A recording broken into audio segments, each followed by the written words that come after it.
It was no surprise that many took the initiative to submit themselves to him.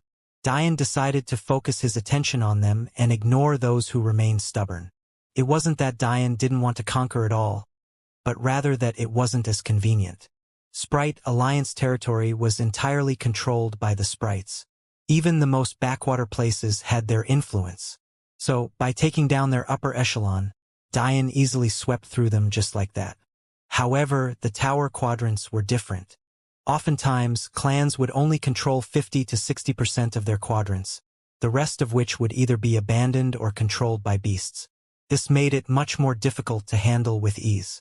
This wasn't the only problem either. One had to remember that many of the outer powers had pieces and pawns within the tower quadrants. How could the Sprite Alliance not have wanted to quickly conquer for more quadrants and enter the planet-grade clan levels? But who would allow them to do so? This was a problem many of the outer powers faced, and was one that faced Dian now. Still, this didn't mean Dian would sit by and do nothing. Aside from the Dragochilan quadrants, Dian forcefully conquered the universe spirits of all the tower quadrants. Now, even when he declared war, he would have the decisive advantage. Doing such a thing most definitely incurred public outrage, but Dian didn't care. Without faith, there was already no one capable of being his opponent in the tower quadrants. In the end, this move forced many more to willingly submit. In fact, by the end of the second year, the only ones who hadn't were the Golden Crow sect, the Dragochilan lands, and the Pegasus clan. That was right. Even Dian sneered when he saw that the Water Mist sect and the Mist clan was willing to submit. It seemed they didn't want to raise too many eyebrows before the battlefield descended. Though he knew they were a hidden dagger lurking in the shadows, he still accepted their allegiance. Maybe the most complicated affair was dealing with the Shruti clan. After all, Dian had only just helped them conquer the Kitsune lands, only for him to take it back now. But who knew what Saru told them? He hadn't heard a single complaint from them. At the end of the day, strength ruled supreme.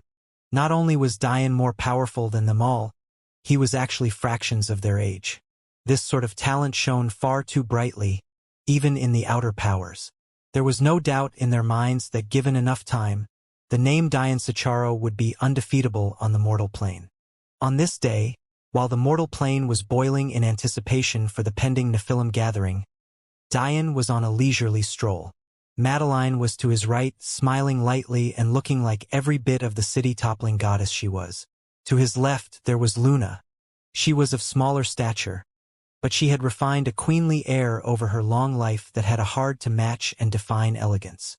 Little Aluna flitted around the three of them as though she was still a child, happily running from store to store and buying up everything she took a fancy to with her father's money. "It's probably time by now," Madeline said with a smile. "Ah, they can wait." Dian waved his hand nonchalantly. "Since I'm the most important guest, I have the obligation to appear last." Luna's veil trembled slightly under her smile. "You're not worried? What is there to be worried about? Just a bunch of jumping clowns. If I'm correct, they'll probably label our Sicharo clan as a traitor to their efforts." Madeline inputted. Dian nodded. It would be reasonable. After all, clans don't just appear out of nowhere for no reason. If they had good intentions in believing this, I wouldn't mind proving that I wasn't. However, Dian wasn't bloviating, he really could prove it. As long as he released his faith, it would become clear to everyone that he was the origin ancestor of the Sicharo clan. That would make it obvious he wasn't some enemy that had hidden away for a long time, but rather a rising star. But if there was one thing Dian hated other than being tested by those who believed themselves to be above him, it was having to explain himself. Yet these people actually wanted to make him do both. If they had good intentions, he wouldn't have minded making an exception toward his personal pet peeves. After all, they would have to fight side by side soon. However, since they didn't, he wouldn't give them any face at all. They actually wanted to use this Nephilim gathering to test his mettle, his limits.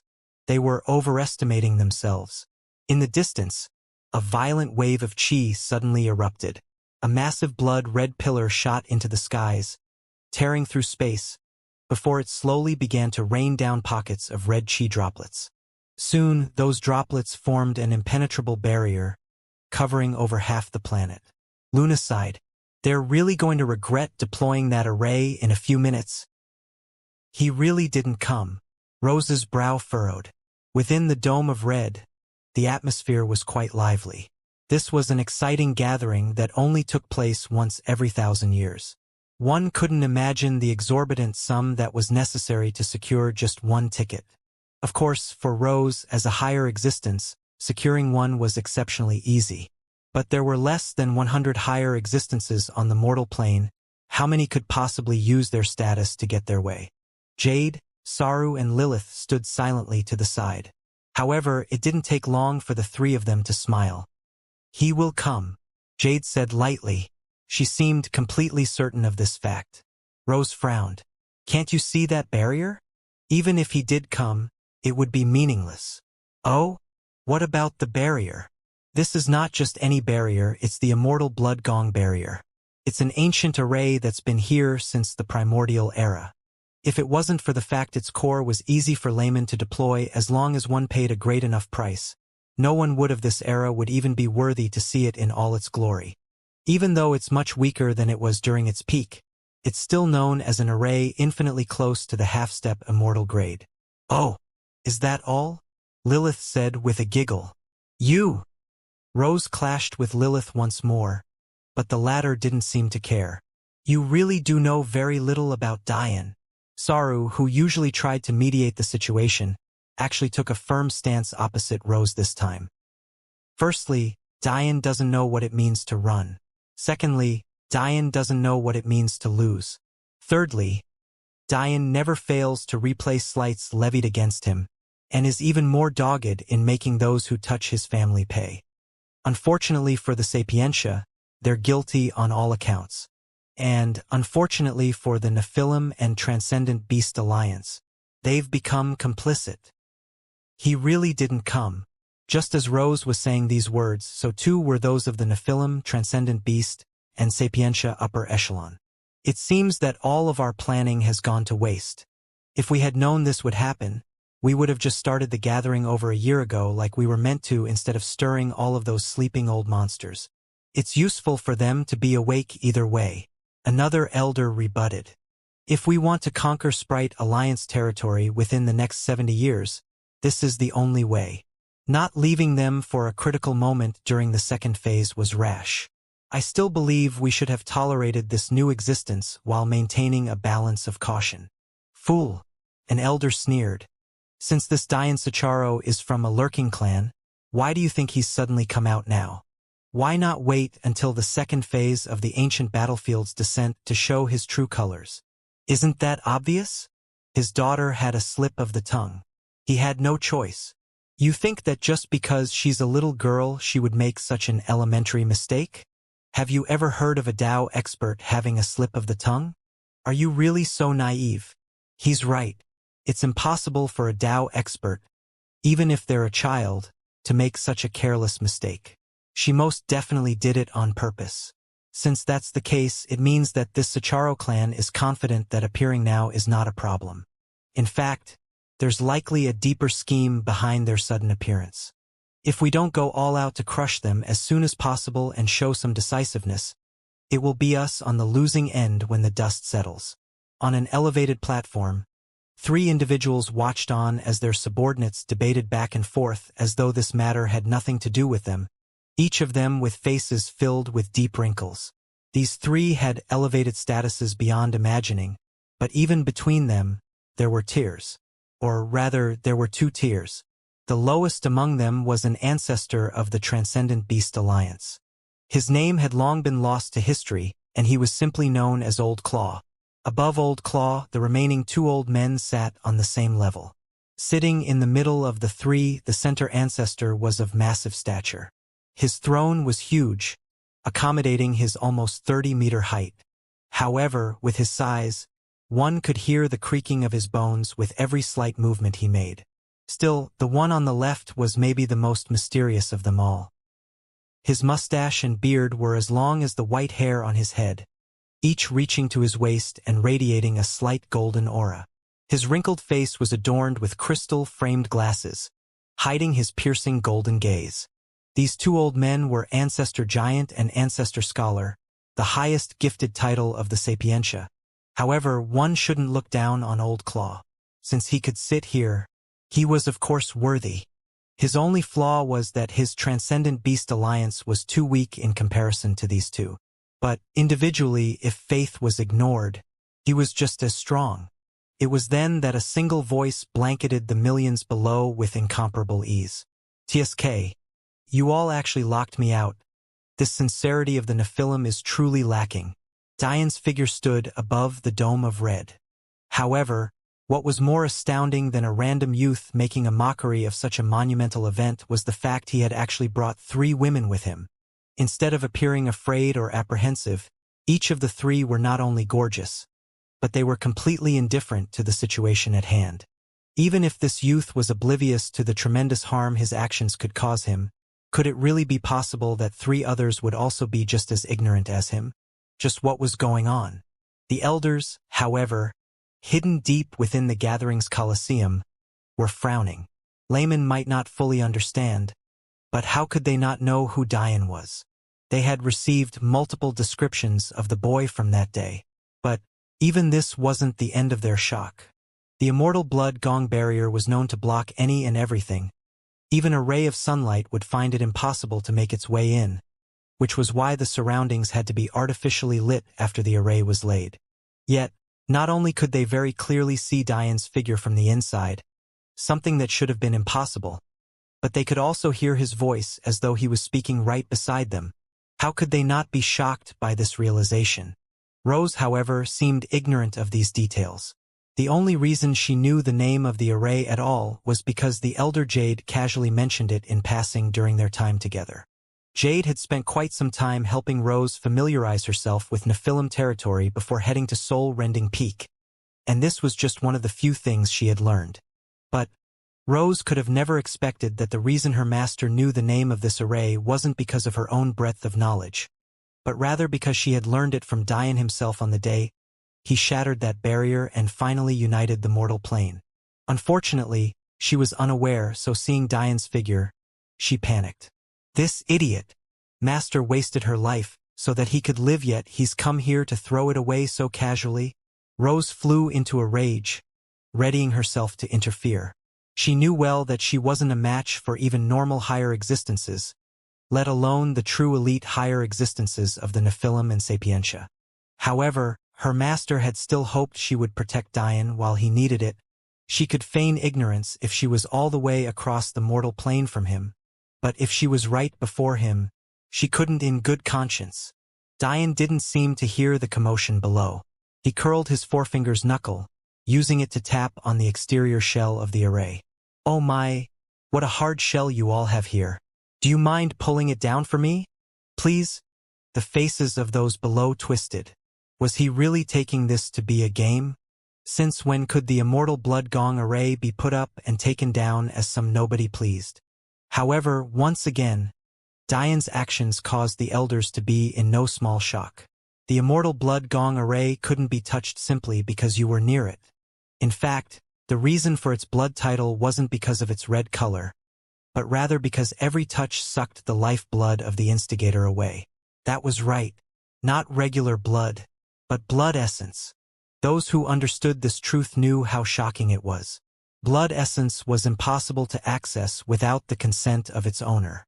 This was how beasts were able to protect their bloodlines from falling into the hands of humans. Yet, this array was actually able to forcefully snatch it. But even more shocking was the fact that Diane casually touched its exterior without anything happening to him. "Oh? No one wants to help me out." Diane frowned as though he felt wronged. After several seconds of no one responding to him, of course he had to follow up. Unable to take it anymore, a member of the giant clans stepped forward. "The immortal blood gong barrier can't be raised and lowered on a whim," he roared. It was clear that this giant was enraged. He had been looking forward to displaying his battle prowess for the whole mortal plane to witness and maybe earn himself a place on the heaven scroll. Yet some nobody was actually mucking up the proceedings. "Why not?" Diane asked innocently. An ignorant fool like yourself can't imagine the amount of resources needed to put it up just once. This barrier can withstand the assault of dozens of higher existences for several weeks, even months if necessary. So amazing! Diane's mouth widened in surprise. Humph! Scram! The giant roared. Once the barrier is lowered, there'll naturally be someone to deal with you. I do have a question, though, Diane said with a light smile, completely ignoring his threats. What exactly is the point of this barrier? All of the elites of the mortal plane are already gathered inside, and there isn't some grand enemy on the outside, right? So why waste so many resources? It can't just be that the Nephilim like to show off their wealth, right? The giant's face froze, because as Diane was speaking, not only had he taken a casual step forward and slipped through the barrier, but so had the three women behind him. Suddenly, everyone sensed the mocking intent behind his words. This person had come to stir trouble. Aya! Diane looked around in disappointment. I thought you said that array was amazing? Seems I just slipped and fell in. Little Aluna covered her lips and giggled. She had never seen her father in action before. He mostly hid it from her. But it seemed he was even more mischievous than she was. Even in the face of so many higher existences, he was actually slapping their faces so severely. It was obvious Diane could have strolled in whenever he felt like it. But he actually first goaded an expert into explaining just how amazing the array was first before doing so.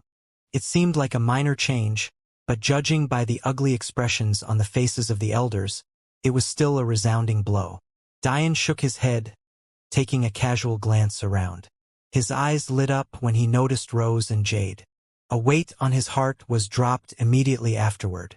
It seemed Jade had finally resolved her manifestations problem. By then, Saru and Lilith had inexplicably disappeared. From start to end, Diane was never aware of their appearance. Jade's gaze darted around nervously. Though she was eager to return to Diane, she was also nervous to face him head-on.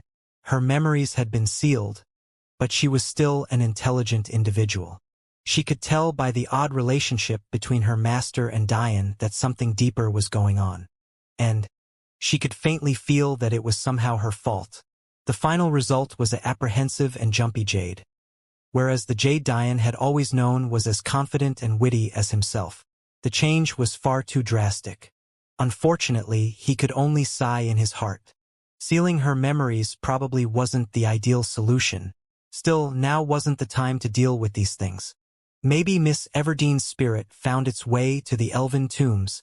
In that case, maybe the only way Jade can let this stone rest from her heart is to speak with her directly. With this final thought, Diane turned his attention back to Colosseum below. It had quite an ancient design, reminiscent of Roman times. A section of its body was cut out to form an elevated platform that loomed high in the skies. There was no doubt that this housed the most qualified elders, of which the most obvious at a single glance was the old man whose height was looming even while he sat on his throne. As Diane casually scanned the surroundings, he suddenly found something interesting that made him tilt his head in surprise. His gaze met the panicked gazes of Amel and Nora, Madeline's biological parents. In the end, Diane smiled. If he thought about it, he couldn't be too surprised by their appearance. They were indeed high-level Dao experts, and they were young at that. They weren't more than 300 years old by Diane's estimations. So, considering their cultivation, they could actually enter the ancient battlefield. In all likelihood, their standing was very high amidst the Sapientia. Diane thought for a bit and decided not to expose them. Judging by the actions of the couple, there was definitely some secret brewing within the Sapientia. Maybe the entire clan wasn't his enemy after all. The couple, however, were shocked by Diane's immediate recognition of them. They had always taken cautions in the past. Not only did they change their appearances, but they changed their auras as well. For Diane to see through them with a single glance. This little brat. Not only did he wring my dry of my precious money, he's actually brought my daughter to such a dangerous place. Amel grit his teeth. Amel, what do we do? What do we do? Nora gripped her husband's hands, clearly not taking Diane's calm gaze as any sort of insurance. Amel's brow frowned. That boy is reckless. But he isn't stupid. Maybe he already has a way out. What way out? Nora continued to panic. Foolish tricks don't work against higher existences. This isn't a joke. Calm down, Nora. Amel's words snapped Nora out from her panic attack. You heard the reports yourself. He killed 13 Fallen alone. I originally didn't believe it was him, but there's no denying it now. Even if we interfere, we would be no help. We can only send word to the elders and hope they can help. Just what happened in all these years. We've tried to return to that universe many times already, but it was sealed off. I thought little Maddie was dead. A deep swirl of complicated feelings welled in Nora's chest. She was both happy that her daughter was alive, and devastated that she would appear here. It was impossible to sort her feelings out. Diane was partially aware of what the couple might be feeling, but his attention was already elsewhere. My Sicharo clan had a recent windfall and accepted the Sprite Alliance's generosity in allowing us to manage their territory. But, to my horror, my brothers in the Sprite Alliance were actually kicked off the Nephilim gathering seats of honor. I've come to seek an explanation on their behalf. This sort of slight cannot be accepted. No matter what, the Sprite Alliance is prepared to shoulder a large burden for the sake of our mortal plane. Yet you all have spit on their efforts. Diane Sicharo, will not allow this to stand. The lips of the elders twitched violently. Shameless. Little Aluna couldn't hold back anymore. She laughed so hard that she had to lean her forehead against her father's back. Diane took a step forward before his steps suddenly paused.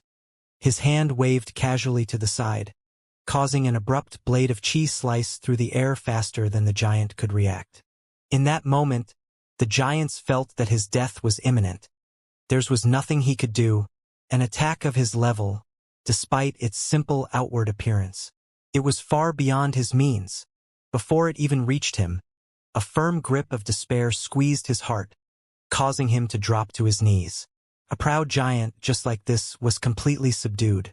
But, before the blade reached him, Diane snapped his fingers and it vanished from thin air. Consider that a warning, he said casually. Diane didn't believe his words were worth him losing his life over.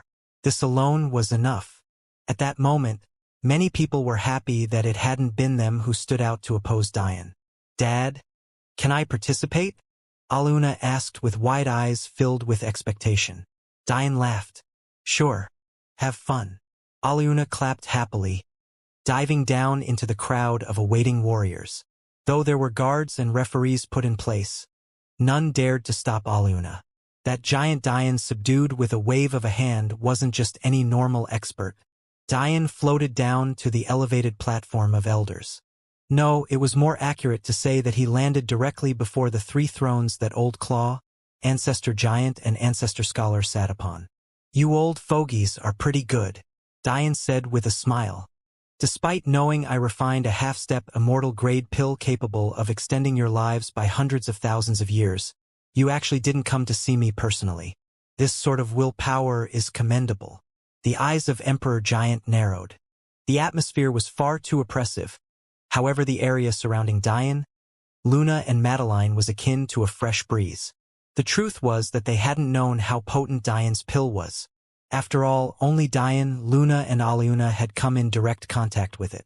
They were at the end of their lifespan. Who wouldn't want to live longer? However, they had their pride as well. Diane's origins were simply too illogical. And the things he was able to accomplish. Even more so, I'll tell you the truth. I'm not very fond of the idea of working with Sapientia. I find them to be shameless.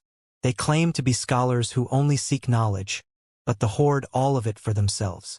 Plus, what kind of lame fashion choice is it to wear glasses when you have no need of them? That said, your Nephilim Alliance and Transcendent Beast Alliance still have a chance should you choose correctly. Both of you struggle with the purity of your bloodlines. With my abilities, purifying them is as easy as flipping over a hand. Don't you think? Diane shook his head. Never mind, never mind. We can talk about these matters later or not at all for all I care. Since everyone has come here to see the reordering of the Heaven Scroll, it isn't very appropriate for me to stall this for too long. I will let the matter of my Sprite Alliance brothers slide for now. With a wave of Dian's hands, 3 more thrones appeared. If one looked closely, they even seemed to be of higher quality than the ones the 3 ancestors sat upon. Without regard for etiquette, Dian, Luna, and Madeline sat on the same level as these 3 ancestors without a care in the world. Ancestor Scholar gazed deeply at Dian, but in the end, he said nothing about the matter. Let's begin then, were all the words he said. Ancestor Giant's temper had been quenched as he grew old, but he was still fiery. He had just been about to lash out when he heard Ancestor Scholar's words. In the end, he reevaluated the situation. Not just anyone could make a mockery of the immortal blood gong array. Since Brother Scholar has said so, we will begin.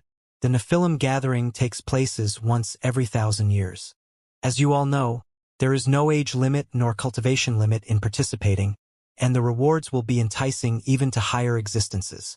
The top 1,000 will be placed on the Heaven Scroll and will be bestowed a title by this legendary treasure that will be a permanent boost to your strength in the future. This is an opportunity even the elderly among you don't want to miss. There are no rules or structure to this battle. The only requirement is that one rely on their own strength. Rise! Ancestor Giant roared, causing 9 silver and gold dragon embroidered pillars to shoot into the skies. Even the immortal blood gong array quaked under their might. Dian smiled. It seems this is the reason for this formation. Without it, the planet would implode. A moment later, a massive golden-plated scroll rose to hover above it all.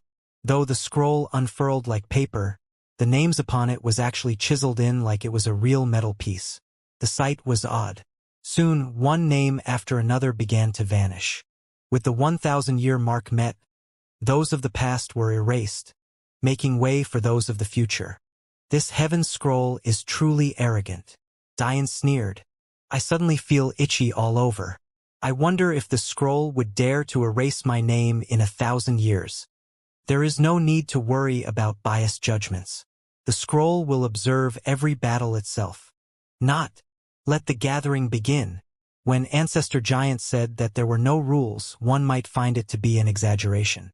But the reality was exactly like this. The moment his words fell, the massive space below erupted into chaos. Luna, despite having absolute confidence in Dian, couldn't hide the slight worry in her eyes. Of course, this worry had nothing to do with the fact they were sitting right beside 3 ancestors of exalted standings, but rather because her daughter was amidst the chaos below. Dian might be infallible, but had their daughter reached such a level yet? As a mother, she couldn't place down this stone in her heart. It was then she felt a large hand envelop her own, seeping with warmth. There's nothing to worry about, Dian said lightly. Luna smiled a forced smile, but she didn't respond. She of course knew that amongst the younger generation, her daughter had no equal. Even Aiden, Eli and Delia's child, was lacking in comparison to her. However, this wasn't a competition of the younger generation. There were no age restrictions, no cultivation restrictions. There weren't even restrictions on what kind of hidden means one could make use of. Something that could be considered cheating in any other competition was perfectly fine here. Though no fallen or higher existences had taken action yet, this would only a minor courtesy given to those beneath them. After all, the scroll tallied 1,000 names, but even if you added up all the fallen and higher existences of the mortal plane, you wouldn't be able to make up half that number. As a result, top-tier cultivators tacitly agreed to allow Dao experts to vie for their positions first. Only after the dust settled would they make a move and claim that top 300 to 400 spots or so of the experts of the mortal plane, with the devil cultivators as an exception. They were all here. This wasn't a joking matter. Yet, the troublemaking Aluna had decided to jump in as though it was nothing but a game. This left Luna feeling exasperated. With little Alana's means, it's probably impossible to enter the top 1,000, but she should still experience some things. Don't worry. I'll bring her safe and sound back to her mother, Dian teased. Luna's smile became slightly more genuine as she shook her head, ignoring Dian. It seems you are a bit ignorant of the powers of Heaven's Scroll. Ancestor Giant sneered. Oh, is that so? Diane replied casually. There are no rules to this event. However, there are still special properties of the 9 dragon pillars and the heaven scroll itself. Namely, heavenly laws are far more stringent under their influence. Legends say that this is the closest one can come to the immortal plane on our mortal plane. Diane's smile deepened. And what do you mean by that exactly? A few things. Firstly, flight without having the status of a fallen at a minimum is impossible. Secondly, taking hold of atmospheric chi is at least tenfold more difficult. Thirdly, using faith is impossible. And lastly, space is incomparably solid. This is all to say that if you wanted to guarantee your daughter's safety, that is the last place you should have sent her. On the immortal plane, everything was several folds more difficult. Even those with immortal bodies couldn't fly. In fact, flight wasn't possible on the immortal plane until one reached the immortal lower realm. Ancestor Giant was essentially saying that with these restrictions, saving Aluna at the last minute would be absolutely impossible for Diane. In addition, the fact he emphasized status of a fallen and not the strength of one meant that Diane couldn't fly either. Is that so? Diane stretched out a finger. A bolt of chi whipped out through the air, leaving the elevated platform and tearing into the heaven's scroll domain. A moment later, a tragic scream shook the skies as a giant fell with a resounding boom to the ground. I've said it before, I'm not a very patient or understanding man. Say whatever you want about me, but something like alluding to my daughter's death isn't a matter my heart has the magnanimity to forgive. In case your ears have grown old and you're failing to understand what I'm saying, watch your mouth or face the consequences. Ancestor Giant's expression changed.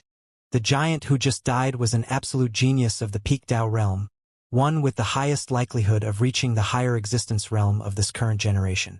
He had been lurking in the shadows, waiting for an opportunity to ambush Aluna. Yet he had died just like this. The air turned cold. No, rather, it had been no different from an abyssal hell the moment Diane began to speak.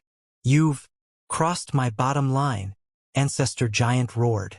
It's a shame that I don't care. Diane replied coldly. There are some whose reverse scales you don't touch. Since you've already chosen to fall on your blade by opposing me, the time for regret long came to an end. You really are an enemy of our mortal plane. Ancestor Scholar suddenly spoke, standing slowly. To kill someone with infinite potential so casually, what else could you be if not an enemy? Why don't I kill a few more so that you're absolutely certain? Diane asked casually. Ancestor Scholar never expected Diane to respond this way. Before he could react, a second finger had already struck. Down below, there was a figure who had been a panic ever since Diane appeared. She looked no different from a fairy, surrounding by buzzing bees and butterflies wherever she went. Her skin was flawless and without blemish. Her dark hair held a healthy sheen that glistened under the artificial lights of the gathering. But her eyes were truly captivating, radiating out an intelligence and wit that was nearly unmatched on the mortal plane. This woman was none other than Aritzia Sapientia. After so many decades of not seeing Diane, she had changed drastically. Her cultivation, which had purposely stagnated during her time in the tower quadrants, had bloomed once more, reaching the lower Tao realm. Her aura was more reserved and refined, as well as far less haughty in comparison to the past. She now had a calm disposition, whereas her calmness in the past had been veiled by a conceit that looked down on the world. It was now as genuine as it could be. But even that calmness shattered when Diane descended from the skies. Unlike her, he hadn't changed at all. His arrogant disdain for the world, even in the face of the strongest experts on the mortal plane, hadn't diminished even in the slightest. He was a man that had controlled her thoughts for decades. Every waking moment was a time she spent bettering herself to one day pay him back for that loss. She had made so many contingencies, so many plans. She worked every hour of every day, slaving over the thought of seeing Diane's visage when he finally had to admit that he had now lost to her. Even her appearance today wasn't for leisure.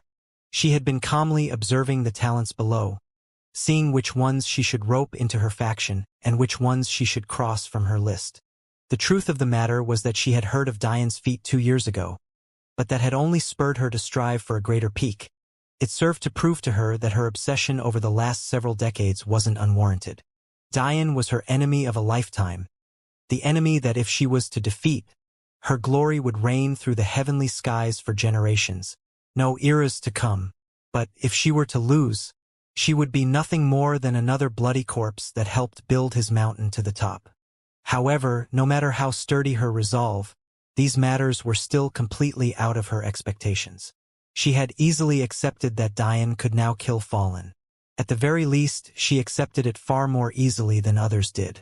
But, watching him insult and disdain the ancestors that already stood at the very top of the mortal plane, her heart felt rending pain. Why was it that he continued to get further away? Why was it that no matter what she did, it was impossible for her to close the gap? All of a sudden, her thoughts were filled with screams. Wait, those weren't thoughts.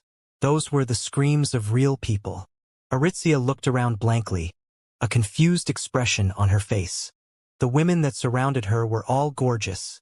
Each of them could sway the hearts of billions to their whim, and each was intelligent with few equals. How could such refined women do something as unseemly as scream in public? She frowned. It seemed her judgment had been wrong about these women. When she returned home, she would have to clean house.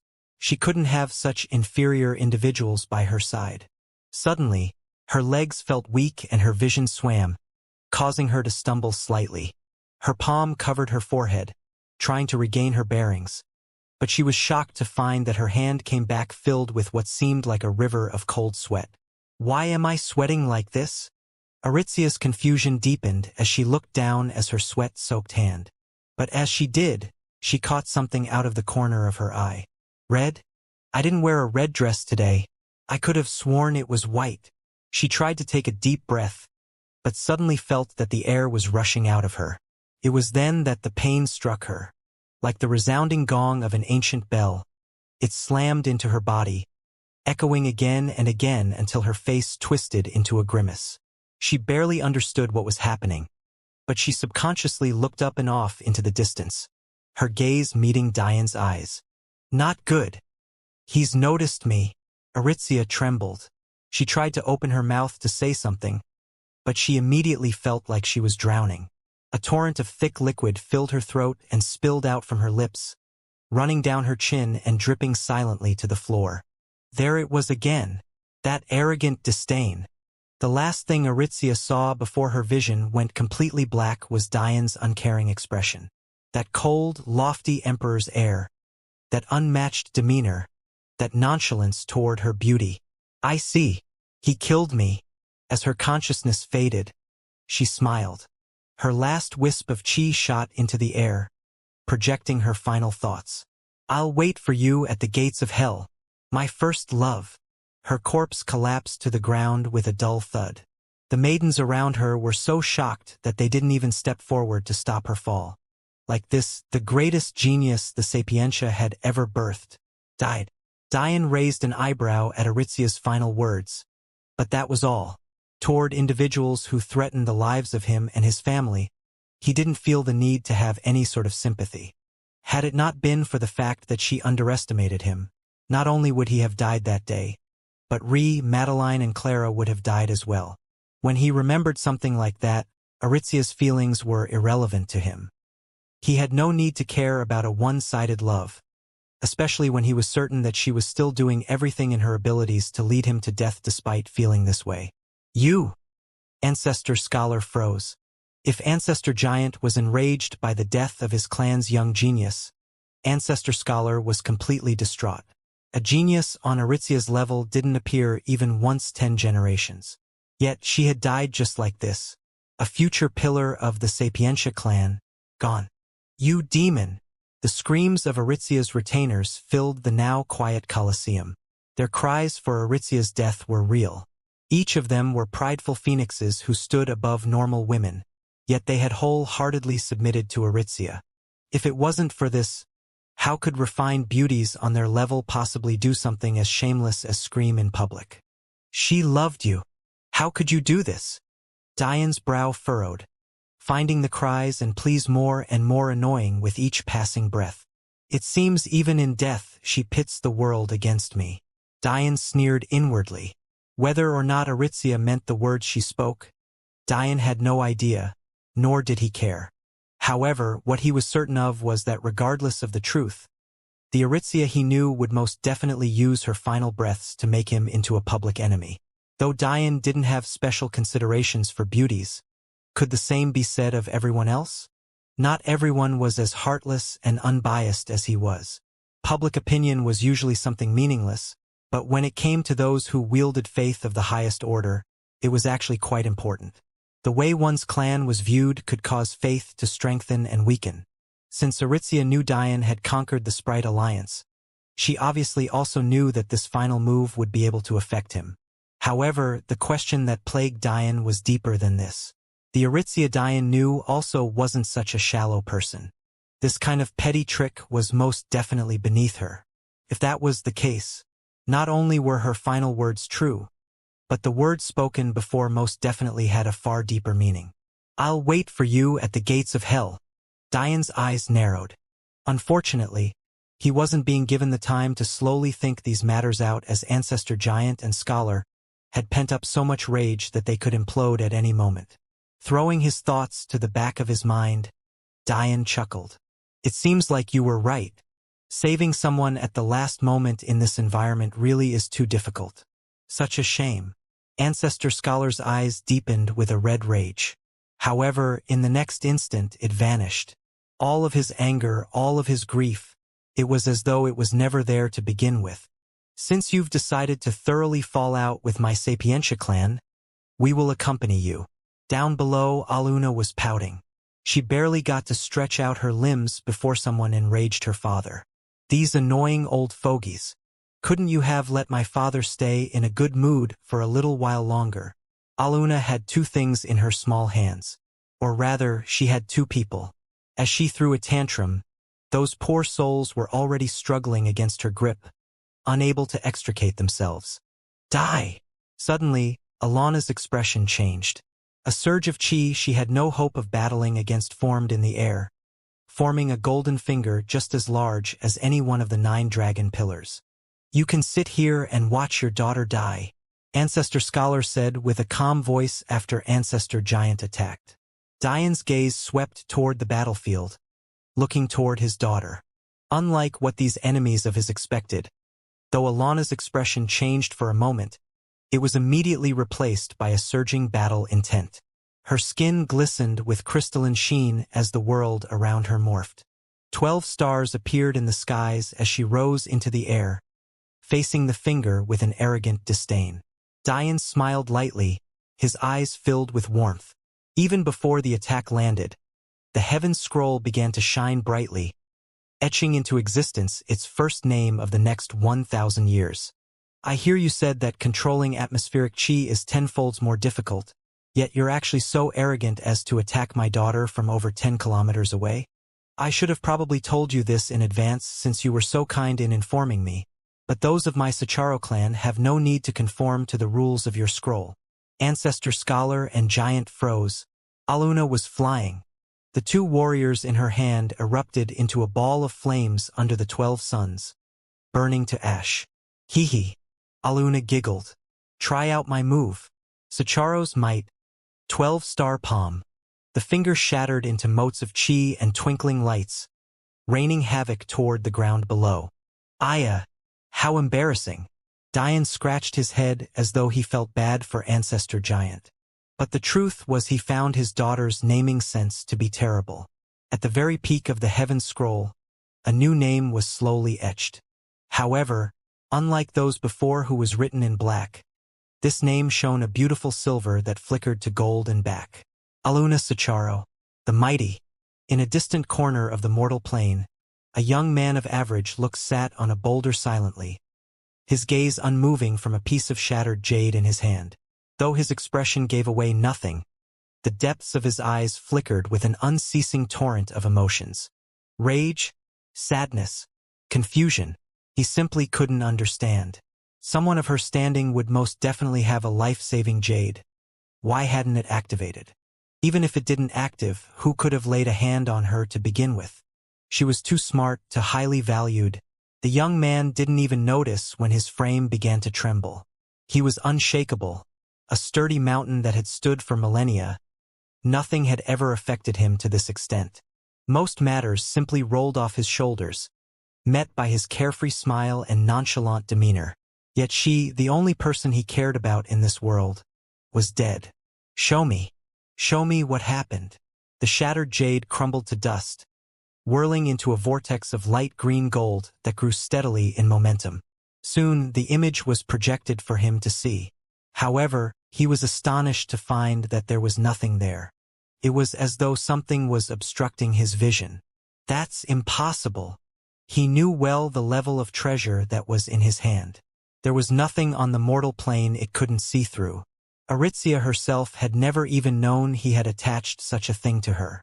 Yet, the very thing he trusted so much had actually failed. Just as the young man was about to give up, the black image trembled. Who knew what happened? But the restriction was lifted. No, this was deliberate. Whoever killed my Aritzia used some sort of seal, a seal more powerful than anything I could imagine, causing her life-saving jade to fail to activate. After the deed was done, whoever they are realized this seal was no longer needed and removed it. Whatever is left now should be the final moments of her life. As the image slowly cleared, the young man's heart clenched. Aritzia fell to the ground, her white gown completely covered in blood. However, there was a smile on her face in her final moments. When he heard her last words, a different kind of pain seared his chest, one that made his throat feel as though lava was dripping down its walls. His lungs feel as though there wasn't enough air. His heart feel as though it would never beat again. The final thing he saw before the image faded to black was Diane's condescending glance. That unfeeling glare hardly fluctuated beneath the words that should have been said to him. The young man could tell that Diane truly didn't care. Staring blankly into space, the young man sat motionless. One would think there would be thoughts running through his mind, but this was the absolute furthest from the truth. His mind, his heart, it was filled with nothing but emptiness. A void he suddenly felt was impossible to fill. Who knew how long passed before the young man slowly stood? His steps were slow and languid, lacking the very life and spirit they usually had. His body disappeared from the oddly quiet space with nothing but a single boulder, appearing in an ancient hall with tall looming archways. The sounds of his soles lightly tapping the marble beneath his feet echoed. A loneliness that sunk to the depths of his bones pervaded his consciousness with every step, as though he was walking to a place of no return, a lone island where no one but he resided. The hall was exceptionally long.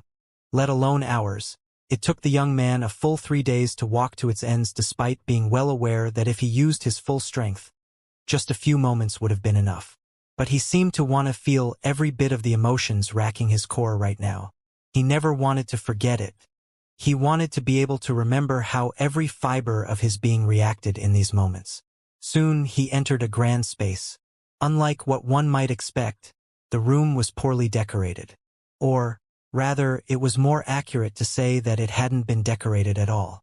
The walls were a plain gray. There weren't any lights or fixtures. Even making it here in the first place was inconvenient beyond normal circumstances. However, what this hall did have were 13 pedestals, the last of which seemed completely out of place. Not because it was drastically different, but because it was the only of the 13 that didn't have a single thing placed on it.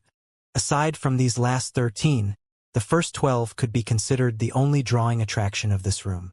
Valiant treasures, heroic tales, long-lost legends. They seemed to encapsulate them all. One could get lost in a sea of knowledge despite the fact all the 12 pedestals held was a single statue and a single name. However, the young man ignored these 12 pedestals completely. He didn't even spare them a single glance after walking into the room. Instead, he focused on the 13th empty pedestal. Though it had no statue like the other 12, what it did have was a name. The young man stared at it as though he was trying to sear it into his mind. Diane Sicharo, I will kill you with my own hands. What you've made me feel today, I will make you suffer through tenfold. The pedestal's name glowed brightly, flashing a bright light. By the time it faded, the young man was gone. All that was left was that single name. Emithius. That guy always ruins all of the fun. There were many familiar faces at the Nephilim gathering. Obviously, this wasn't just limited to Aritzia and Madeline's parents, but also the dragons that didn't appear for the exchange program headed by the Sprite Alliance. Of course, among these dragons, there was not only Titus, who had mysteriously disappeared for so long after Diane killed him on the celestial floors, but there was also Damaris, who still took Diane as her rival. This is the young man our Crystal Dragon clan formed a sort of alliance with? His pills have been quite useful to our development. A deep, resounding voice responded to Damaris' half-rant. If one looked over, one would find what could only be described as the pinnacle of masculinity. Diane might be handsome, but his features were still quite delicate. However, not only was this man handsome, he exuded a manly aura that was domineering without even the attempt to be. Judging by his almost gem-like hair, shimmering in deep violets and blues, he was most definitely a member of the Crystal Dragon clan. Not only this, but he was the father of Damaris and Geralda, Bane Agios. Damaris gritted her teeth. Yes, that's him. Bane chuckled. I thought you said you wanted to be his beast partner? Why are you suddenly so angry? He actually cheated on me, Damaris said in exasperation. Cheated? Bane's expression turned cold. Did his daughter and this man have this sort of relationship? Judging by the women by his side, not to mention the fact the holy daughter of the Sapientia actually expressed love for him in her dying breaths, how could he accept such a thing? However, hearing his daughter's next words, he almost had the impulse to give her a knock on the head. To think he would actually subdue another spineless dragon before obediently coming to me. How can I accept this? The various elders of the Agios clan felt their lips twitch. This princess of theirs was much too willful. She had not a speck of care for her image at all. The Nephilim gathering might be the Nephilim alliances in name, but many knew that the true owners of this place were the dragons. Without fail, every 1,000 years, the dragons would occupy the topmost spots of the Heaven's Scroll. After all, faith was sealed under the influence of the scroll. There was no coincidence that the 9 pillars that stood high in the sky were known as the Dragon Pillars. But, even as their clan's heiress was throwing a tantrum, their thunder was actually being stolen by a human boy. It was no wonder they didn't have the patience to deal with Damaris' antics. In the distance, Diane slowly stood. He had never been worried about his daughter to begin with. Even though Ancient Giant was a higher existence, he had attacked from too far away. If they weren't under the influence of the scroll, Aluna would have died 10 out of 10 times even if the distance was 100 kilometers, let alone 10.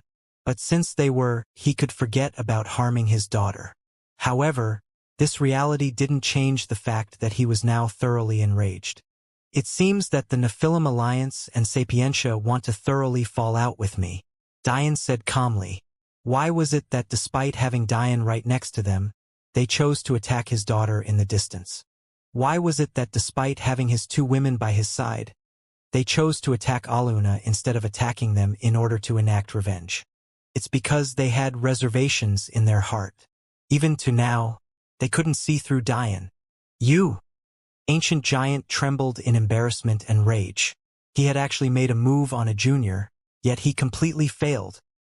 You killed the best genius of my Nephilim alliance, and even killed the greatest genius of the Sapientia, yet you dare to say such words. This kind of shameless, immoral swine isn't worthy of allying with the powers of our mortal plane. Are you asking if I'm allowed to oppose you from killing my own while I slaughter as I please?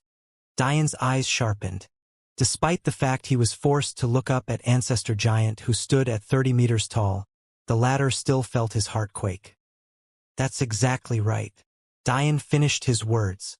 Diane could have explained that he only killed the genius ancestor because he had ill intentions toward his daughter. He could have also explained the long-standing grudge he had with Aritzia and how close she was to killing him and those he cared for. However, what Diane despised the most was having to explain himself. If they wanted to be enraged, they could be enraged. While they continued to rage, he would continue to be unreasonable. On this day, I really want to see if you can walk out of here alive. Ancestor Scholar said slowly. In response to these words, Diane's palm casually swatted outward. In the next moment, the sound of a resounding slap reverberated through the quiet Colosseum. For those instances of time, there could only be silence. Your calmness is annoying. Diane grabbed his own wrist, leisurely massaging and stretching it. If you're angry, display anger. Feigning an otherworldly aura only makes those who stand above you see a jumping clown. Ancestor Scholar's face had yet to recover. In fact, his head was still tilted off to the side. The slap had come so suddenly that he wasn't even able to react. The biggest issue was that Diane had moved nothing but his arm. He hadn't even sensed any chi fluctuations. From start to end, Ancestor Scholar had been maintaining a safe distance from Diane, keeping his guard up. If the three ancestors didn't have such reservations about Diane, could matters have continued up to this point without them truly retaliating? Yet, the sound of the slap was far too resounding. He folded space. But how is that possible? Ancestor Scholar was still an intelligent man. A few seconds to him was the equivalent of a mortal pondering a single problem for days, even weeks. After they ticked by, how could he not understand what happened? In that moment, the words Diane spoke earlier resounded in his mind. Hadn't he said that his Sicharo clan wasn't bound by the rules of the scroll? Could it be he really wasn't lying? Ancestor Scholar was certain that, if it wasn't for the scroll, he would have been able to sense and dodge this attack. However, what he wasn't certain of was whether or not Diane held back, because he knew he didn't have to go any harder to succeed. If that was the case, who knew if he could dodge Diane's full-fledged attempt whether they were here or elsewhere? The Sapientia have always been a thorn at my side. Your existence annoys me. I'm not a fan of explaining myself, so you can consider your two geniuses to be two corpses who died unreconciled deaths. However, for the sake of the masses, I will say one thing. I am not some from some hidden clan biding their time for the sake of rising up for the ancient battlefield's descent. As for proof, do I really need any more than this? In a flash, a golden token appeared in Diane's hand. Under normal circumstances, it would be impossible to tell just how heavy an object was from so far away. But this time, things were different. One could even see the space crumbling around the token, shattering and reforming with every passing moment. Seeing this token, Ancestor Scholar's mind was sent into turmoil, his expression finally changing drastically. Oh, it seems like you recognize this small token of mine. I'm glad to see that my celestial deer sect hasn't been forgotten. Boom! A name that clapped in one's ears like thunder resounded through the Colosseum. It was only then they realized just how grave of a mistake they had made. How could they not have thought of this possibility? They should have known the moment Diane used the term array alchemy so casually. Who else could concoct a half-step immortal grade pill if not the scion of the celestial deer sect? However, Diane wasn't just a scion. This token, it could only be held by the sect master of the celestial deer sect. Where else could Diane have gotten it if not from the small black cabin in the hidden realm? The outer powers knew too well of the celestial deer sect. They were a power that had merely controlled 2 quadrants, yet they held the highest prestige within the outer powers. Even to this very day, their name had yet to fade. No one knew the true secrets behind how they fell that day, but even children knew that it was a tragedy. With their fading into the tides of history, the strength of the mortal plane plummeted. This was how important their array alchemy had been.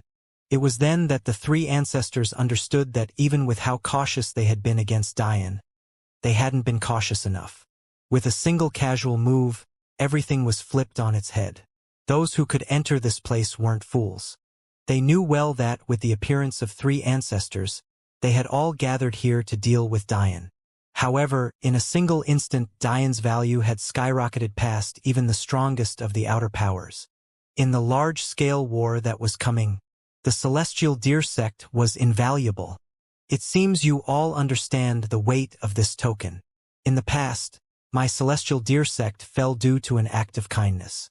If it wasn't for us, the mortal plane might already be no more. Diane's eyes flashed toward Ancestor Scholar, causing the latter to tremble. According to my ancestors, One of our own colluded with a transcendent of the immortal plane in order to eradicate our sect. Who those individuals were, time will reveal all things. However, what I do have to say is that interfering with my matters wasn't in your best interest. Since the Nephilim Alliance dared to attack to kill my daughter, you can forget about receiving my support. Since the Sapientia have crossed my bottom line time and time again, you can forget about benefiting from my skills.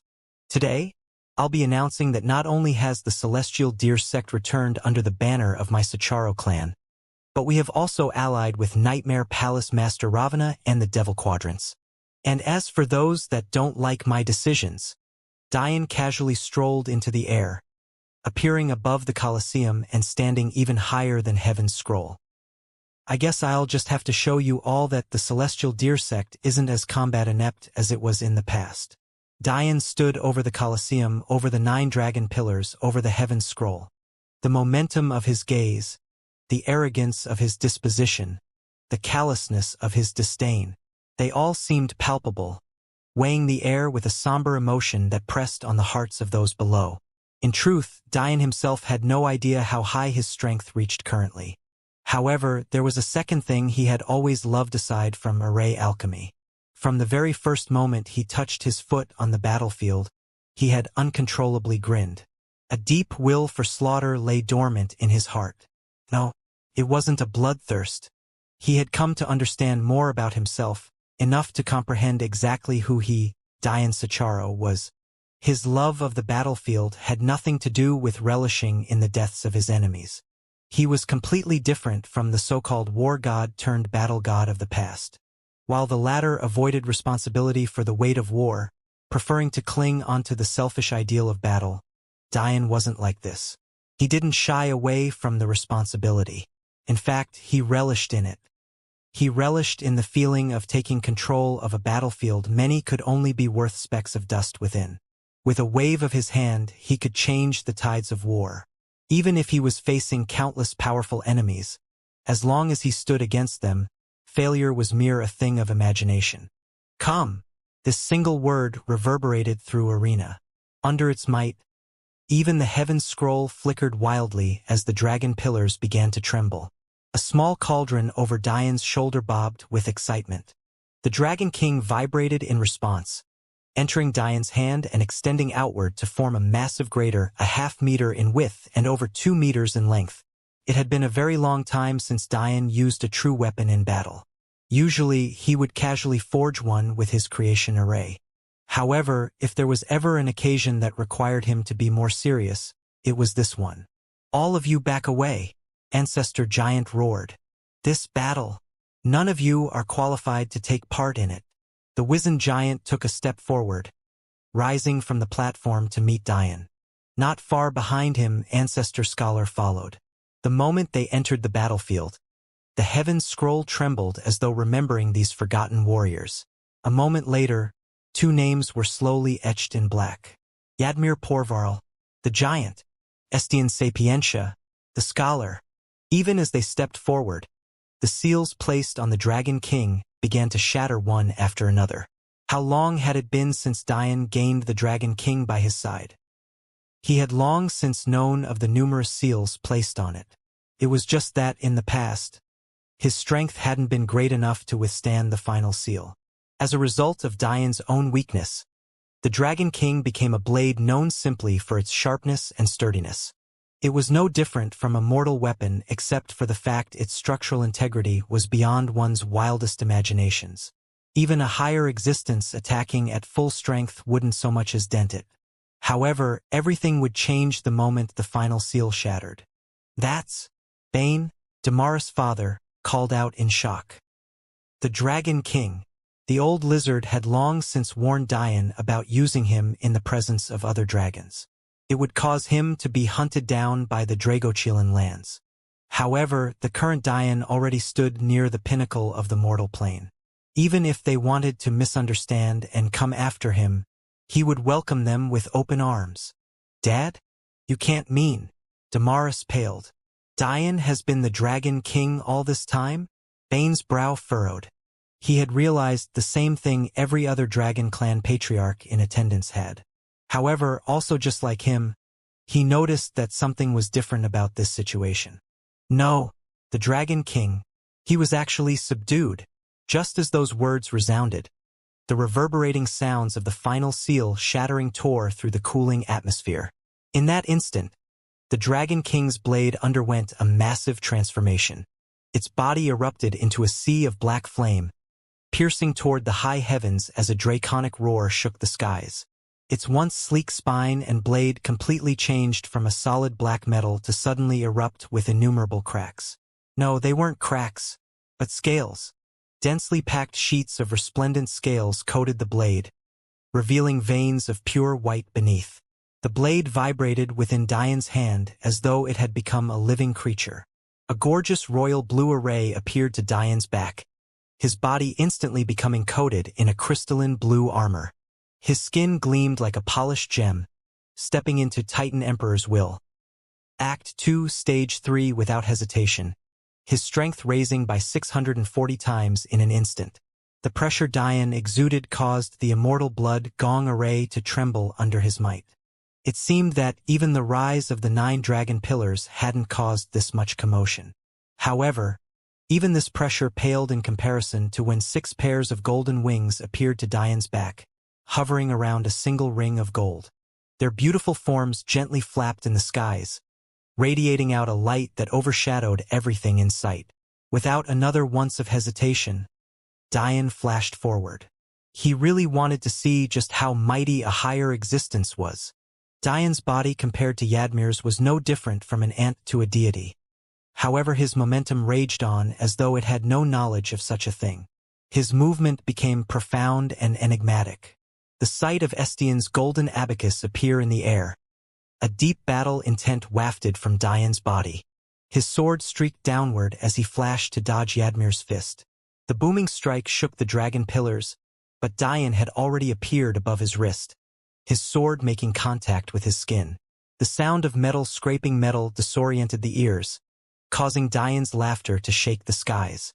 To think that his blade wouldn't leave a scratch. But this reality only served to light the fighting intent in his gaze all the more. A flurry of strikes erupted from Dian's blade. One watching on could hardly believe their eyes. To see such beauty, such elegance, from such a crudely large sword, it didn't make sense. A winter's last snowfall. Dian's steps mesmerized the eyes as he ran up Yadmir's arm. Every swipe of his sword tore across the giant's robes, leaving faint white marks on his otherwise unblemished defenses. It didn't take much to understand that Yadmir was thoroughly enraged. He was the esteemed ancestor of the giants. Yet a youth barely a fraction of his age was using his arm as though it was a roadway. Unfortunately, though he could grasp the situation quickly enough to be enraged by this matter, Dian was simply too fast. While he could fold space at will, Yadmir and Estien were restricted from doing so under the scroll's presence. "Old Claw, are you really not going to make a move?" Yadmir roared. However, the only response he received was silence. Old Claw had long since closed his eyes, pretending as though these matters had nothing to do with him. It seemed that Dian's promise of cleansing bloodlines hadn't completely fallen on deaf ears. Just when his words had finished, Dian's grinning figure appeared above his shoulder. "Your hide sure is tough. Take one of these for me." Bloody guillotine. The skies turned red. The illusion of an execution blade coated in dried blood flickered in the skies as Dian's leg descended upon Yadmir's cheek. Boom! The sound was more resounding than even Estien's slap to the face. Yadmir felt the foundations of his teeth quake, knocking several almost completely loose. His enraged roar caused the ears of many to bleed. However, Dian had already flickered away by the time he retaliated, appearing before Estien with a fervent desire for battle.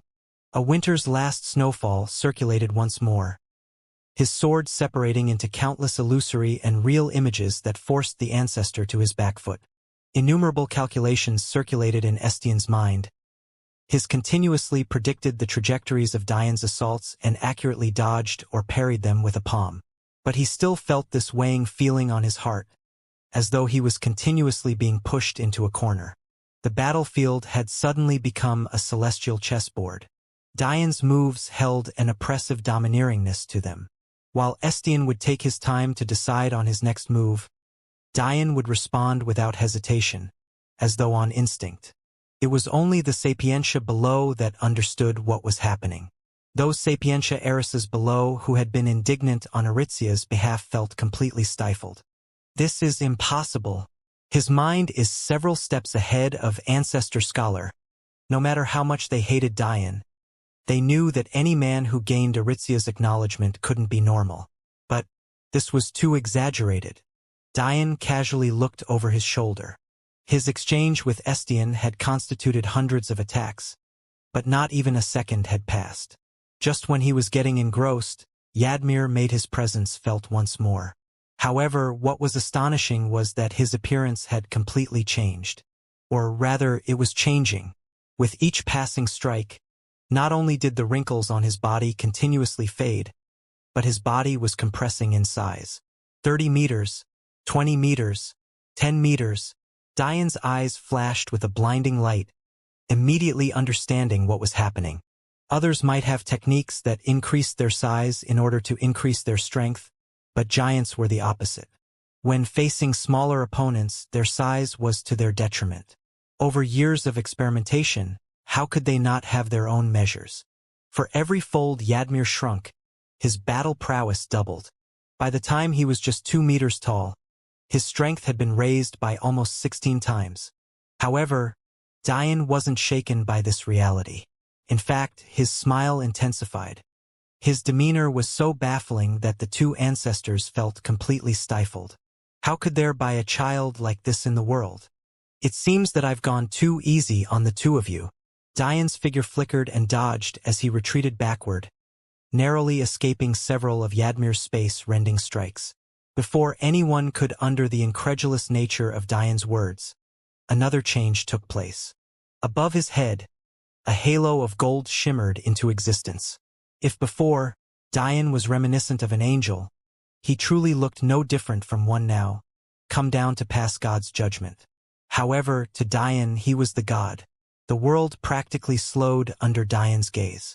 Every twitch of the muscle, every chi fluctuation, every plot hidden behind a gaze, was taken in by him in an instant.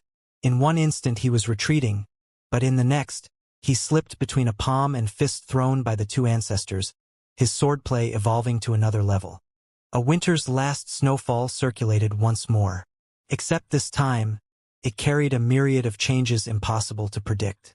Like a snowflake caught in the whims of a cold breeze, Dian's sword fell again and again. Ancestor Scholar trembled. His weapons master will entered the 5th intent level. Why is it still rising? Estienne had no way of knowing that Dian's comprehension abilities had already exceeded the mortal plane. For his current self, comprehending Daos was no different than attempting to comprehend a new will or intent. This wasn't to say that it was easy. In fact, Dian's speed of comprehension still paled in comparison to Lilith, who didn't have immortal sense. When it came to the sword, anyway, it was rather that he had spent too long not raising his comprehension levels. With the experience he had accumulated over these long decades, he had a solid foundation to burst forth from. Still, even this was just the tip of the iceberg. Dian realized that the deeper comprehension he had toward one above all, the quicker his comprehension of lesser wills became. Dian faintly understood that in the future, if he focused all of his attention on it, the remainder of his Daos would naturally increase along with it. It already had this level of benefit despite it being only at the 3rd will level. Dian could only imagine the kind of benefits it would have in the future. The pressure on the two ancestors increased. Even though they hadn't sustained a single injury, the fact they were on their back foot couldn't be denied. With the restrictions to their speed, this was something everyone below could see. Estienne was circulating his abacus Dao to its greatest extent, trying to lay out a formula for Dian's swordplay. But, before he could succeed, Dian's momentum changed again. A spring's sweet breeze. If before his swordplay was erratic and unpredictable, sorrowful, even, it now carried a gentle rhythm that threw the Ancestor Scholar completely off. In just a few moments, his robes suffered several cuts, causing his eyes to redden in fury. How many swordsmen of the past had attempted to emulate the four seasons? There were simply too many to count. But why was this Dian's iteration so powerful? Why did it feel as though all others had simply become a joke? As the battle raged on, Dian began to understand what his limits were. With his ability to control space, controlling the battlefield was easy. Even if these two weren't suppressed by the Heaven Scroll, Dian could still outmaneuver them. After all, he had Hell's right eye. However, he was still lacking in destructive power. He only managed to leave faint white marks on the skin of these two ancestors despite the Dragon King erupting with its full strength. Of course, Dian could force the issue, but that would greatly impact his stamina. How many such attacks could he launch in a single battle? None of this even mentioned the problem of faith either. Still, this didn't discourage Dian. Just like there were divisions among Dao experts, there were of course divisions between higher existences. If not, the Devil Quadrants would have long fallen considering they only have one. These two ancestors were the pinnacle of strength the mortal plane could produce. Their Daos had long since been pushed to the 7th, 8th, and even 9th levels. In addition, they had deep comprehensions toward a myriad of heaven-grade techniques and also a small handful of divine-grade ones as well. This didn't even mention the fact their battle experience levels were far beyond Dian. Though Dian used his special meridians and soul to make up for this discrepancy, he still realized this problem. Destructive power. Huh. Dian grinned. A summer's blazing sun. Dian's chaos flame swallowed and consumed the ordinary black flames of the Dragon King blade, condensing into a fiery blaze. At the same instant, Dian swapped the chi within his meridians, replacing them with a crimson corrosive chi that seemed eager to destroy everything in the world. Dian had long since realized that the special red-type chi he found in the Wyvern Den all those years ago carried similar properties to the corrosive energy he traveled through in the nebula of the 99 universes. However, even knowing about its overwhelming strength, he hadn't dared to use it. Wouldn't it just be asking for death if he allowed such a thing to enter his body? But now that he had entered the Diamond Silk stage, everything was different. In that instant, the expression of the two ancestors changed, but it was already too late. Dian's swordplay was filled with fury and aggressiveness, his steps only moving forward, never sideways or back. Countless bloody gashes appeared on their bodies, winding around their frames and searing their wounds with a flame that could melt stars. The change was far too abrupt. 9 black suns appeared in the skies. The two ancestors didn't understand how lucky they were that the Immortal Blood Gang array was ultimately an enclosed space, limiting the size of Dian's 9 Sons of Armageddon. However, even if they did know, they weren't in any sort of position to be thinking about it. Dian's swordplay sparked the feeling of endless fury. Like meteors streaking across the skies and crashing to the earth below, it was relentless. The oppressive heat pervaded the blood-red dome. Even with the Heaven Scroll suppressing much of it from reaching outward, those spectating couldn't help but feel that their layers of skin were being scorched. Dad took away all the fun, Aluna said with a pout as she floated down by Luna and Madeline's side.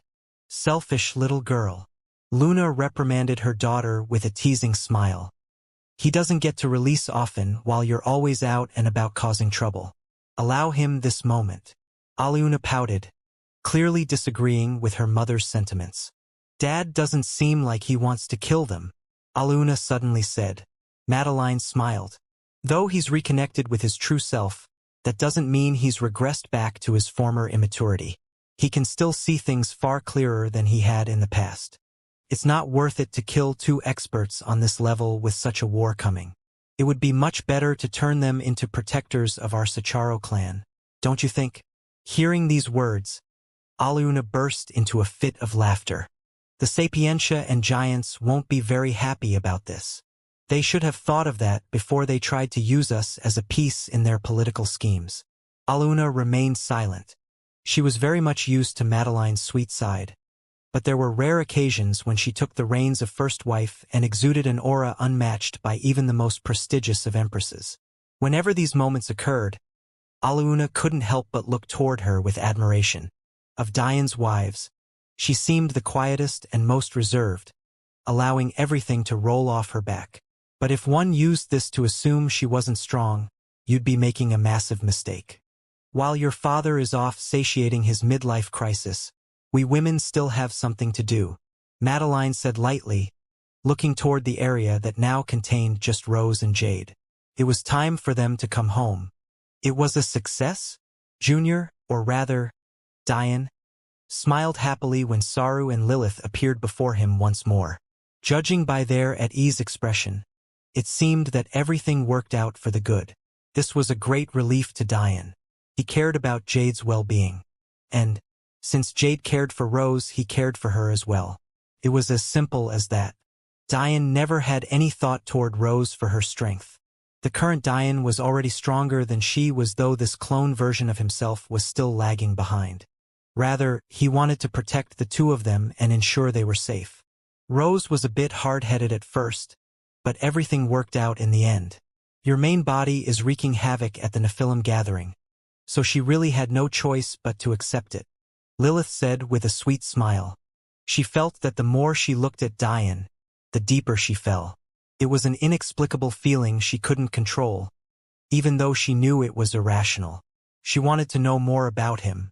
What was his favorite food? His favorite color? His hobbies? She wanted to know them all. He seemed to know so much about her, but she knew so little.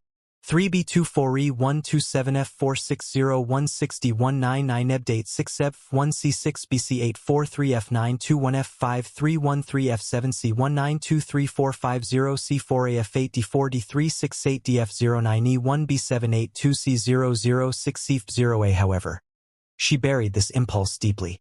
She knew that there would be time in the future. For now, she had to become stronger. The coming trials wouldn't be joke. Compared to them, the ancient battlefield that had thrown the mortal plane into an upheaval was nothing more than a blip. Diane sighed. This is good. I can understand the feelings of hatred Rose has for me. I can only do right by her by helping this timeline's Jade to rise above her former self. Is Jade? Saru hesitated, knowing Diane likely wouldn't want to say much on the topic. Is she one of us? Diane didn't need to think much to understand what Saru meant. By us, she was clearly referring to herself and Lilith, alluding to the odd ties between the two of them and Diane. Diane smiled. You could say so. It's just that she was very unlucky in this life. Even if she awakens to her true self and comes to know all the good she's done in the past, even beyond her sacrifice for me in this life, she won't be able to forgive herself. This is why I'm leaving her under Rose's tutelage. She must leap over the barrier under her own power. My interference will only hinder her. Saru and Lilith looked at one another before nodding. Saru, I've already laid out the path for you. You just need to focus on circulating the special method I've taught you, and your faith seed will naturally strengthen your body. Lilith, however, your path is more complex. As I've told you, I've created something special for you, but it's more accurate to say that I've only perfected a path you yourself created. You'll refine your nascent soul into a sword soul. Sword soul. Lilith's eyes brightened at these words. Knowing that she didn't have a place here, Saru went off into the depths of Soul Palace, entering her personal cultivation room to seclude herself. As for Diane and Lilith, they entered the beautiful back gardens of the palace, sitting cross-legged across from each other. I cannot take credit for this, Diane said with a smile. This is a path you refined for yourself. I'm only helping you with the last stage. Your former self was quite famous for her sword. In fact, it wouldn't be an exaggeration to say that you were one of the greatest sword masters to ever live. However, your cultivation talent was lacking. Though your sword reached the pinnacle of the world, you never stepped before the immortal celestial realm. Still, this wasn't entirely due to lack of talent. Much of it was because you attempted to forge a new cultivation path using true sprites as the template.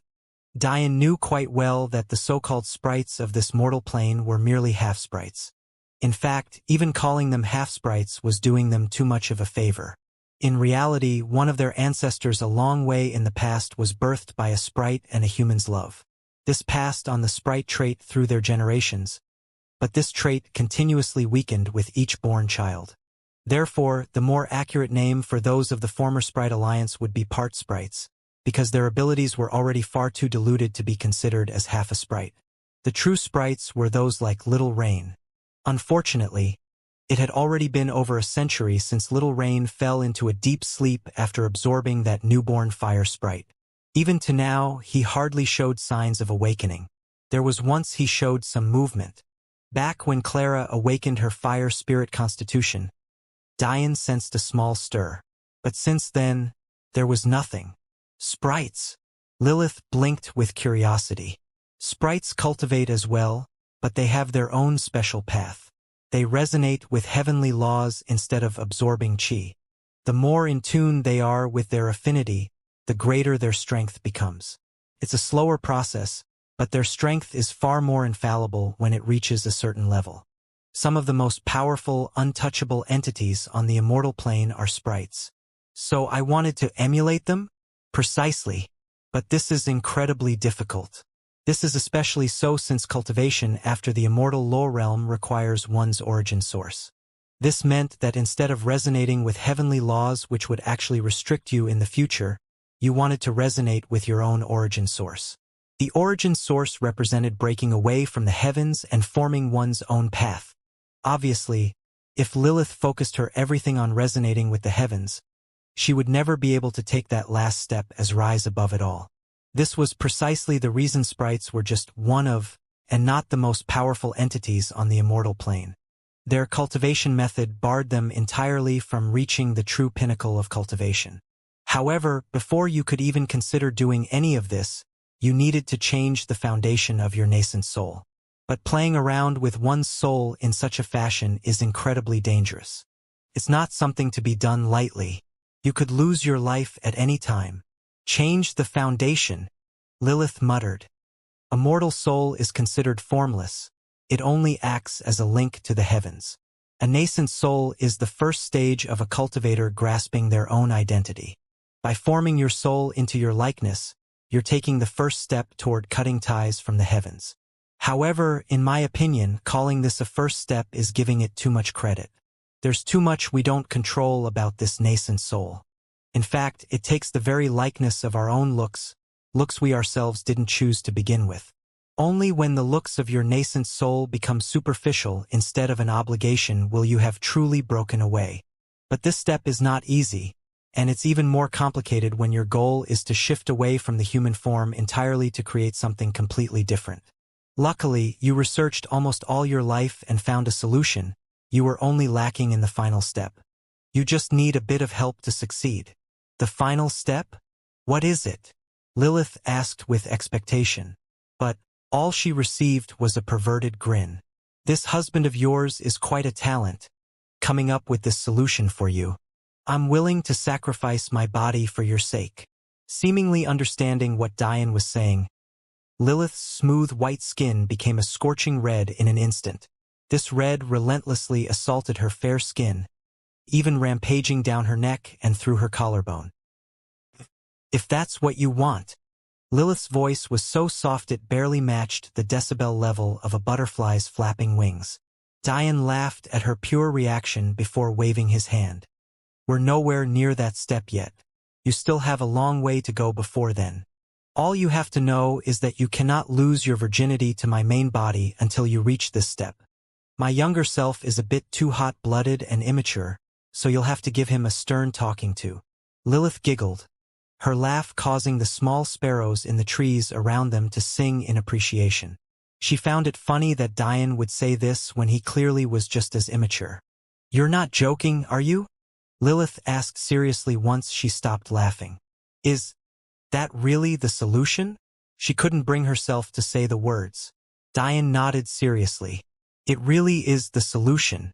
This isn't because of some special dual cultivation technique, but rather because of the special nature of my own soul.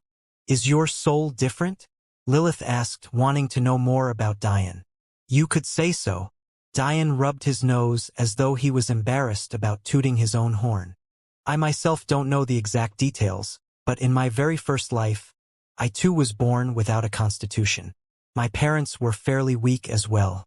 Even my father only reached the saint realm at his peak. However, I, for some reason, always had extraordinary soul prowess. It was just that there was no path set for me forward. To those of the mortal plane, the soul path was meaningless. The longer I lived, the more firmly I disagreed with this.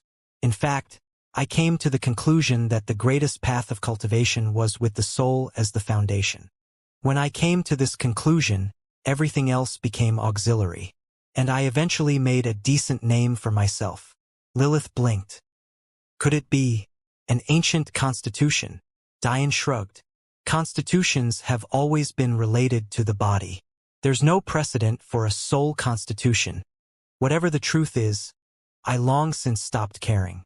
All I'm interested in now is using my strengths to help those I love. Plus, it's well known that no one born with an ancient constitution has ever made it to the Tao realm, let alone beyond. Though, it's a possibility considering soul prowess doesn't impact tribulations. This aside, my soul has the ability to not only grow at astonishing rates, but to also do the same for my wives. Clara, Ree, Amphrey, and Madeline all already have Tao souls despite having average talent in the soul path at best. I will be the key to your final evolution. Diane grinned. Leave it to me. Lilith blushed red once more, turning from Diane's gaze. All you know how to do is tease me. How about you teach me this method first? With that, the two delved into a new world. As his clone was having the time of his life, Diane himself was doing the same. His blood surged with a level of exhilaration he had never felt before. If one peered into his body, it would be akin to entering a cave of gems. Even his blood ran a glistening royal blue. With every strike he made, it grew fiercer, rushing through his veins like a torrential rain. The sound alone could deafen a mortal. A fall's wavering leaf, the oppressive barrage ended, but it turned into a swordplay filled with a myriad of changes. Like a colored leaf falling from a withering tree, Diane's sword fluttered in the wind, its path impossible to predict. The injuries on the two ancestors continued to accumulate. Even though they seemed superficial, only the two of them knew just how dangerous their current situation was. A spring's falling rain. The expressions of the two ancestors changed drastically. Wasn't it a spring's sweet breeze? When did it become falling rain? The two of them had weathered this storm, slowly becoming accustomed to Diane's swordplay and waiting for an opportunity to counterattack. But who knew this wasn't the end of Diane's means? The booming of thunder suddenly loomed over their heads. A golden lightning streaked across the skies, matching the tempo of Diane's sword and striking downward. It should have been fierce. The booming of thunder, the striking of lightning, how could it be anything but? However, the two ancestors were lulled into Diane's gentle rhythm. They suddenly felt as though they were indoors as the soft pitter-patter of rain hit against a clear window. Their hearts were overwhelmed by a feeling of comfort, one that could only come from a cool evening in April. Unfortunately, no matter how gentle the swordplay appeared, any fallen would die without a corpse beneath its might. The sudden change in Diane's sword completely caught the two of them off guard, allowing a sweeping blade to shear across their abdomens. Roars of pain and showers of blood filled the arena. Dripping below, droplets of crimson fell onto the 9 dragon pillars, causing them to tremble with an inconceivable might. Yadmir and Estienne retreated explosively. Yadmir's vitality was incredibly high, being a giant with the bloodline of a steel-skinned demon. But Estienne had no choice but to madly consume pills. If it was a normal injury, even if their hearts were pierced, they could shrug it off. However, the corrosive red chi pouring into their bodies right now forced them into a terrible situation. Diane breathed heavily, looking down on their retreating figures with a piercing gaze. Heaven's scroll shone brighter and brighter, trembling under his presence. But he didn't care. In fact, he hardly noticed even as began to slowly etch his name. Still, even though he didn't care, that didn't mean others didn't. The arena fell into complete silence, watching on with bated breath. It was then the situation suddenly changed. The Heaven Scroll had only completed its first stroke when a crack formed on its body. At first it was small, but then it began to expand wildly. Under the eyes of countless powerhouses of the mortal plane, the Heaven Scroll that had stood for countless eras shattered, its bits and pieces becoming a surge of chi that shot into the air. There in the sky, the chi began to change form. Many were expecting some spectacular change, but it soon became obvious that they were forming letters that then formed words. When Dian looked up into the sky, he couldn't help but chuckle. Hadn't this already happened once before? You don't qualify to name me. Dian shook his head as he looked into the skies. Back when his manifestation first awakened in the Elven Kingdom, the stone seal that hid the soul tome had been tasked with naming it. Unfortunately, instead of doing so, its attempt resulted in the stone seal shattering, eventually leading to the soul tome landing in Dian's hands. Today, the Heaven's Scroll tried again, this time in an attempt to name Dian himself. But the result was an ancient treasure of unknown grade destroying itself in the attempt. As though to add insult to injury, the chi unnecessarily rearranged itself into the same words as back then. Even if Dian swore he wasn't doing it on purpose, others wouldn't believe him. But he truly wasn't. He could faintly tell that his body was hiding an inexplicable secret, but whenever he tried to ponder upon it, he'd draw a blank. It was only now Dian understood that it wasn't that the Heaven's Scroll was taking its time in evaluating him, but rather that it had been struggling to do so in the first place.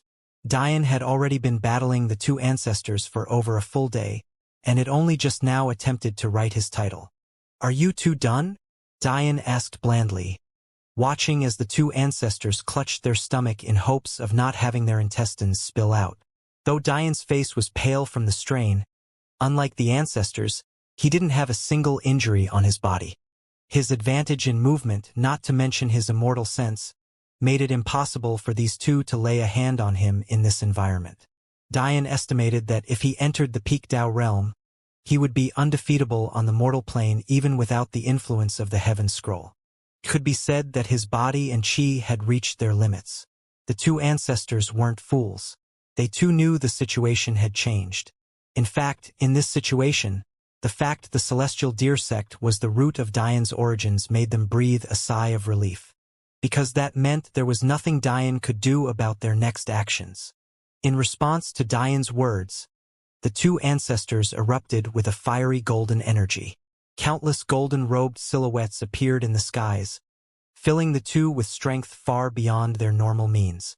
Their backs straightened as their blood dried up. Their wounds healed at a visible rate, causing Dian's eyes to narrow. It was no wonder they were confident. The Celestial Deer sect they had always known, even at their peak, only controlled two quadrants, Dian's home quadrant and the 99 Universes quadrant. Though, in order to counteract this, the quality of their faith was exceedingly high. The reputation of the Celestial Deer sect spoke for itself. Countless outer powers fawned over them. How could their faith purity not be high? However, the current situation was very different. The Celestial Deer sect the public had once loved had faded from memory long ago. Those of the upper echelon here might remember them, but their number was only a drop in the bucket compared to the population of the mortal plane. Simply put, the faith of the Celestial Deer sect had drastically plummeted over the countless years that had passed since their fall. Since that was the case, how could Dian be a match for them? "It seems you two have this well thought out," Dian said with a sneer. The two ancestors didn't respond. Even the fiery-tempered Yadmir had an incomparably grim expression on his face. Though they were taking advantage of the Heaven Scroll's destruction, it didn't mean they had forgotten who resulted in its destruction to begin with. There was no doubt that it was this young man before them. 5th level planet grade faith. 3rd level planet grade faith. I'm flattered. With the Nephilim Alliance controlling over 500 quadrants, and the Sapientia controlling over 300, this was exactly what Dian had expected. Of course, he didn't think he would have to face this all now. There was a reason he was shaking his head. His own arrogance was getting him into trouble again, but this time it really wasn't his fault at all. How was he supposed to know that the treasure they worshipped so much was such trash? "Unfortunately for you, you've still underestimated me." Dian's aura completely changed. The air of an emperor of the heavens revolved around him like a violent cyclone, creating a formless robe that draped along the outline of his body and crystalline armor. In sharp contrast to the countless golden silhouettes he faced from the two ancestors, to his back, there was only one man. one man that took on his very own likeness. Origin ancestor Dian Sicharo. The two ancestors trembled. No, it wasn't just them, but rather each and every cultivator in attendance. They realized now just how foolish they had been to believe that Dian was from some hidden clan. Never in the history of the mortal plane had anyone ever built an emperor-grade clan in a single lifetime. Even the best needed 2, 3, or even more generations. However, not only had Dian done this, but he reached the first-level planet grade in a single step. The three men clashed once more. But it became very obvious very quickly that the new situation was much different than it had been in the past. The movements of Yadmir and Estian became more fluid, their attacks more potent, variable, and enigmatic. So this is what it feels like to battle a higher existence at their true pinnacle. Dian's eyes closed as the injuries on his once blemishless body began to quickly accumulate. What truly set higher existences apart wasn't the qi. Just like Tao experts, higher existences could only wield enigmatic qi, albeit to a far higher degree. No, what set them apart was their ability to bend the laws of the mortal plane to their whim. Each of their attacks were capable of shattering the void, causing distortions in the fabric of reality. This allowed a variability to their attacks that was impossible for a normal Tao expert to match up against. Quick strikes somehow landed far later than they should have. Slow strikes met their mark far quicker than they were meant to. Up became down, and down became up. Dian found using his immortal sense to keep tabs on all of these rapid changes was weighing on him even when he had his halo activated. He realized then just how right he was about the importance of battle experience.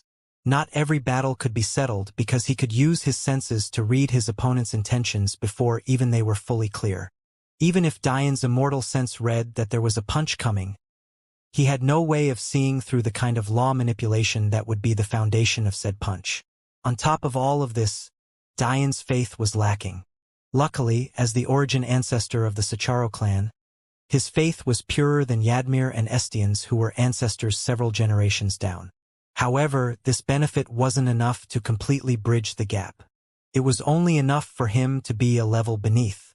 Despite controlling only 300 or so universes, the Sapientia had faith just as powerful as the Nephilim alliance precisely because they were just a single clan while the latter was an alliance.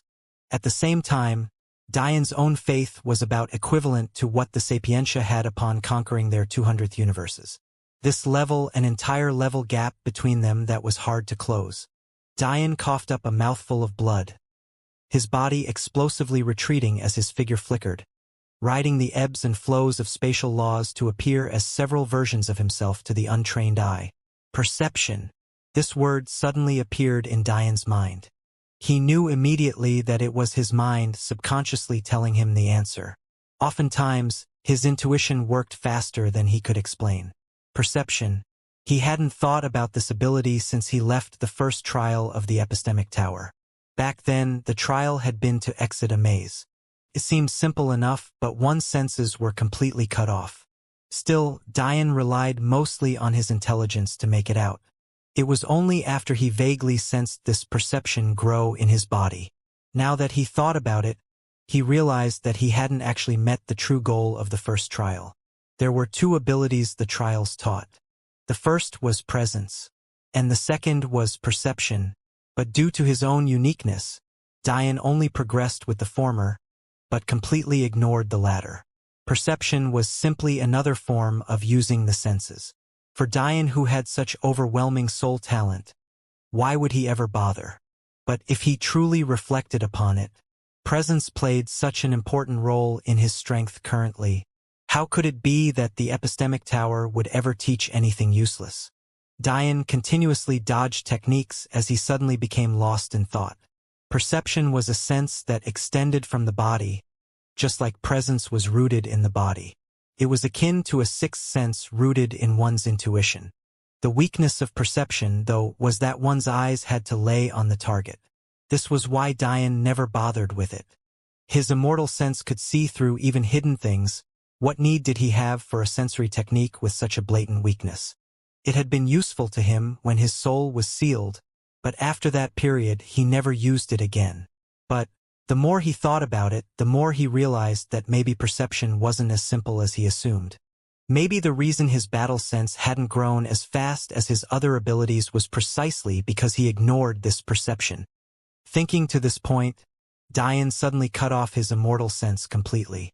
As though on cue, 2 near-lethal strikes landed upon his body. A palm from Estienne blasted into the left of his chest, while a finger from Yadmir burrowed into the side of his ribcage. The sudden change shocked the 2 ancestors, but they were both veterans of battle. They didn't hesitate for more than a moment before following up. The strikes landed upon Dian's body like a barrage of nuclear bombs. The sound of a higher existence striking such powerful defenses was no joke. It felt as though the world was shattering around them as concentric blasts of air and shattered space blew wildly about. Dian bled red, but the movement of his eyes, or rather, eye, was incredibly rapid. As he circulated his silver mirror constitution to its absolute peak using bold-type chi, he forced himself to take everything in, only now realizing that maybe the loss of his left eye was more troubling than he originally assumed. This is it. This is it. If those below could hear Dian's thoughts, they'd think he was a fool. In one moment, he was a man who could stand toe-to-toe with 2 ancestor-level characters, and in the next, he became a beaten ragdoll. There was nothing Dian's right eye missed. Even though he was blind to his left side, the truth was that his right eye was no longer normal. In an average person, one's periphery was exceptionally limited. This was true even for cultivators. After all, this is a limitation of design and not something that cultivating can change. However, Dian's singular eye was different. If his straightforward line of sight was considered 0 degrees, he could see to the right 150 degrees. To the left, he could see 90 degrees, a measure that would be even more if it wasn't for the obstruction of his own nose. In addition to this, if he shifted his pupils its furthest distance to the right, he could make up this final 30-degree span to see a full 180 degrees to his back while others had their vision blur past a narrow focal point. He could see clearly in this 270-degree span. Unfortunately, this was still too limiting. With the experience of the 2 ancestors, they immediately realized that Dian was reacting far slower to attacks that came to his left. In some cases, he wouldn't notice them at all, causing him to be inflicted with a barrage of injuries that painted a picture of crimson on just a single side of his body. But even with the situation being as such, Dian's eyes, or rather, eye, was glowing brighter and brighter. Of course, this was not a tangible brightness, but rather an allegory for Dian's own excitement. The ancestors seemed to realize that this counterattack of theirs wasn't dampening Dian's spirits. In the end, this ironically made them the more anxious side as they sought to end it all quickly. So this is what I've been missing out on. The rapid flickering of Dian's eyes accelerated as he allowed his halo to fade. I've been relying on my immortal sense so much that I've missed what's right in front of me. Dian already found Hell's right eye to be amazing. To have the ability to freely fold and unfold space as he pleased, even traveling between universes, something that was an inconvenience to everyone, suddenly became leisurely to him. However, he could have never expected that he had merely touched its surface. Dian had always thought it was best to not trust his eyesight. In a way, he was correct. Eyes could easily be deceived, but divine and immortal sense had ways of peering into the truth of matters. Still, he had been far too extreme in his views. This problem became even more glaring after he gained one of the most sought-after pupils in all of existence. Not only did Hell's right eye have the ability to fold and shrink space, but it was incredibly sensitive to its fluctuations, far more sensitive than even Dian's own immortal sense. In fact, while Dian's immortal sense didn't have the ability to peer past a universe barrier yet, Hell's right eye actually could. All of a sudden, reading the shattering of the void that allowed the 2 ancestors to change the laws of physics as they pleased became easier and easier. When Dian reached a certain point, he retracted his halo entirely, abandoning his soul completely. He felt like it was still distracting him, stopping him from reaching an even higher level. He could feel it, that breaking point. It was right there. An overwhelming presence broke free from Dian's body. The momentum was so fierce that the 2 ancestors were pushed back by the invisible force uncontrollably. Tisk! Dian turned his head back to watch his Vajra body tear the immortal blood gong array apart. The 9 dragon pillars cracked and crumbled as its weighty presence made itself known. The illusory array over Dian's left eye suddenly shattered, revealing his closed eyelid leaking with blood below. Dian obviously hadn't been taking this fight very seriously.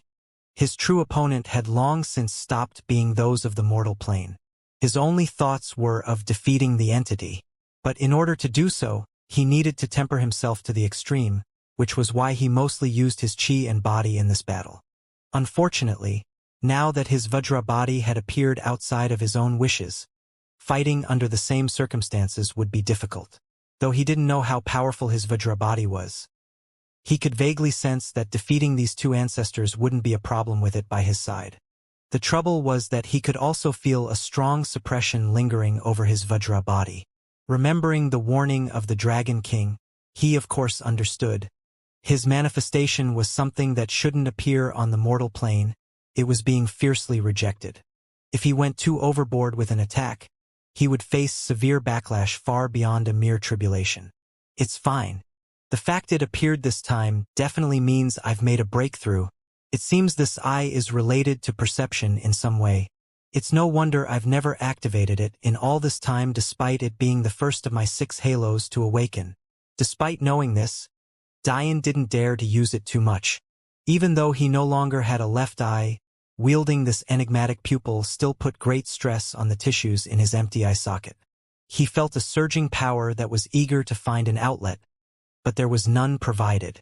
I have to reach the Fate Silk realm. Dian clutched his fists. Well, it seems like the fun's over. Heal. Dian spoke this word casually, but the moment this 3rd blessing came into effect, his entire body was enshrouded by white flames. An instant later, it was as though he hadn't battled at all. Seeing this scene, the 2 ancestors shivered in terror. It was only now they remembered Dian hadn't used his faith to heal himself. It wasn't because he couldn't, since they obviously had been able to. It was because he hadn't wanted to.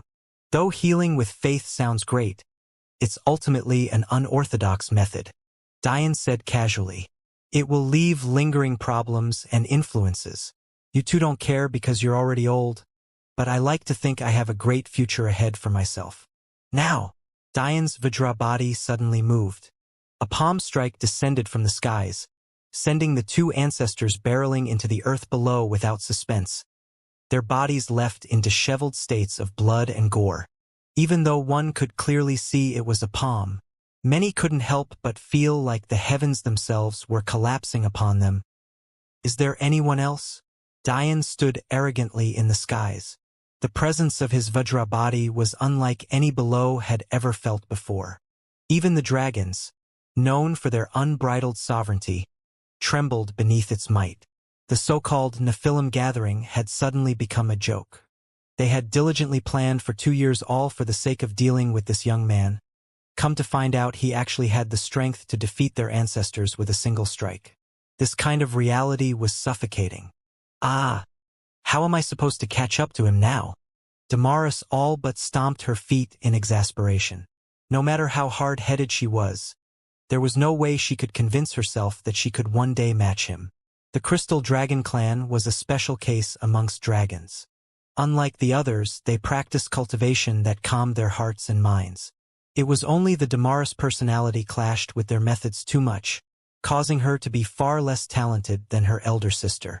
As a result of this odd evolutionary path, the Crystal Dragon clan, at least in recent history, birthed the most number of dragons who broke through heaven's chains and transcended. In fact, their bloodline was quite well respected even on the immortal plane. Knowing all of this, it was no wonder Damaris was so haughty. However, from the first moment she met Dian, he had been constantly suppressing her. She still remembered the time where Zaire and Lila laughed at her for thinking she could beat Dian. Back then, she thought they were blinded by love for their elder brother. But realizing that this truly was the reality of it all, it was a hard pill to swallow. When Cheng-Lei reached this state in his thinking, years of tempering and hardship allowed him to finally shatter those chains and pave his path toward the immortal plane. But Damaris was different. Her inner struggle was still raging on. She simply couldn't place down her pride so easily. If breaking heaven's chains was so easy to do, wouldn't every beast succeed? On Diane's shoulders, little Yin and Yang smiled so brightly that their little chubby cheeks expanded by at least 3 times. When they first completed their pact with Diane, they had seen layers to his timeline that wouldn't appear in a normal person. They had known since then that their choice was correct. But seeing matters truly play out as they had expected, it was enough to fill their little hearts with joy. Since you've all remained silent, I'll take it as a sign of assent. In just 70 to 80 more years, the ancient battlefield will descend. This isn't the time for the mortal plane to be embroiled in war. Those failed clans realize just what kind of opportunity this is. The fact the heavens are allowing that plane's descent at this time means that it's given up on us already and wants to cleanse its failures. Think twice, then a third time before doing something this foolish again. I won't forgive you a second time. Diane had long since come to understand that the ancient battlefield was nothing more than a tool of evolution. Not only could those who trained on its surface vastly increase their training pace, but its descent was the very core of the survival of the fittest. The heavens believed that their modern era was too weak. How could it not be? The so-called sprites had taken the crown as pinnacle race, but Diane knew well that the true pinnacle race should have been those of his mortal clan.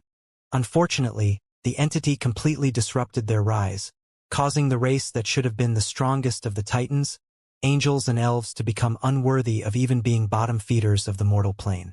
The fact the ancient battlefield was descending so early only proved Diane's thoughts. The heavens wanted to hit a hard reset, to do it all over again from the beginning. For those clans that had been lurking on the ancient battlefield for countless trillions of years, this was their chance. But it seemed that those on the mortal plane weren't even considering this issue. They still believed that they would be able to weather the coming storm.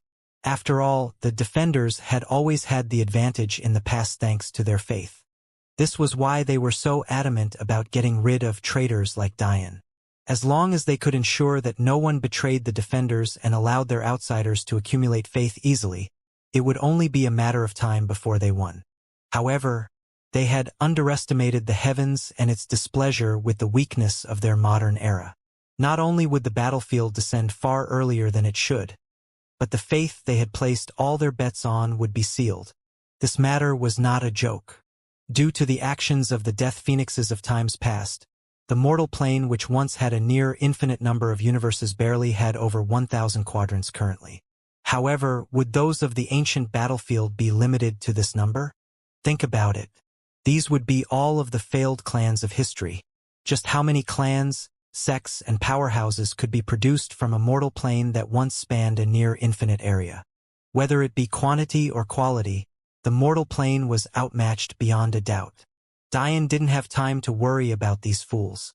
Even if he was this powerful now, what if he was facing 3 higher existences instead? What about 4?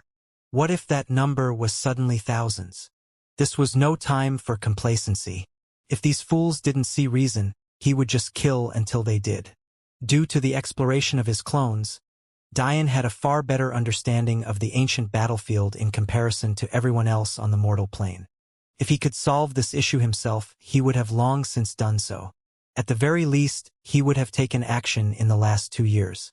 One had to remember that Diane's battle prowess on the ancient battlefield was even higher than it was on the mortal plane due to the fact it was his constitution's world. Yet even with this being the case, he still wasn't 100% confident. Though Diane had a certain level of certainty that he could protect himself and his family, this simply wasn't good enough. Diane's enemy was never those of the mortal plane, or even the ancient battlefield, but was rather the entity that still lay in slumber. Diane believed that his master was correct. The key to defeating the entity would likely lie with faith. But, if he took a back step and solely focused on defending, though he would survive, he would lose a massive amount of ground as well. If this happened, he'd be right back in the same situation he was in the previous timeline. It would take him too long to unify the mortal plane, giving the entity too much time to complete its absorption of his home universe, which would ultimately lead to his loss in the end once more.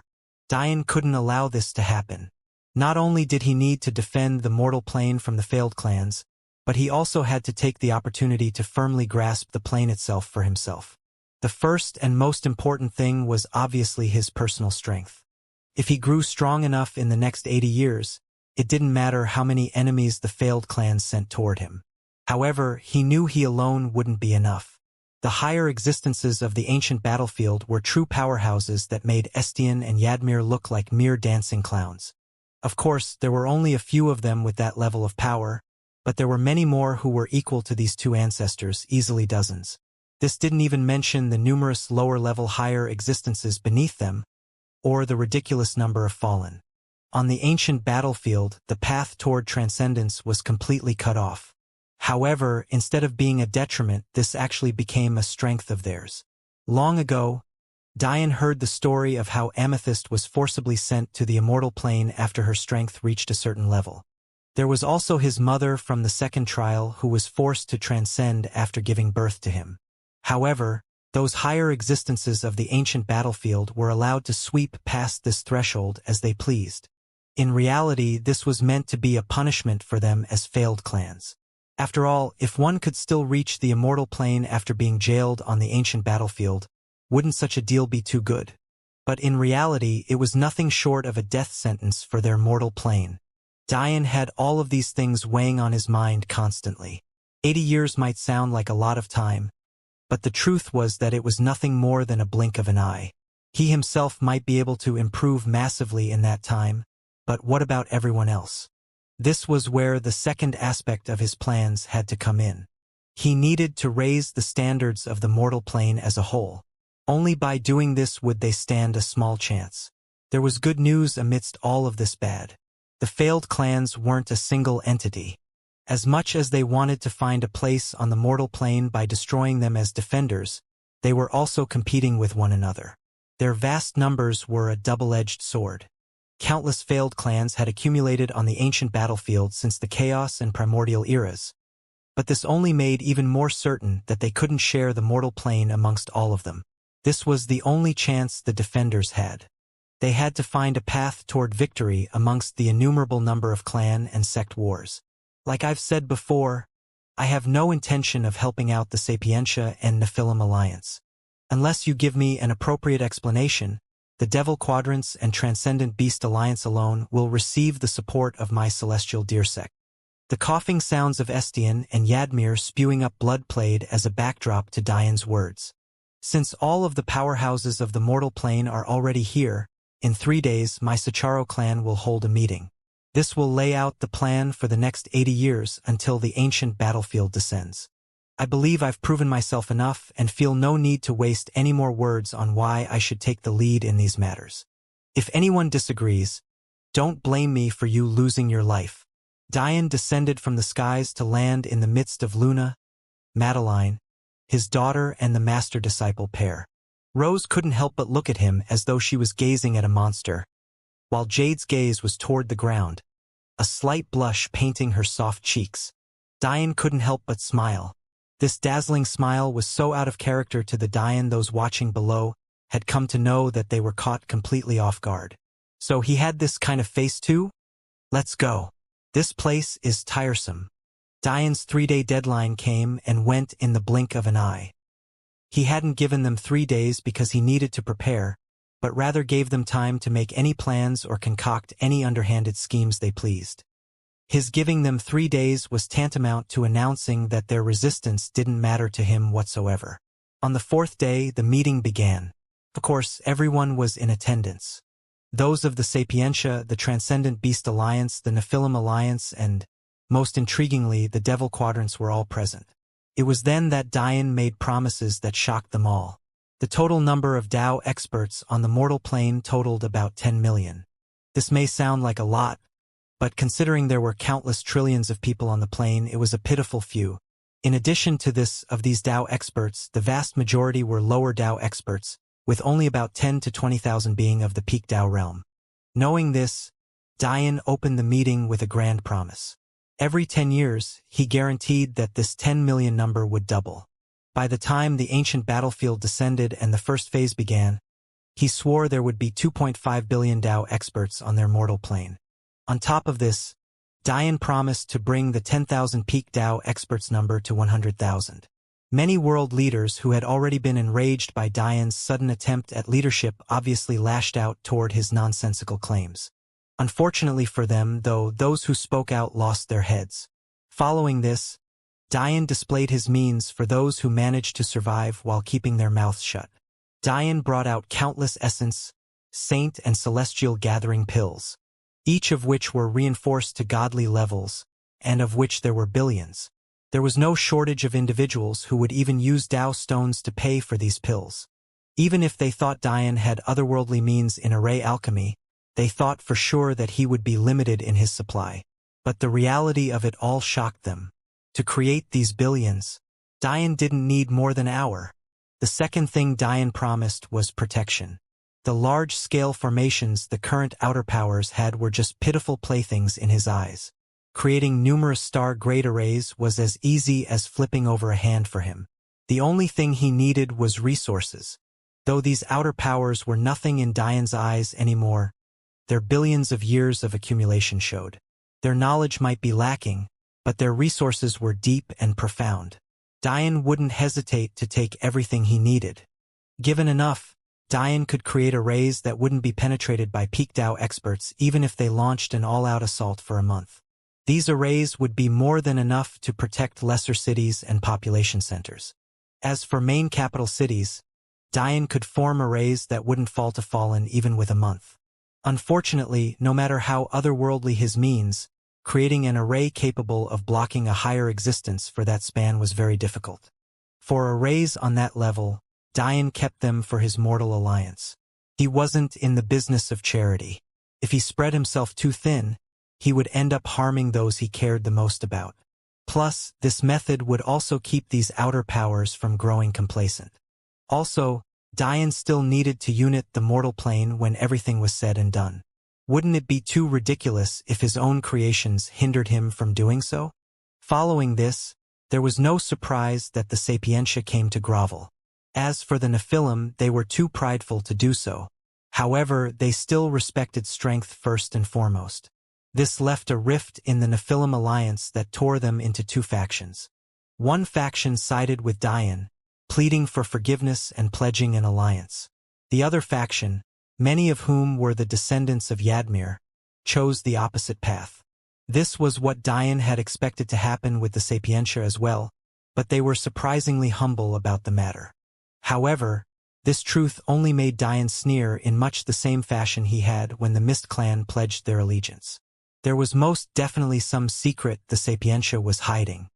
He didn't believe that this enemy of his that had been lurking in the shadows for longer than even he had been alive could be handled so easily.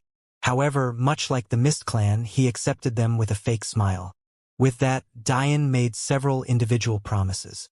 He promised those of the Nephilim who submitted to purify their bloodlines, allowing them to grow stronger. Of course, this was the same deal he provided to the Transcendent Beast Alliance. For the Devil Quadrants, they were already his allies and didn't need further promises. However, he still took steps toward assimilating them into the martial world. They had been ostracized for too long. As for the Sapientia, in order to express their sincerity to Dian, they uploaded all of their knowledge into the Mortal Library and retracted their statements about array alchemy. It was only for these reasons that Dian accepted their bowed heads. In return, he passed down several soul cultivation methods that had been lost to time. With how important their abacus manifestations were to them, this was truly an invaluable gift. Like this, the years and decades began to tick away with Dian slowly molding the mortal plane to his own image. Maybe it wouldn't be until centuries later that they came to understand that the plans Dian laid out during those meetings sealed their futures. In what felt like the blink of an eye, 80 years passed, leaving just 3 days to the start of the ancient battlefield's first phase. The only regret Dian had in this time was the mysterious disappearance of the timeless library. With Apollos in captivity, it shouldn't have had the ability to hide from him, yet it had. But he didn't have the luxury to think about it anymore. The War of Ages was about to begin. There were very few hegemons of the mortal plane, but this very place was the Holy Land one of them called home. However, at this point in time, this place wasn't filled with its normal happiness and carefreeness. Well, this wasn't to say that something terrible was occurring. By all rights, it was actually a grand event. It was just that those watching on couldn't help but be nervous. In the skies above their heads, a grand staircase of gold ascended into the skies. It was truly a sight to behold. Holy light cascaded to the grounds below, bathing the empire's capital in a warm blessing. If one counted the number of stairs, one would come to an amount of 9,999. This seemed to hold no significance whatsoever, but for those who were knowledgeable, their hearts couldn't help but tremble. This was none other than Heaven's staircase, a trial known as Heaven's Ascent. It was the very trial every peak Tao expert who hoped to become a higher existence would be forced to take. Whether they could pry their own fate from the jaws of heavenly laws would be decided by this very trial. With this, one might begin to understand the significance of what these 9,999 steps represented. The half-step transcendent realm was separated into three major tiers. On the mortal plane, the first tier of experts was simply designated as higher existences. For those of this tier, they were only able to elicit the descent of 3,333 steps or less. The second tier of expert were known as lords.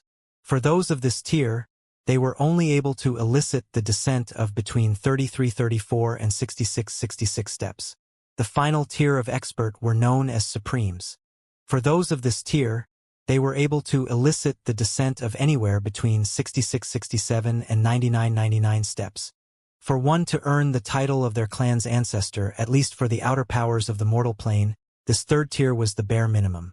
However, for all 9,999 steps to descend, this was a sight the mortal plane had not seen in billions of years. What decided the number of steps that descended? It was foundation and talent. For 9999 to descend, it meant that one's future on the immortal plane was nearly guaranteed. Well, if one managed to ascend to the top, that is. However, while this was rare for those of the mortal plane, the reactions of the citizens of this hegemon were far more lukewarm than it should have been.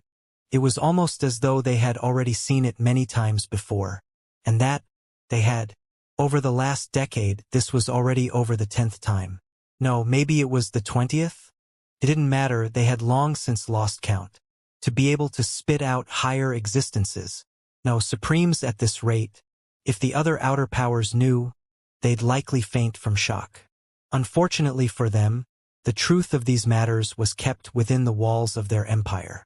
Currently, in the skies, the one challenging these 9,999 steps was Beauty with delicate brown skin. Her blue eyes flickered with a warm gentleness that overwhelmed one with the sense of wanting to protect her. The empire's capital had long since fallen for this beauty. In fact, the only time in these last 80 years that the citizens ever displayed their dissatisfaction for their emperor was when he held a grand wedding but excluded her. There were many people who cursed their emperor that night and drank a bottle of liquor in solidarity with this beauty.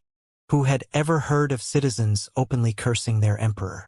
But the population of this hegemon did so freely, and they actually weren't punished for it. The ambience of this empire was clear. Even the lowest people scolded the emperor as though he was their own brother. Even when one of the emperor's women risked her life to challenge heaven's steps, they would feel nervous as though she was their own sister-in-law.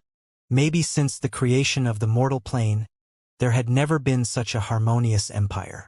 But here one was watching a petite beauty climb step after step. Every step was no different from facing another tribulation. Strikes of lightning, piercing whipping winds, blazing fires, attacks of the mind, disease-like afflictions. This small beauty weathered through them all, her steps remaining steady. 1,111 steps, 22, 44, 88. She reached the final 9th stretch. Her body was riddled with injuries, her beautiful features obscured by dripping and drying blood. But it couldn't cover the determination in her gentle eyes. A leather-like white armor stretched over her limbs as the call of a 5-headed elephant made even the steps below her small feet tremble. With a final push, she landed on the final step, her cheery, gentle laughter warming the hearts of those below. A blessing descended from above. Her aura rapidly surged as all of her injuries healed at a speed even faster than what the mortal eye could keep up with. The blessing lasted for several moments before she descended from the skies like a blue-gowned fairy. With a smile, she landed before a young man smiling a relieved smile. It was just that this young man was wearing emperor robes wrapped in black and gold dragons. He was none other than the emperor of their hegemon. Demon General Saru greets Emperor Sacharo. Saru curtsied politely, a sweet smile on her face. This hegemon was known by a name that rocked the mortal plane. They were the Mortal Empire. Stop messing around. Diane smirked, causing a wave of wind chi to pull Saru up from her bow. I've finally caught up, Saru said with a beaming smile. Diane only smiled in response, but the truth was that he was a bit confused about it all. With Saru's talent, she should have broken through this final step long ago. He didn't know why she had lagged behind so much. Of course, if others heard that Diane thought going from the celestial realm to the half-step transcendent realm in just 80 years was too slow, they'd probably start riots. However, it wasn't as though Diane had no basis for this thought. Of his family, Amphory was the first to break through. That deep sleep she entered into while Diane was wreaking havoc in former Sprite Alliance territory actually lasted almost 30 years. When she woke up, she had gone from the higher Tao realm to the peak. After consolidating her foundation, she directly broke through, becoming the first to conquer those 9,999 steps. The next was Madeline. In reality, Madeline should have been the first to break through. After all, she had Reincarnation of Heaven's Staircase. It had to be remembered that this technique allowed phoenixes to directly enter the higher existence realm, skipping over the tribulation, as long as they reached the peak of the Tao realm on their own. However, Diane advised her against it. Instead, just a few years after Amphory, she entered under her own strength. It was only then she used Reincarnation of Heaven's Staircase. What did this mean? It meant that Madeline had been baptized twice. Of his wives, even including Amphory, she was the most powerful. Diane had long since heard about those supremes of the ancient battlefield who couldn't enter the immortal plane. As a result, they were able to continuously consolidate their foundations and grow stronger without being forcefully ascended. These entities were individuals known as overlords to the populations within the ancient battlefield. After using Reincarnation of Heaven's Staircase, only after becoming a supreme herself, Madeline was baptized to the level of these overlords, wielding strength no less than any one of them. As for how she managed to not be forcefully sent up, the answer was fairly simple. Thanks to Luna's abilities, Diane could freely teleport into and out of the ancient battlefield, bringing individuals along with him. Madeline was currently within the ancient battlefield, so she was subject to the same rules as those overlords who couldn't transcend. In addition, as long as she didn't use the strength of an overlord while outside of the ancient battlefield, she would be able to live here peacefully as well. After being baptized by Reincarnation of Heaven's Staircase, both Madeline's life and reincarnation wills had entered the realm of law. Even on the immortal plane, she couldn't be looked down upon. There were many avenues toward becoming an overlord. Some simply strengthened their chi to a standard above supremes, others their bodies, still others their souls. However, the most difficult path, and the one the most powerful overlords wielded, was to reach this level by comprehension. After Madeline, it was Ri who was followed by Clara just a few months later. Though Madeline was the most powerful, when it came to dealing with many enemies, especially at the Supreme Realm, Ri was likely the most suited. Even as she diligently worked toward perfecting her constitution, and was infinitesimally close to doing so, her beast and fairy companions were growing along with her. Ri essentially had an army of higher existences, lords and supremes by her side. A few dozen, in fact. Her main partners, namely the fairies, wouldn't lose out to any supreme. As for Clara, her constitutions, well, 2 of the 3 had already been perfected. Clara's wind spirit and fire spirit constitutions were completed with ease considering the husband she had chosen. Spirit constitutions, in comparison to the others, had the most straightforward methods of reaching perfection. They simply needed to absorb high-level abyssal cores in order to ascend their constitutions from the mortal grade to the immortal grade. If Clara could perfect her Eternity's balanced constitution as well, even without comprehending a law, she could battle overlords with ease. In fact, even now, normal supremes were no match for her. Of course, Dian's wives improved the fastest because they could dual cultivate with him.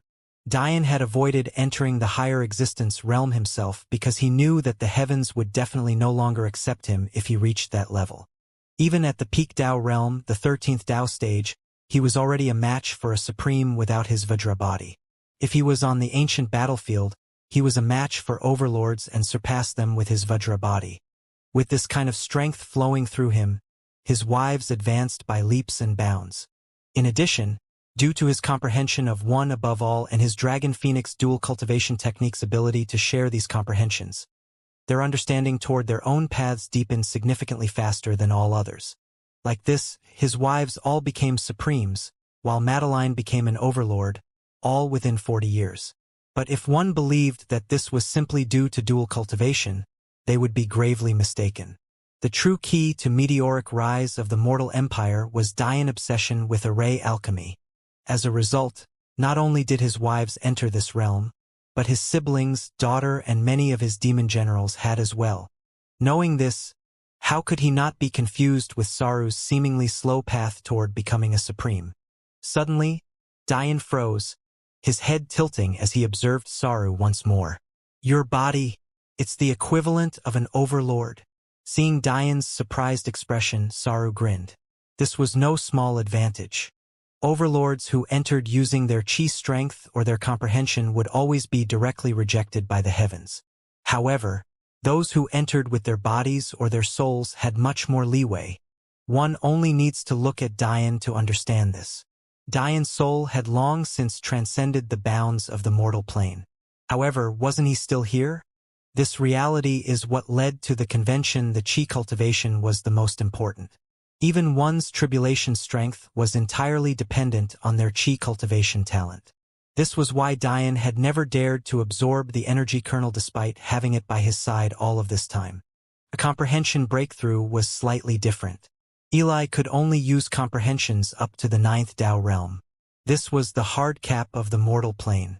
Those who comprehended laws were essentially forcefully creating a connection to the immortal plane, which is why they would be rejected by the mortal plane. Chi overlord, body overlord, soul overlord, and ascended overlord. With Saru breaking through as a body overlord, she had suddenly become a massive trump card. Being able to use the strength of an overlord on the mortal plane was massive.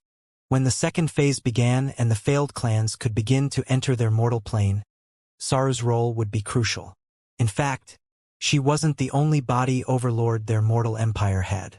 The other was obviously his own father-in-law and Amphrey's father. Body overlords were incredibly rare due to the difficulty of the path. Of course, soul overlords like Dian were even rarer, but this didn't make this formerly stated truth any less meaningful. Dian smiled brightly. This is great. I was wondering why it took you so long to break through. It seems I was worried for nothing. With this, Dian could finally sigh in relief.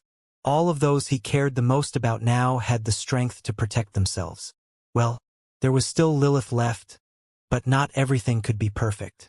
He wasn't a god just yet. In the last 80 years he had refined pills like madman.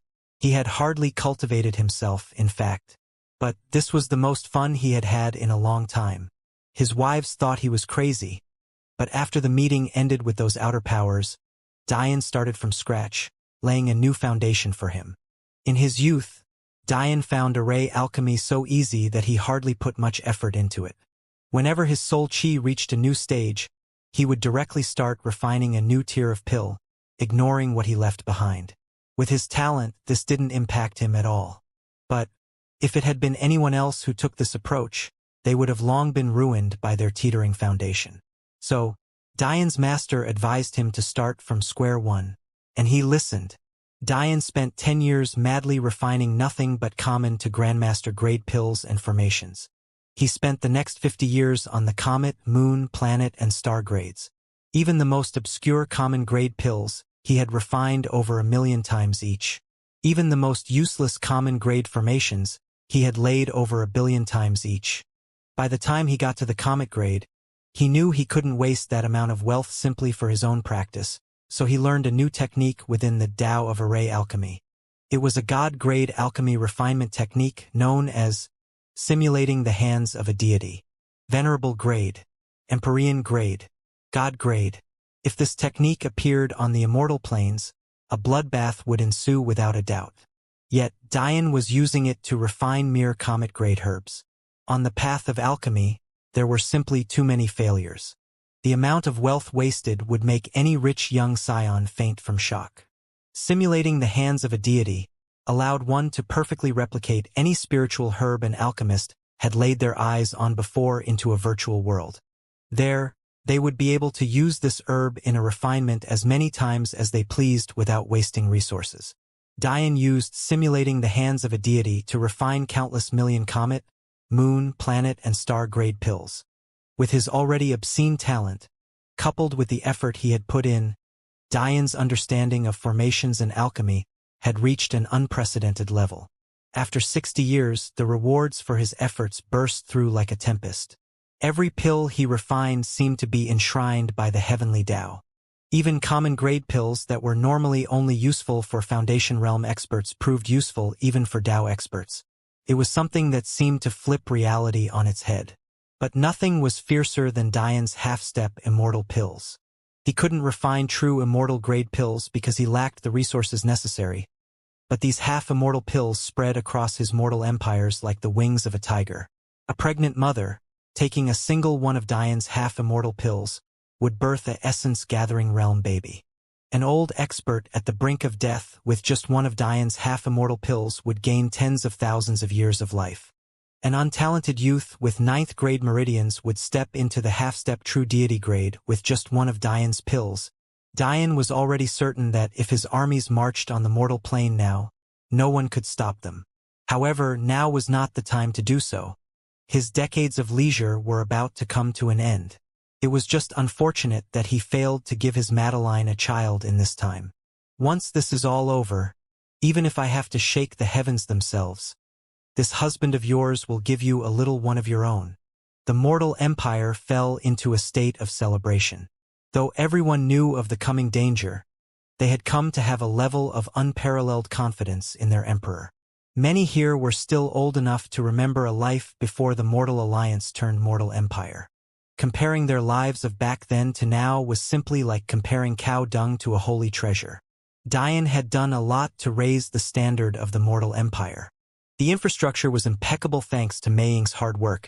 The resources were seemingly endless thanks to Eli and the Array Alchemy Association, and every day seemed filled with a vibrant hope for the future. Though Dian had hardly cultivated in the last 80 years, one would be hard-pressed to believe this truth. For one, he crossed 7 cultivation stages, going from the 6th Tao stage up to the 13th. For others, this was a leap that should have taken several 100,000 years. Yet Dian simply popped a few pills into his mouth and let them do the work for him. Not only was his chi cultivation incredibly high and pure, but his foundation was also sturdy without compare. His knowledge of array alchemy had reached such a profound level that he finally succeeded in creating a branch of pill formula perfectly suited toward mortal meridians. Thanks to his pioneering a new field, not only did his own cultivation benefit greatly, but those of his mortal world did as well. Though their birth rate was incredibly low, in the last 80 years, Dian's mortal clan had given birth to 100,000 mortal warriors.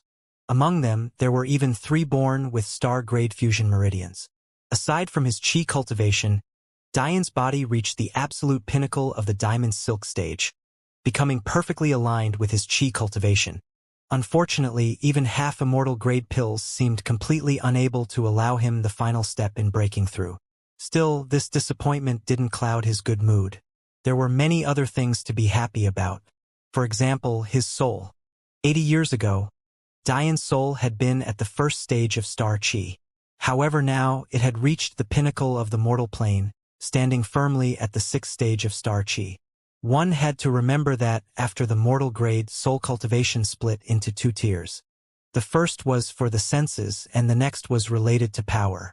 Dian's senses had already broken into the immortal grade, evolving into immortal sense. Now, his second soul path was also on the verge of reaching this level. In line with his soul's accomplishments, Dian's immortal sense had evolved, growing from the first-grade world seer stage to the third. This allowed him to see through two universe barriers away from him at once. This didn't mean Dian could only see 3 universes at a given time. If 3 universes were arranged in a straight line, then he would only be able to see 3. However, if he stood at the center of a universe surrounded by many, as long as a universe was within 2 barriers of him, he could lay eyes on all of its secrets. The evolution in his immortal sense caused Dian's comprehension to skyrocket. Not only did the secrets of array alchemy become clearer to him, but mortal-grade wills became a joke. There was already not a single will of his that hadn't reached the 9th Dao level despite the fact he didn't place his mind to it. As for why he hadn't broken through to comprehend a law, the answer was obvious. He needed to be free to exit the ancient battlefield. After all, he was the backbone of his mortal empire. The only exceptions to this were his weapons master and one above all wills. Dian's weapons master will had only reached the 9th intent realm, while his one above all had only reached the 9th will realm. In addition, without even his meaning to, Dian had comprehended a whole host of other wills. It actually wasn't his own fault, but rather that of one above all. It seemed that by practicing in this technique, Dian was slowly comprehending the source of all things, allowing many things others struggled with to become clear to himself. In the end, Dian had become a powerhouse the likes of which the mortal plane had not seen in a long time. It was fair to say that he was completely unmatched by mortal grade standards. The only ones who could threaten him were the overlords who surpassed mortal standards due to their inability to transcend. In truth, Dian had not battled in a very long time. Though others might have been nervous for the coming trial, he buried an eagerness deep within his heart. According to Jade, he had conquered these overlords once before already, but to the current Dian, those achievements meant nothing. As far as he was concerned, it had nothing to do with him. He was itching for a challenge. All of the plans had already been laid. Countless strategies and contingencies had been laid out by Dian. In fact, there were even measures for if the worst-case scenario occurred. With this, the remaining 3 days became a time for leisure, a time that Dian didn't take for granted even for a moment. Master, uncle. Dian greeted his master and her husband with a broad smile. Of course, in all this time, Dian hadn't forgotten his promise to his master. After the meeting with the outer powers ended about a decade or so later, the Valley of Geniuses opened on the Dao floors of the Epistemic Tower. Dian hadn't hesitated to leave behind the celestial floors then and seek out his master uncle's spirit wisp. Following that, it had only taken a few years to reform his body. Now, he too had stepped into the higher existence realms along with his wife. Though the two of them hadn't caused 9,999 steps to descend, his master uncle had still evoked more than 8,000. While his master had evoked more than 9,800. They were both quite powerful amongst supremes. Little Dian, you've comprehended my path? Esmeralda smiled toward Dian with a doting expression. Dian laughed. I finally did. Master's comprehensions of array alchemy was extraordinarily deep. In fact, they're very much like runic vein theory, which I don't have much talent in. It's likely because of this that it took me so long. Esmeralda chuckled, pinching Dian's cheek viciously.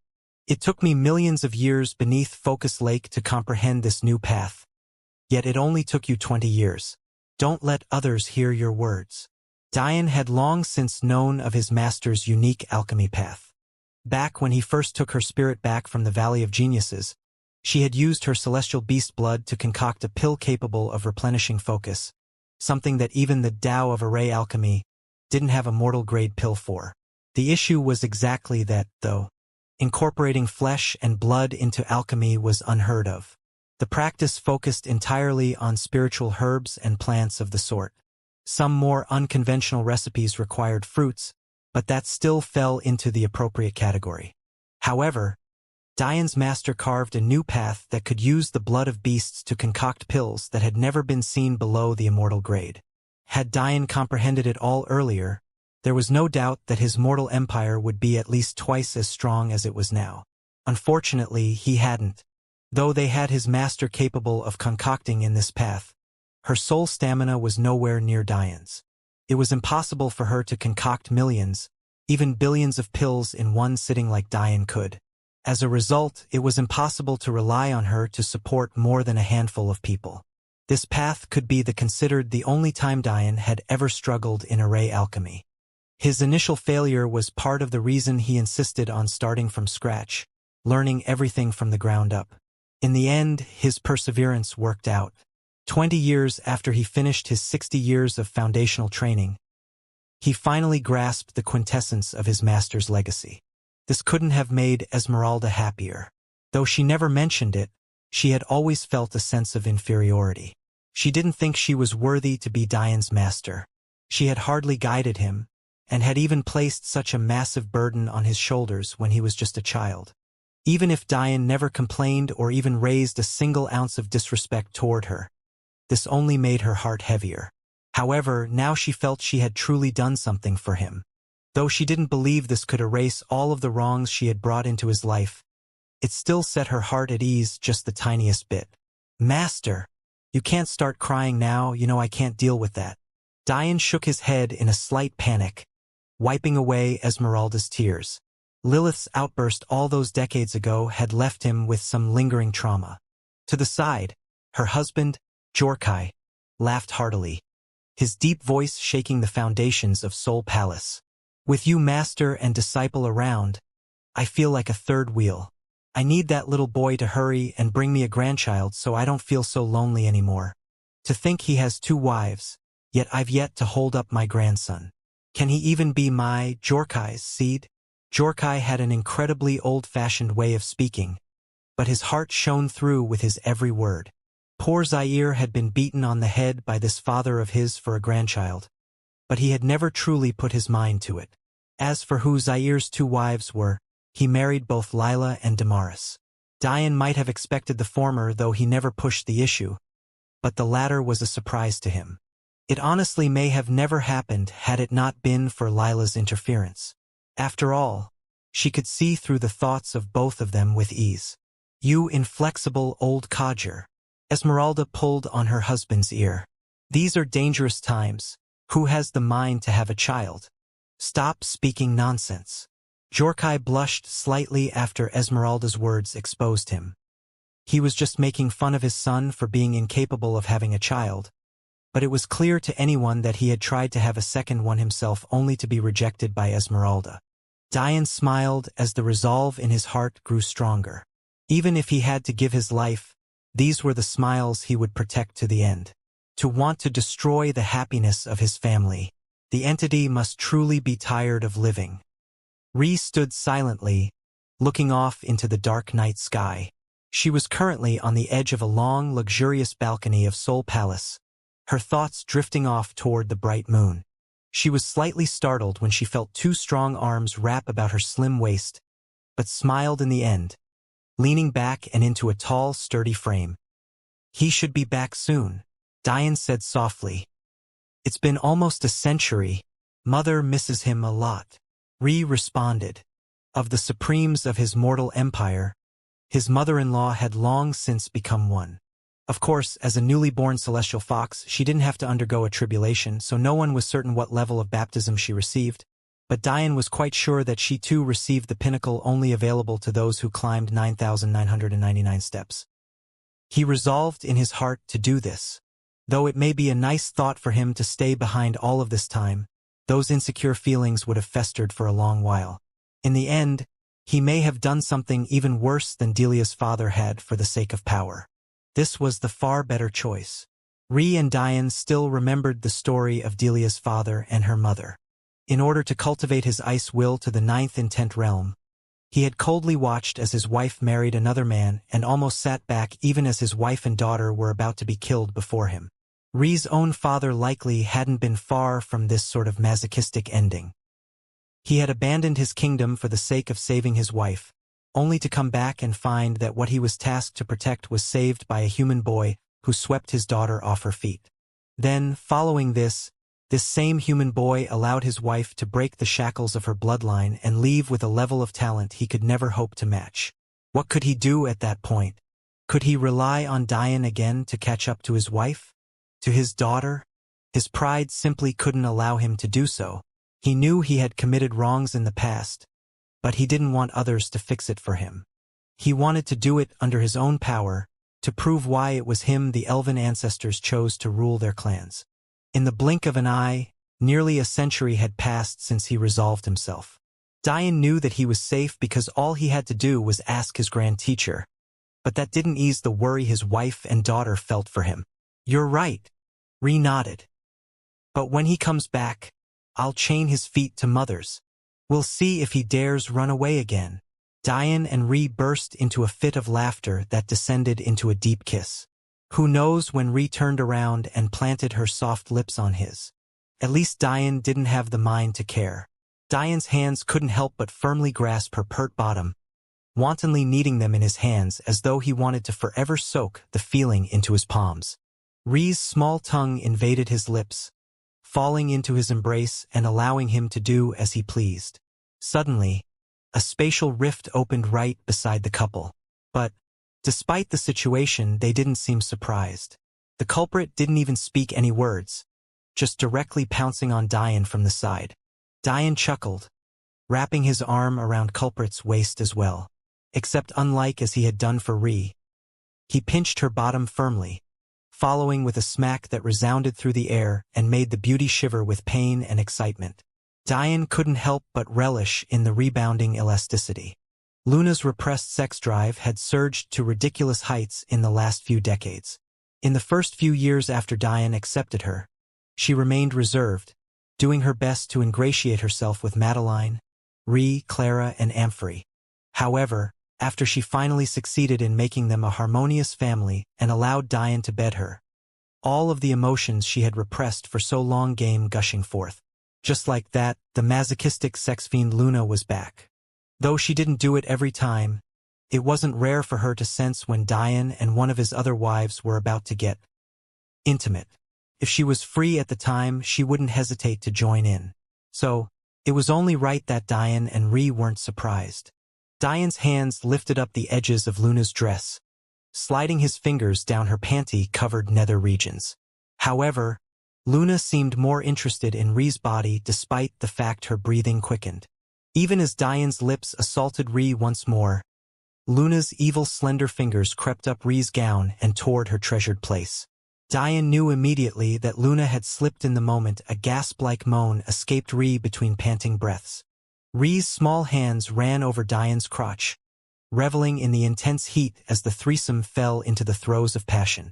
It became quite a heated night, indeed. On this day, the mortal plane trembled under a great might. One might think that the so-called descent of the ancient battlefield was nothing more than figure of speech. Couldn't be that a land that large would truly descend from the skies, right? However, the reality was far out of the expectations of those who hadn't lived long enough to see the last descent. Maybe the only one on the whole of the mortal plane not surprised was Luna Sacharo. The skies shook and quaked and space shattered. In the next moment, the skies darkened. A shadow the likes of which stretched over the whole of the mortal plane blanketed countless universes in a sea of darkness. Despite being enclosed by a barrier of time and space created by the Jafari clan treasure, the mortal empire wasn't spared this reality. Just like everyone else, a shadow loomed over them all. However, unlike the fear much of the rest of the mortal plane experienced, the citizens of the mortal empire looked up with eyes blazing with fighting intent. It was impossible to say that some of them didn't have fears or apprehensions. However, this didn't dull their fighting spirit. Whenever they felt themselves wavering, they looked up into the skies to see a singular young man standing amidst the trembling skies, his back as straight as a javelin and his lips curled into a disdainful sneer. "Calm yourself in my presence." His words were soft, yet they somehow reached the ears of them all. Just like this, the trembling ceased. Space calmed itself, and the fabric of reality that seemed ready to shear apart at any moment were forcefully stabilized. Dian smiled lightly, feeling the hearts of his people fall into a calm ease. What he had done just now was simply a parlor trick. Using Hell's right eye, he stretched the space between the descent of the battlefield and his people by thousands of times. The trembling was still occurring, it was just that they couldn't hear it. It was impossible for Dian, even with his current strength, to stop its descent. However, despite it just being a small trick, its impact was massive. What did they have to fear if their emperor could tell the heavens to simmer down? Soon, the trembling across the mortal plane came to an end. In the skies, a massive void of black lay, not unlike what one might think a black hole might appear as. There was no start, nor no end to it. It simply existed, blocking out all light as though to be a constant reminder of the battlefield's presence. In a flash, swirling portals began to appear above every planet in existence. This was no doubt that entrance toward the first phase. However, oddly enough, Dian seemed to be the only one primed to enter. Had he not prepared? Those who weren't in the loop wouldn't understand, but the upper echelon of the mortal empire were well aware of Dian's goals and plans. They didn't blink an eye as Dian entered alone, his shoulders holding the hopes of and dreams of an entire empire. All across the mortal plane, similar occurrences were happening. But in the mortal empire, despite the numerous portals that appeared, Dian was the only one to take a step forward. A single empire in complete unity, without even a single soul acting for their own interests. When in the history of the world had such a thing ever occurred? Dian might have been arrogant, but there were few things he truly boasted about. But if there was one that made him smile an unrestrained smile, it was this very truth seen today. Appearing on the familiar ancient battlefield, Dian didn't take much time to gain his bearings and flash forward toward his destination. It was then the situation abruptly changed. In the dense forest with trees stretching hundreds of meters into the air, the sound of rushing feet from all directions immediately caught Dian's attention. "Ha! We've already found one." Ancestor said that the mortal plane this time around is pitifully weak. To think they'd actually dare to send in their geniuses as though they're actually worthy of such a title. Half a dozen youths sped toward Dian from all directions, their gazes lit with a fiery ambition. Not a single one was below the higher Dao realm. Of course, considering how difficult cultivation was in the ancient battlefield, their strength was actually comparable to peak Dao realm experts. Some greater geniuses amongst them might even be as strong as fallen at that realm. They surrounded Dian with playful expressions on their faces. "Is there a need for all of us to take action? Just one of me is enough. Don't be so cocky, he's a peak Dao realm expert. To be able to enter despite the age restriction, he's definitely a big fish. We can't kill him. A genius like him is really valuable to his clan. We can use him to force them to give us their faith." Are you saying that because it's smart? Or are you saying that because you've taken a liking to his face? So what if it's both? Men that grow up on the ancient battlefield are too stocky and rough. Where am I going to find myself a prince consort with a face as delicate as his elsewhere? I have things to do. Can we move this along, please? Dian cut their conversation short. The so-called battle was nothing more than a joke. With a single sweep of his presence, all 6 geniuses fell to their knees, their eyes widening in shock and despair. Dian took a step forward, grasping the neck of the female genius who wanted to turn him into a prince consort. In reality, she was quite a beauty. It's just that she was incredibly tall.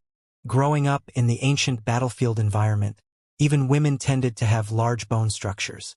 Though she didn't have some obscene height, she was still tall enough to be a half a head above Dian. Of course, there were still some clans with compression techniques similar to that of Yadmir. But it took exceptional geniuses to regain normal human dimensions. The fact this young woman was so close to that goal was a testament to how great her talent was.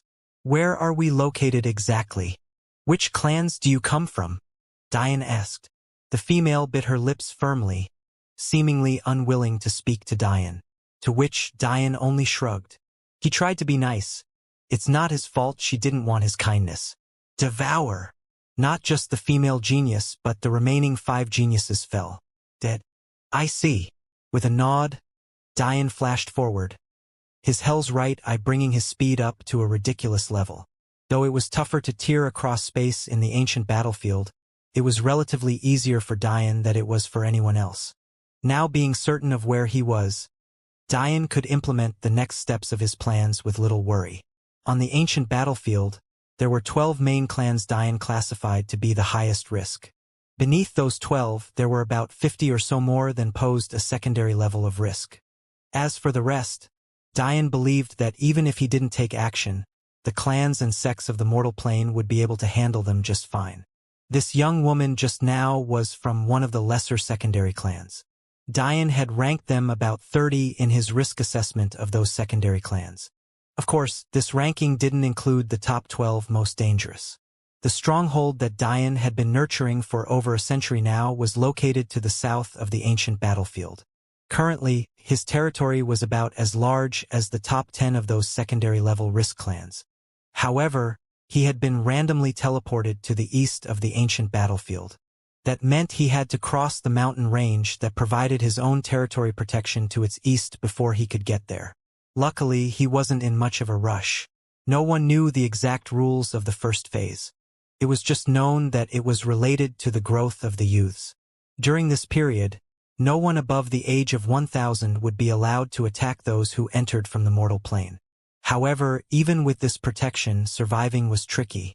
Aside from the fact geniuses of the ancient battlefield were so much stronger, over the years, they had also created many methods of seeking out and crushing these geniuses well in advance. The first phase was a game of politics as much as it was a game of strength. Mortal plane geniuses gained benefits from being here, but failed clans also gained benefits for taking them in or taking them out. This was what made the first phase so complex. There were two paths to take. One could take the straightforward path and simply kill of the geniuses they came across. In this way, it would be impossible for these individuals to take advantage of the ancient battlefield as a resource, and there would thus be one less obstruction in the future. However, on the other hand, it was possible to take this genius in and protect them. That might be of great benefit to them, and it was a risk that could be worth it in the end. What might the benefit of this be? Well, for one, faith. According to Dian's knowledge, faith was expunged from the mortal plane when the second phase began. However, this was a sudden rule change that caught everyone off guard. In previous years, it was possible to take in a genius of the mortal plane in exchange for faith. There were two methods. The first method was for that genius to give up faith from their own clan. The second method was for that genius to break away from their own clan and use their undefeatable spirits as a foundation for building their own faith. Like this, any feats the mortal plane genius accomplished on the ancient battlefield would in part benefit them and in part benefit the failed clan that took them under their wing by being the catalyst for faith accumulation. Essentially, this was why it was known as an ancient game. A strategy of large proportions where the points they dealt in was faith. The trouble is that Dian didn't understand something fundamental. If the heavens planned to do away with faith entirely, why hold this first phase at all? Sure, geniuses could still improve here, but it wasn't like they'd suddenly become world-shattering powerhouses in just a few decades or centuries, right? It wasn't like everyone could concoct half-immortal grade pills like Dian. At best, these geniuses would be able to snatch resources back that would help one of their clan's true powerhouses reach another level. The true benefit of the ancient battlefield was actually meant to be the quick accumulation of faith. So just what happened this time around? Why was the greatest benefit done away with? What caused the heavens to break their own rule? Though Dian was confused by all of this, he still laid out his plans with numerous contingencies. Since he wasn't certain of what caused this rule change, he also couldn't be certain that his changes to the current timeline wouldn't cause this changed rule to remain unchanged. As a result, he too had to take advantage of this time to accumulate as much faith as he could. Obviously, this meant he had to choose his own failed clan to latch onto. In the end, he settled on the dwarves. There was a reason elves appeared on the mortal plane, but dwarves seemed to be nowhere to be found. Where else could they be if not the ancient battlefield? Of course, much like other failed clans, they left their marks here and there. For example, Surbona, Madeline's legatee disciple sister, was part dwarf. However, the vast majority of their clan had entered here. As for why Dian chose them, there were a few. Firstly, Dian had heard that they too practiced their own grand circle magic that intrigued him. But this was only a minor reason. The second and true reason was that they were likely the easiest to deal with due to the fact he could communicate with them in his elven form. In the Golden Era, it was the elves and dwarves who acted as the pinnacle of the human race in tandem. As such, the ties between the two were incredibly strong. If the dwarves wanted to enter the mortal plane once again, doing so by allying with their old friends would of course be much more pleasing to them. That said, Diane was still aware that it wouldn't be so easy. No relationship, especially between two massive clans, could be completely harmonious. In the times before their destruction, Diane wouldn't be surprised if their relationship deteriorated by a large margin. Still, this was where Diane had an advantage other first phase participants did not. He could risk contacting clans he didn't have 100% certainty in because his first was large enough to do so. Even if he misjudged the dwarves and was wrong about how they would treat him, so what? If they tried to kill him, they'd be kicking something far more than a mere steel plate. At this point, one might wonder why Diane had entered the ancient battlefield alone. If there was faith to be gained, why not allow more to gather it? The more, the better, no? However, this wasn't true. Firstly, Diane didn't plan on completing all of these tasks alone. His subordinates and wives would enter the battlefield as well, it's just that they do so by an unconventional method. As a result, they wouldn't be recognized by the heavens as part of this game. Secondly, one had to remember that the method of self-accumulation of faith was based on one's undefeatable spirit. Because of this, it was impossible to share this faith with others. Could only be used by yourself. Unless, of course, you were the ancestor of a clan, and especially if you were an origin ancestor like Diane. However, who could possibly be younger than 1,000 years old and be an ancestor at the same time? There was likely only one in history. Thirdly, as long as they were not part of the game, Diane could use his wives and subordinates to funnel faith toward himself. As long as his armies performed well, it would only reflect on him. Instead of spreading out through multiple individuals, it would all be accumulated by Diane himself, thus strengthening his own faith and the Sacharo clan's faith as a whole. Simply put, though Diane had entered alone, his mortal empire armies had already begun to gather in his territory to the south. Once he finished forging an alliance with the dwarves, the games would truly begin. He entered alone? A gloomy atmosphere was cast over the Mist clan. They had gained many benefits being under Diane all of these years, and had even begun to believe that they'd be able to squeeze benefits from both sides. But with a single move, all of their plans had shattered before they could even begin. How were they meant to contact their superiors if they couldn't enter the ancient battlefield? If they waited until the second phase, it might already be too late. On the mortal plane, only Diane knew where they failed clans would descend to. Everyone else was in the dark. It would be completely random as to where each clan would attack. If they waited until then, it would be impossible for them to know where the clan would descend. The worst part was that it was impossible for them to sneak someone in. The only way was by sending their young genius, Valen Mist, to another outer power where the entries weren't as strict. However, if they did something so foolish, they'd be exposed immediately.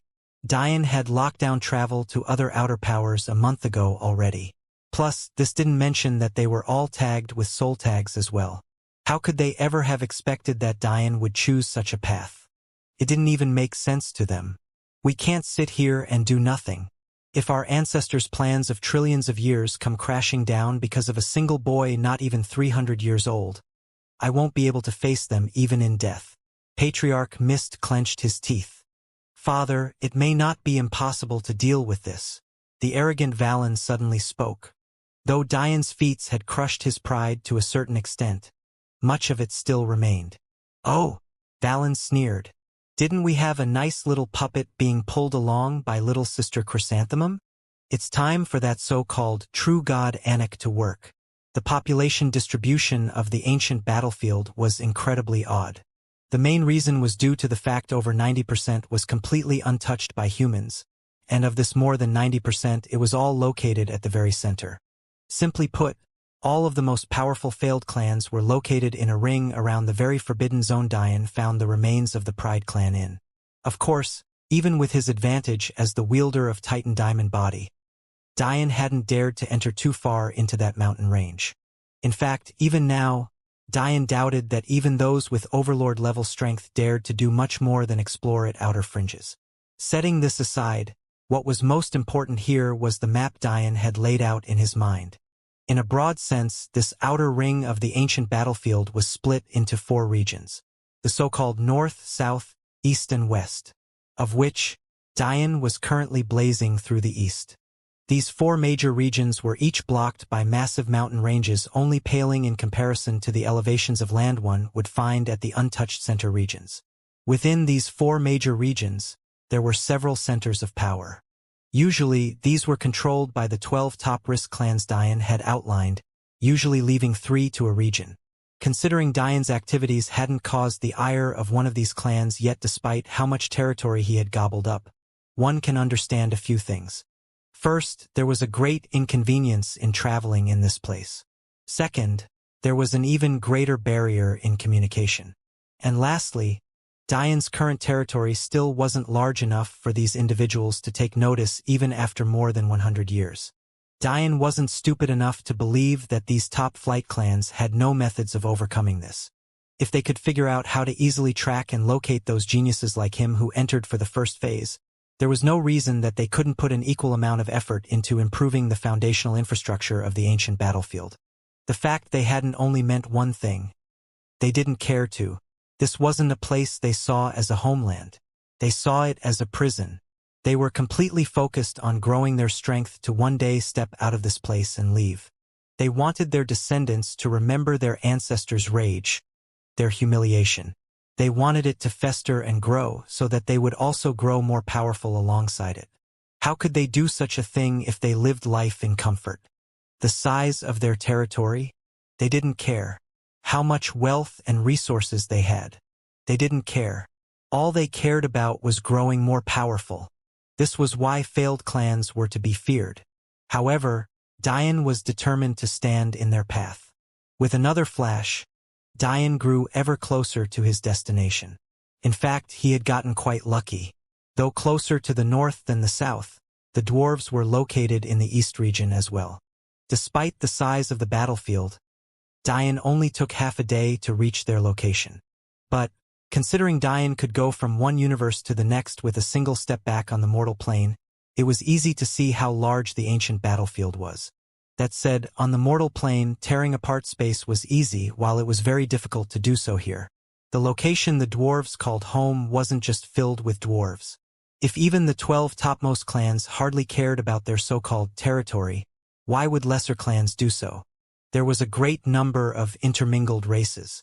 Normal humans, dwarves, half-beasts, beasts. This place looked no different from a village. There were several bazaars located around its massive outskirts with the hollering of countless voices fighting over one another. They traded all sorts of things. Everything from rare ores to beast organs to special herbs. The beast parts one can find here would be far greater than what the mortal plane has to offer. Dian thought to himself, I should bring some back for Master, so she can continue her research when she has time. One would think that such a village would be quaint. But the reality was that had Dian not taken Hell's right eye, he wouldn't be able to see to the ends of it. It was incredibly odd. These dirt roads, unkept shacks, and merchant markets seemed like the things of small-time villages with populations not exceeding 200. Yet this place was home to millions, maybe even billions of people. This wasn't a bad thing, though. It was far easier for Dian to blend in. Though his appearance was a bit delicate in comparison to them, it wasn't to the point where one could point out his origin so easily. The only reason those 6 geniuses from before were so certain was because they had used special means to calculate his appearance location. Unfortunately, it seemed Dian had been too optimistic. If the 30th ranked on Dian's list could have such methods, what about the dwarves who were ranked in the top 3 not to mention were known for their ingenuity and craftsmanship? If all of their talents weren't going toward making their territory more appealing to the eye, where do you think it went?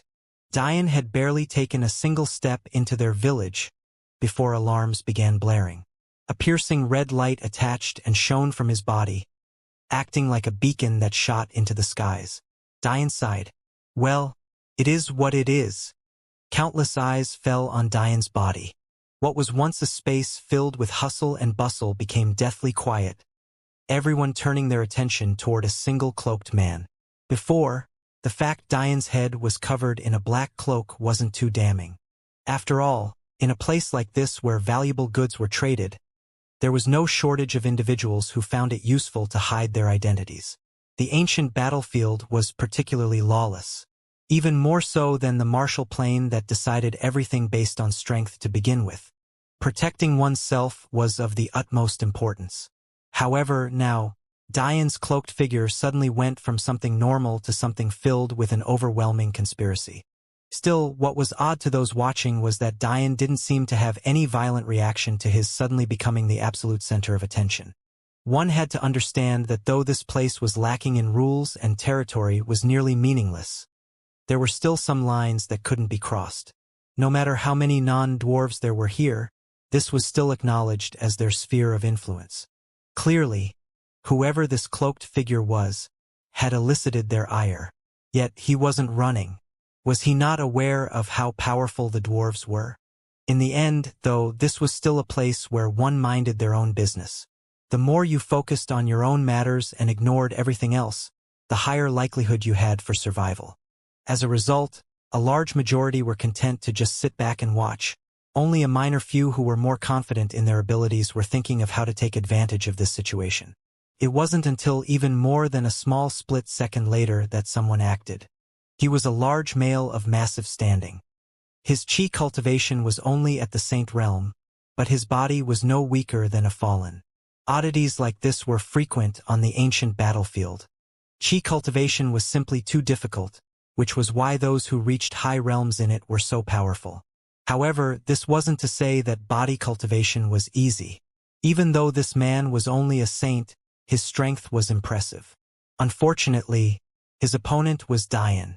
Just as Diane was reading to send a glance over toward this man who was overestimating himself, the skies rumbled as a single lone lightning bolt descended. If one was less informed, this lightning bolt would appear to be incredibly weak. It was only about as thick as a finger, and it was just a pale yellow, the very same shade as the weakest form lightning could take. Yet, the moment it struck the man seeking to capture Diane, likely in order to exchange his head for compensation, he burst into a pile of ashes. There was no roar of pain, no struggle, and not even a hint of animosity. It was no different from snuffing out an ant. Diane's eyes narrowed at this turn of events. It seemed that even with all his knowledge, he still underestimated the ancient battlefield.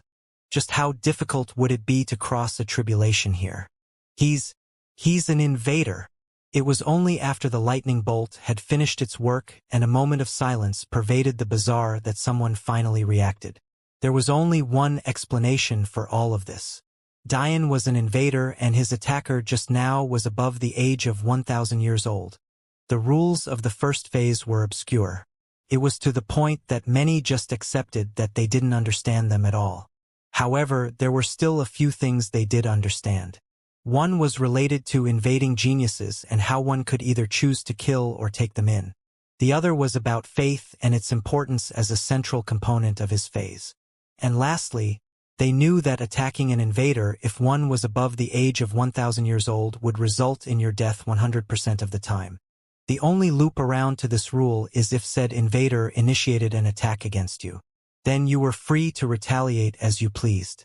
However, which invader would do something so foolish? Knowing Diane's identity, many nonchalant glances began to blaze with animosity. However, it was too rare for those younger than a millennium to be dealing in these places. Those who could were absolute geniuses who would take part in bazaars of higher standing nearer the core of dwarven territory, not the outskirts. However, even though there was no one capable of facing Diane now, several blazing auras began converging from all sides. At first, it was a handful, but it quickly became dozens and then hundreds. A light smile curled Diane's lip. He had missed this. He hadn't stretched his limbs in a long time. It wasn't long before the skies were surrounded. Diane, who hadn't taken a single step from start to finish, still blazed with a red aura that continuously shot into the skies like a pillar. In reality, he could have gotten rid of it long ago. But why bother for now? It was a convenience to him at this point. Looking into the skies with a nonchalant gaze, Diane slowly removed his hood. In the next instant, The bazaar was graced with the appearance of a young man with long silver-blue hair that reached the small of his back.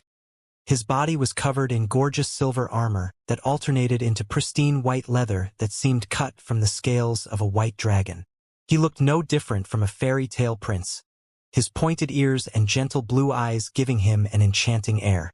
"Seems I don't need this anymore," Diane said lightly, tossing his cloak to the side. "Elf."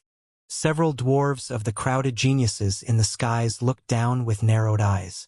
One thing Diane learned after coming to the ancient battlefield that not all of the legends of his mortal world were absolutely accurate. He could glean some details from their fabrications, but if he used them as the whole truth, he would end up suffering sooner or later. One of the myths perpetuated by his home world was that all dwarves were short and stocky creatures. Their males had long full beards, and even their females would be on the hairier side. They weren't a particularly attractive race of people outside of how they felt about each other. At the very least, they were nowhere near as attractive as elves. But it turned out that this wasn't true at all.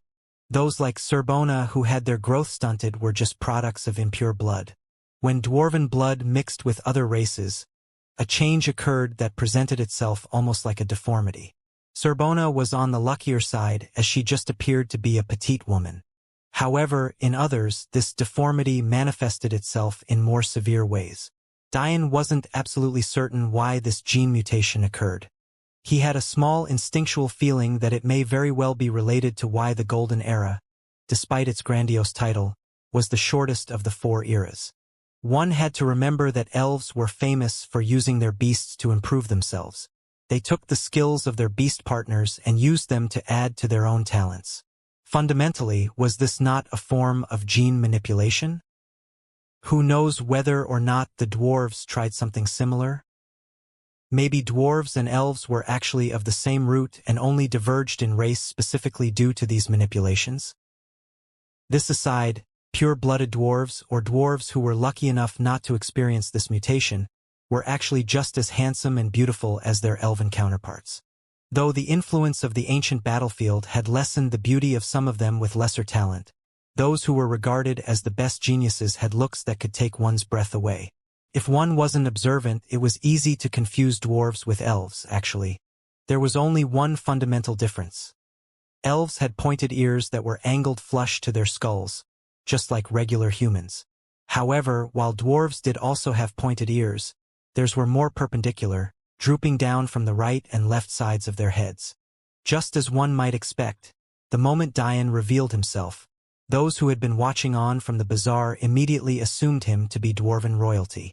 Only the dwarves themselves who appeared in the skies could tell the difference immediately. Did the dwarven clans split up before entering this cursed land? It must be so. How else could one of their descendants appear here? You think the dwarves will accept him? Why not? He's one of their own. It makes things very convenient for them. He also looks very powerful. This could be a good opportunity for them. It's not smart to expose such a thing like this though. The dwarves definitely made a mistake taking such an aggressive tactic. They've dropped a rock on their own foot. If others know they've taken an invader under their wing, even if they don't take action against the dwarven clan themselves, they'll definitely do everything in their power to kill the invader. I think you're all jumping to conclusions too quickly. For a clan to divide themselves like this, with one entering and the other remaining, there's definitely a rift that was left behind even if it was countless generations ago. It may not be so certain for them to accept him. Seeing Diane's identity, even the geniuses in the skies hesitated. They had come here just for the sake of killing Diane. They hadn't expected such a twist to occur.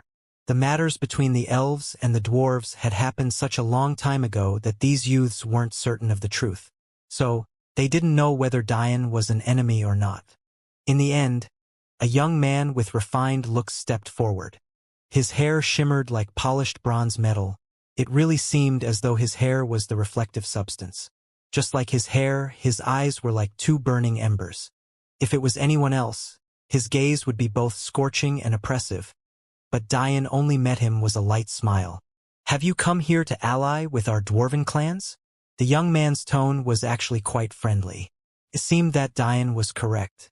Taking on the appearance of an ally did make this much easier. Of course, it wasn't certain that their elders who were aware of the truth of the matters of all those years ago would treat him the same way. The fact they hadn't taught their younger generation to hate elves was enough to prove that the relationship wasn't beyond repair. That's right. Diane nodded without hesitation. You're quite bold. You know that saying so publicly puts a target on your back. A target would be there regardless. Diane grinned. The real question is whether or not your dwarven clans want to leave this prison and rebuild the Golden Era? Hearing these words, the young man's eyes blazed. It wasn't with anger, but rather with ambition. My name is Kalen Lagron. I respect your courage, but to be the chosen invader of our dwarven clans, you must also prove your strength. His aura blazed. Fight me. Kalen Lagron, huh? Diane smiled lightly in response as a mighty blue spear appeared in Kalen's hand. It was a beautiful weapon indeed. It shone like sapphires in the deep sea, but its blade was a bright amber that radiated like the sun. Complex runes graced its body like ancient tattoos. Its aura alone would make the weak find it difficult to even breathe. Diane had never been one to care much about the weapons master profession. Though he had dabbled in it, it didn't make him feel the same feelings that array alchemy did. But this weapon took his breath away. There was a point long ago where Diane stopped caring about the strength of his weapons. Often, he would even choose to battle with a common grade one. Sometimes he wouldn't even use a weapon at all but would rather forge something from his wills like his flame spear, for example. The grade of a weapon simply didn't mean much to him anymore. This was mostly because he had been spoiled early. How many others could claim access to a vault filled with transcendent grade weapons without stepping a single foot on the cultivation path yet? Yet, those had been Diane's circumstances. This was all to say something very simple.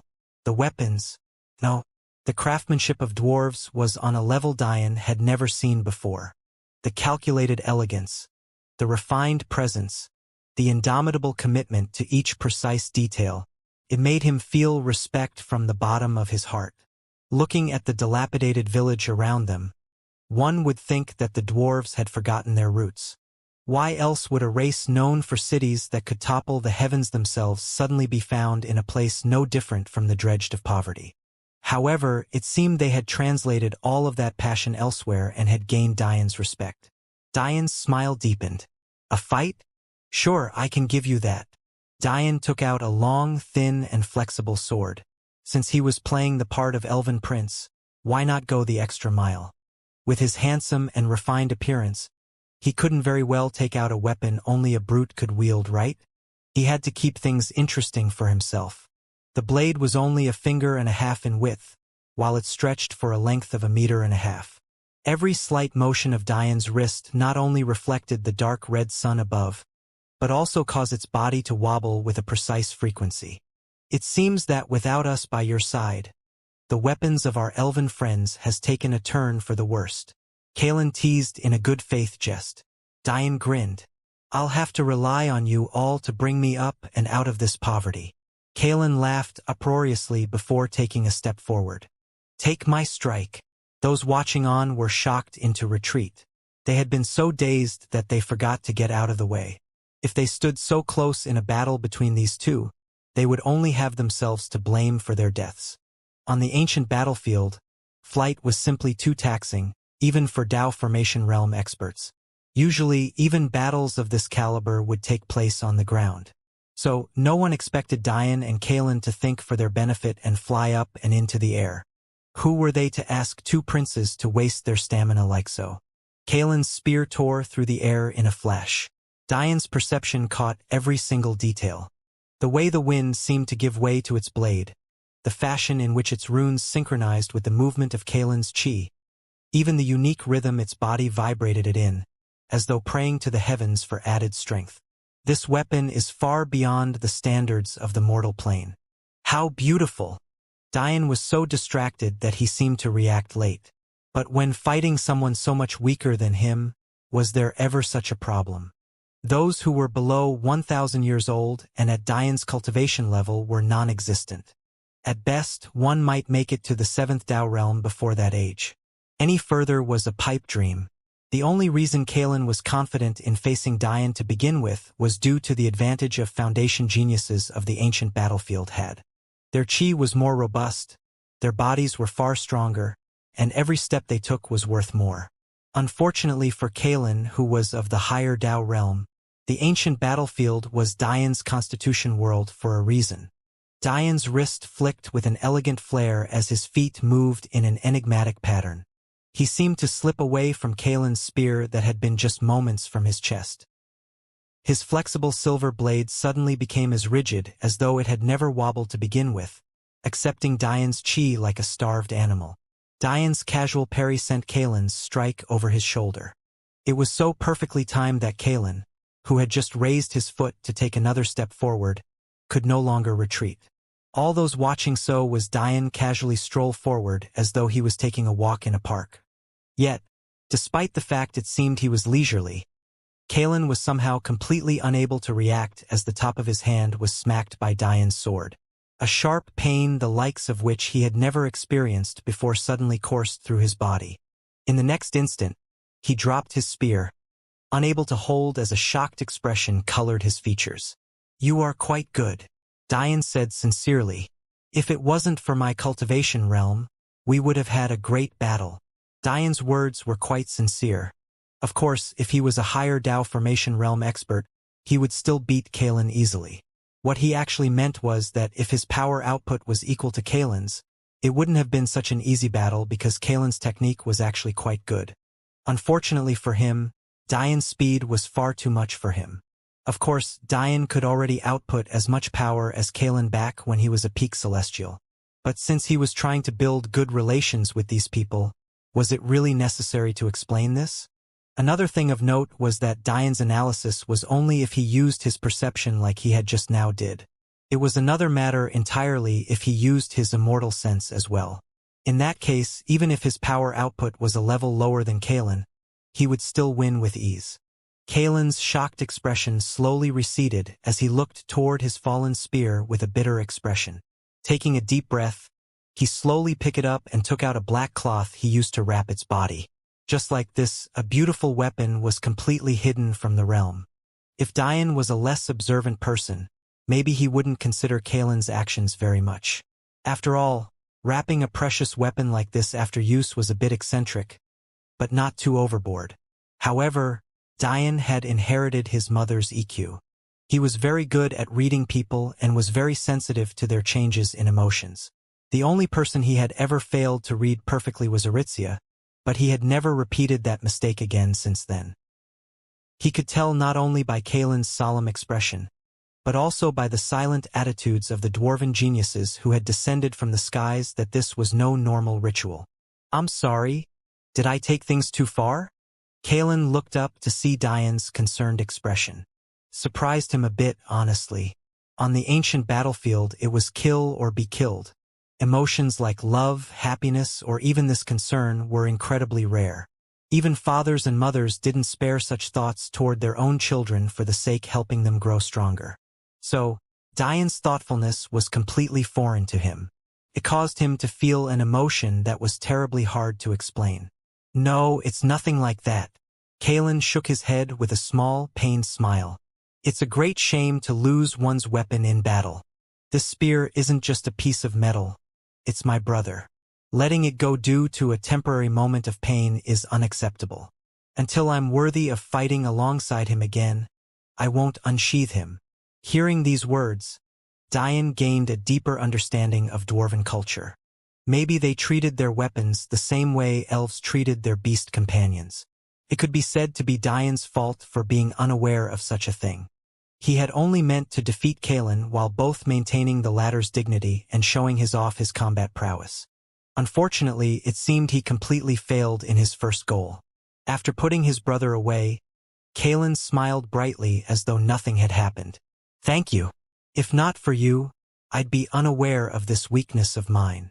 He scratched the back of his head. "I'm a bit embarrassed now. I challenged you to prove yourself, but it seems I wasn't worthy of such a thing." Dian felt a bit embarrassed too.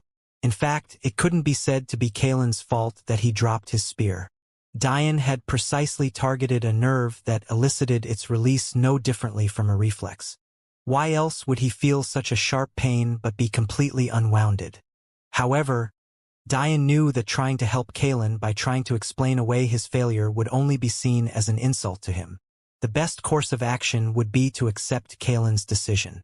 Dian waved a hand, putting on an embarrassed expression as though he couldn't take compliments very well. This lightened the load on Kalen's chest and helped him to laugh heartily. I can't promise that my dwarf race's elders will accept you, but what I can do is bring you along. Since you don't fear having a target on your back, I will help you. Plus, it doesn't seem that you'll have much trouble considering your strength. Dian nodded, allowing Kalen to lead him away while leaving the once bustling bazaar in complete silence.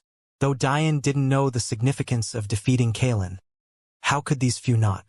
For this youth to be able to speak for the dwarven youths, and for not a single other dwarf to step forward after his defeat, it was obvious the kind of status he possessed, the kind of strength he possessed.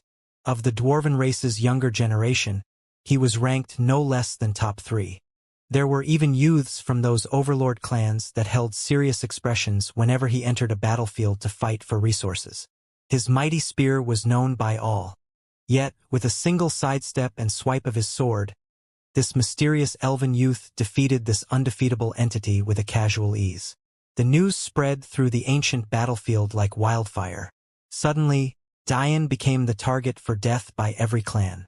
Ironically, his actions took the load off of all the others who had entered, allowing them to hide and slowly mature. The meeting hall was filled with a solemn atmosphere. Usually, for a place of such importance, there would be grand pillars and elegant embroidery. However, this so-called Elders' Gathering Hall wasn't very grandiose at all. In the background, a raging river that could swallow up even a whale rushed on. Its waters were so dark that one would think it was flowing with oil instead of water. Before this lake, there were several dozen elders. Some were aged, some were youth, but each of them had the signature drooping ears and elegance appearance of dwarves. There were no seats or thrones. In fact, each one of them stood tall. It should have been an odd atmosphere, but it was actually awe-inspiring. There was an aura that could make one's bones quack in the air. Dian stood amidst all of this with a calm expression. To his side, Kalen explained the situation with a bowed head. When he finished, he didn't dare to raise his gaze, and instead continued to stare at the moist dirt beneath his feet. Dian, however, met the gaze of each and every elder. It seemed he was keen on seeing through each and every one of them. Are you aware of the history between the dwarves and elves? Young man? The dwarven elder who spoke didn't seem to be in charge. Or, more accurately, it was hard to tell whether or not he was.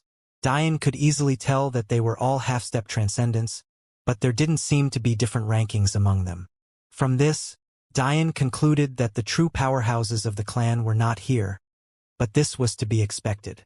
After all, to them, he was a youth of not even 1,000 years old. And, even if he was older, it wasn't as though Kalen had the power to invite individuals of that level out. Dian would have to rely on himself for that. I am not. Dian responded frankly. He could have probably asked the World Tree for the details, but he had neglected to. To Dian, the truth wasn't truly all that important. Whether or not the dwarves were hostile to him didn't make one difference. With his strength, he could come and go as he pleased. Plus, this wasn't his true appearance. If things went south, in order to avoid unnecessary trouble, he would just reverie back to his true appearance and pretend as though he had never come across the dwarves. Then he would silently make contingency plans in case they planned on attacking his wife and her clan simply because they were elves. The only history I'm aware of is elven, and that history alone is tragic enough. You could say my race tore each other apart in your absence. After some thought, Dian decided on adding these words. If the dwarves were hostile, this would likely lighten a load on their hearts because their enemies would get what they deserved. If they weren't hostile, this would show both Dian's humility and express a will to rise to the top once more as one. The elder who spoke raised an eyebrow, his faint wrinkles slightly smoothing out. What this meant, Dian wasn't entirely sure just yet.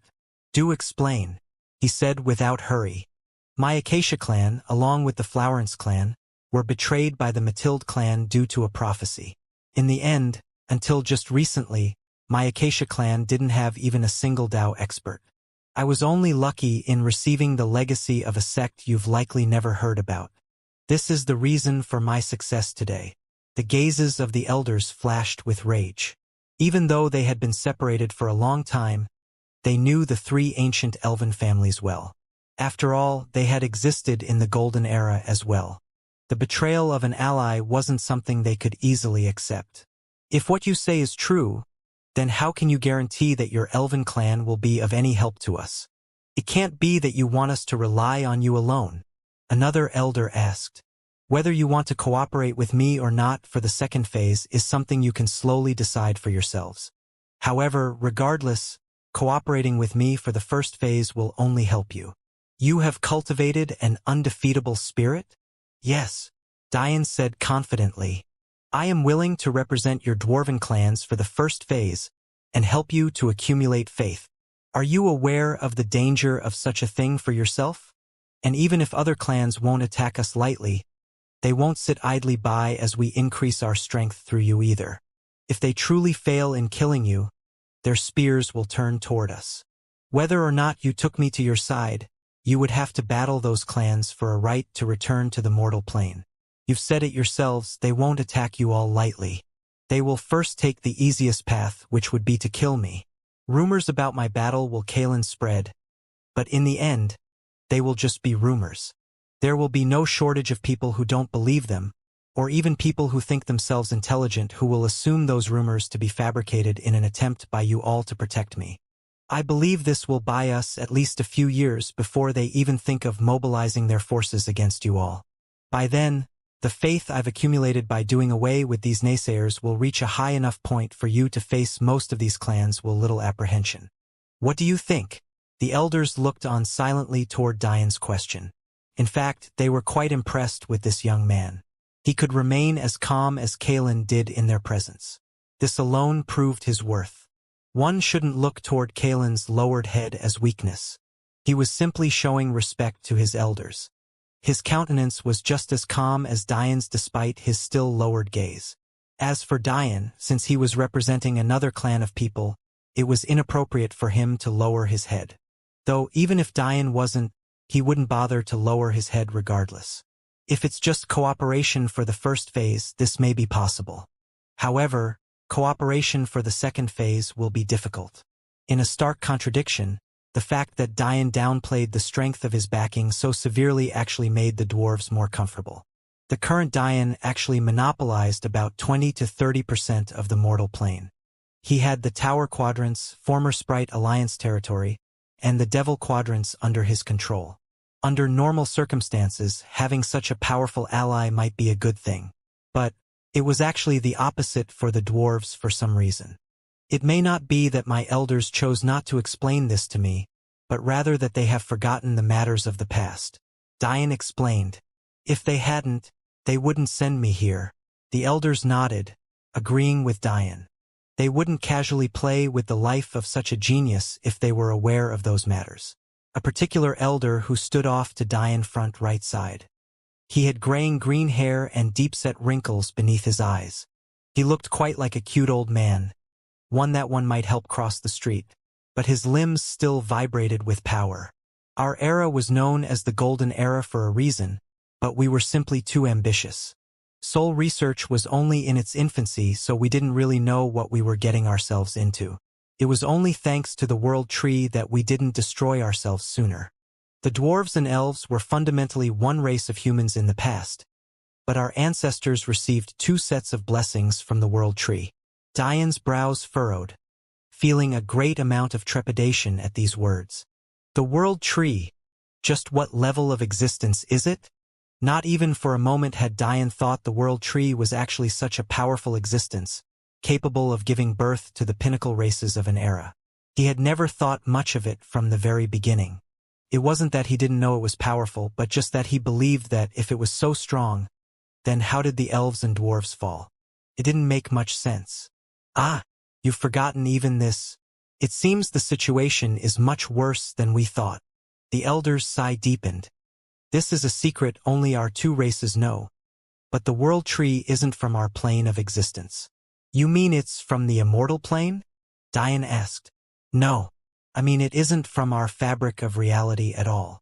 For the first time in a long time, Diane's heart trembled. Not from our fabric of reality? What exactly did this mean?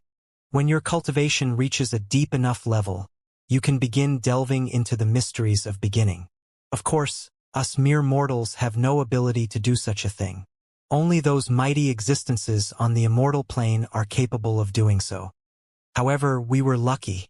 Due to the world tree, unlike other races, we were capable of keeping in close contact with our ancestors on the immortal plane.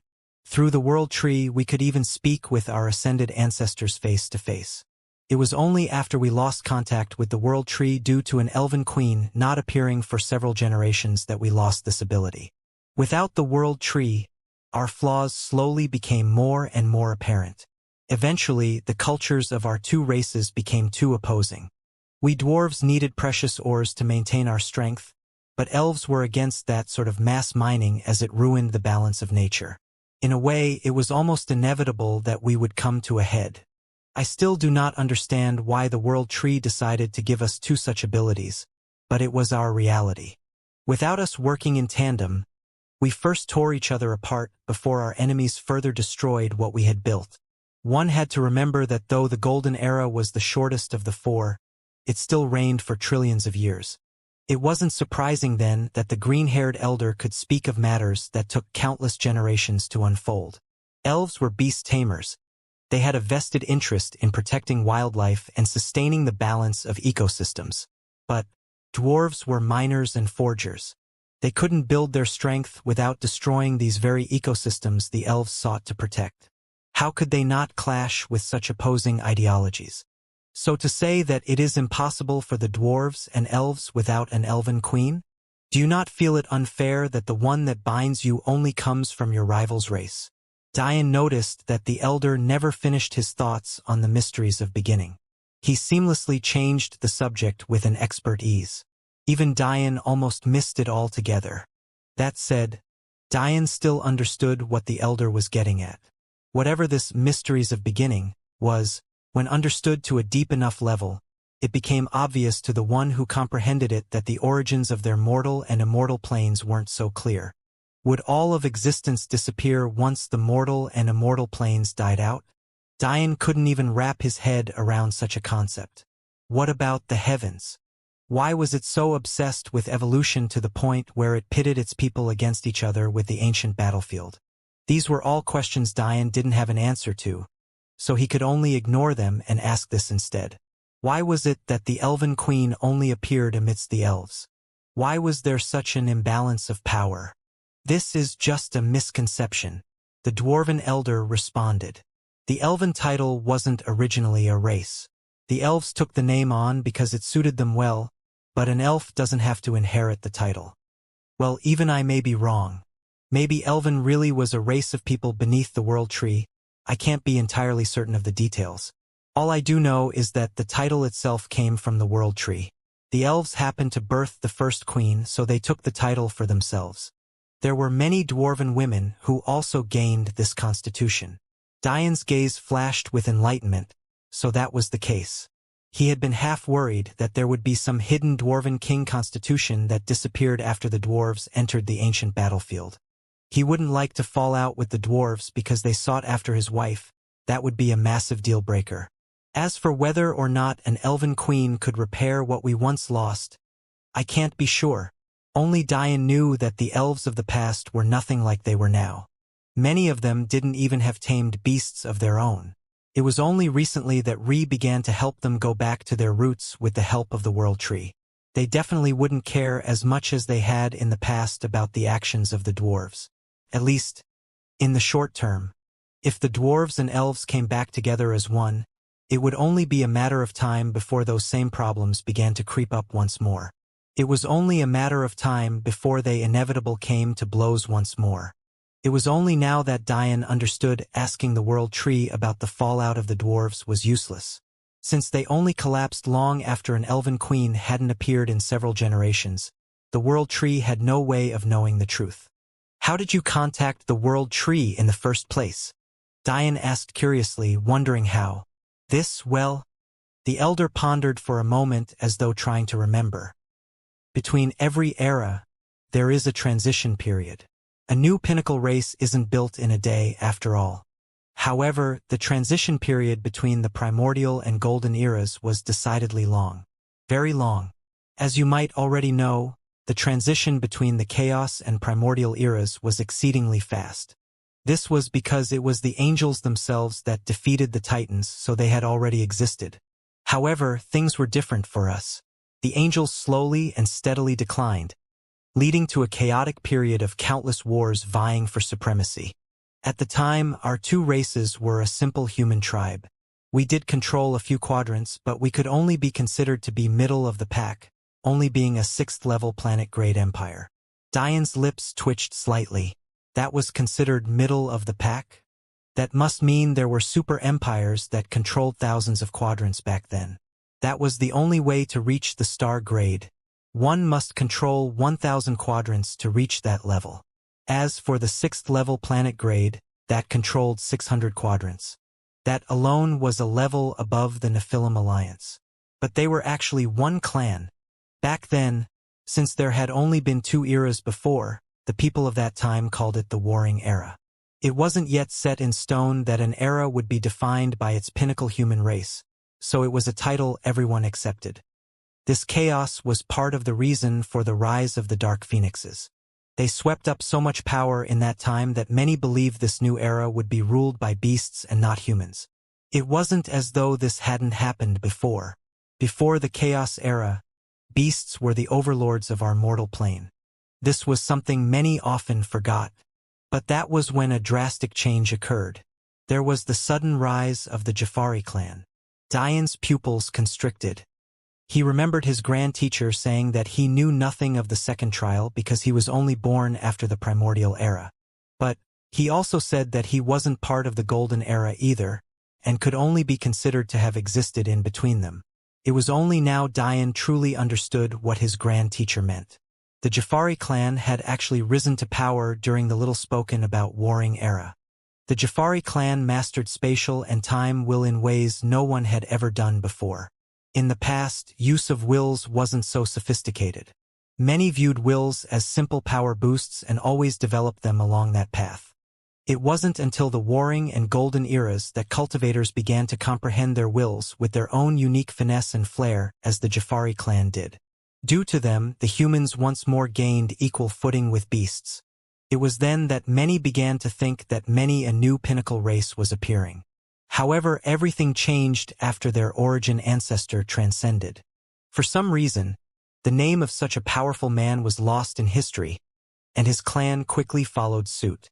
These words once more caused a bomb to go off in Dian's mind. What if it wasn't that no one had ever built an Emperor God clan in a single lifetime before, but rather that no one remembered them doing so? Abraxas' name was expunged from history because he managed to perfect his mortal body before transcending. That must be it. We became very lucky as a result of this and managed to lay our hands on the favorite treasure of Jafari clan. This allowed us some extra strength, but we were forced to hide it. After all, the Jafari clan treasure was something even those star-grade empire powerhouses coveted. So, even though we lay hands on it, it was something we kept hidden and would only use in the most dire of circumstances. Like this, the warring era continued without a clear victor. We even suffered quite a bit, almost falling to the 5th-level planet grade several times. It was then that a drastic change occurred. Much like the origin ancestor of the Jafari clan, this man's name was lost in time. We only know him as the only man the holy goddess ever loved. Dian frown deepened. They didn't know this man's name, but they knew this holy goddess. Doesn't that mean the holy goddess either failed to transcend or formed a faith seed in the end? His meteoric rise was even fiercer than the Jafari origin ancestor. With his own strength, he forced countless to fear him. If it wasn't because he was completely uninterested in forming a clan, many believed he may have become the first to unite the mortal plane as one. Instead, he arrogantly faced those who wielded faith with disdain. In fact, he considered it to be a handicap his opponents needed. For whatever reason, The transcendence of this arrogant ancestor was far more shocking than anything the mortal plane had ever witnessed before. Even the ancestor himself was shocked and confused by what was happening. Due to the enemies he had created due to his arrogance, many had come to assault him as he climbed his heaven's staircase. Dian nodded silently. Unlike other tribulations, the final one of the mortal plane allowed others to interfere as they pleased. This was what Orcus blamed for his injured foundation. As a result of the attacks he faced, he was forever unable to transcend in his lifetime. He had no choice in the end but to seal himself and wait for another opportunity. The arrogant ancestor boldly climbed his steps, shattering the attempts of his enemies to thwart his path. But the further he climbed, the stronger the trembling of the mortal plane became. Eventually, many thought that the mortal plane itself would collapse. There wasn't a single corner of that was unaffected. During those years, he challenged his 9,999 steps. Countless universes collapsed in on themselves. The death toll was unimaginable. Months. Dian's eyes widened. The ascension of his wives took days at most. But this ancestor's took years? And during all that time, he had to face countless outside attacks while never taking a step off of his path forward. Just what kind of pressure did he face? However, it was this that gave our elven and dwarven clan an opportunity of a lifetime. For whatever reason, the arrogant ancestor's ascension disrupted the fabric of time and space itself. Many speculated that this wasn't simply related to the ancestor alone. The only explanation was that his ascension was a critical point in the mortal plane's timeline. Who knew what happened in the past or future to make it so that reality itself didn't want him to transcend? This became an opportunity the likes of which we couldn't imagine. With the mortal plane collapsing, the barrier between us and other fabrics of reality wavered. For others, it was impossible to even sense these changes. However, our clan had been studying the Jafari clan treasure for generations already. Since others were completely focused on the battle between the arrogant ancestor and those supreme star-grade empires, they had little time to pay to us. After all, we were a pitifully small clan in their eyes. Due to the violent changes in space and time, we were able to activate the Jafari clan treasure without anyone knowing and enter a completely new reality. The world tree wasn't actually the first life forms we encountered. We lost many elders in those times, but we persevered. We knew that this was the only chance we would ever get to reach the pinnacle. During that time, we found numerous novel resources and created permanent bridges to worlds that had comparatively less danger in them. After months of trial and error, we finally found the world tree. It was a world where the pinnacle species were spiritual plants, and their subordinate races were the fairies. It was then that an exchange occurred between our two worlds. This was how our races came to be. An exchange. Dian couldn't help but be a bit confused. What could a world tree that ruled a realm on the same level as the mortal and immortal plane possibly need? The details of this is something even we do not know. But the elder hesitated. Worlds do not have an infinite lifespan. The elder didn't need to say more for Dian to understand the heavy aura he was exuding. Their mortal plane was quickly speeding toward its death. In fact, if things continued as they had on the previous timeline, it wouldn't even be much more than a few million more years until everything collapsed. This may seem like a long time, but this was the lifespan of a world they were talking about. Trillions of years to it should have been equivalent to seconds to a mortal. Yet, it actually had such a short time left. Of course, this was sped along by the entity, but was it really its fault? Or was it just speeding along the inevitable? Heat death was a novel concept to the martial world, but to Dian's people, it was an irreversible calamity they had known about long ago. The addition of chi to the theory didn't make things any better. It was just yet another form of energy that would eventually become completely useless. Why else would universes slowly decline in chi density?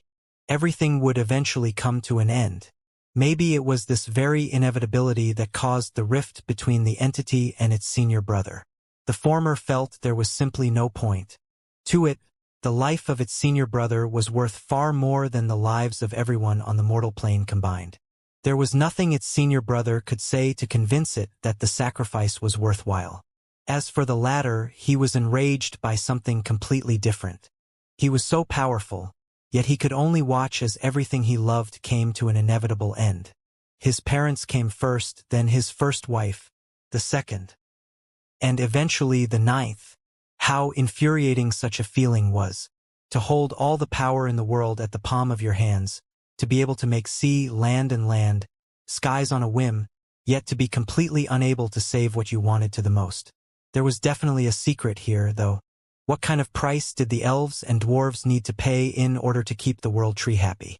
Why was it that the world tree had never brought up this payment after reconnecting with an elven queen after so long? And was the world tree really the only world like this to connect to their mortal and immortal planes? If there really were once near infinite universes, who's to say that there weren't also near infinite worlds? Is it really possible that in all these worlds across all of these walks of life, there was only one treasure like the Jafari clan treasure? Is it really possible for a single race of dark phoenixes to cut the number of universes from countless trillions to the barely 100,000 that existed today? What could a dying world need to sustain itself if not a living world full of vitality?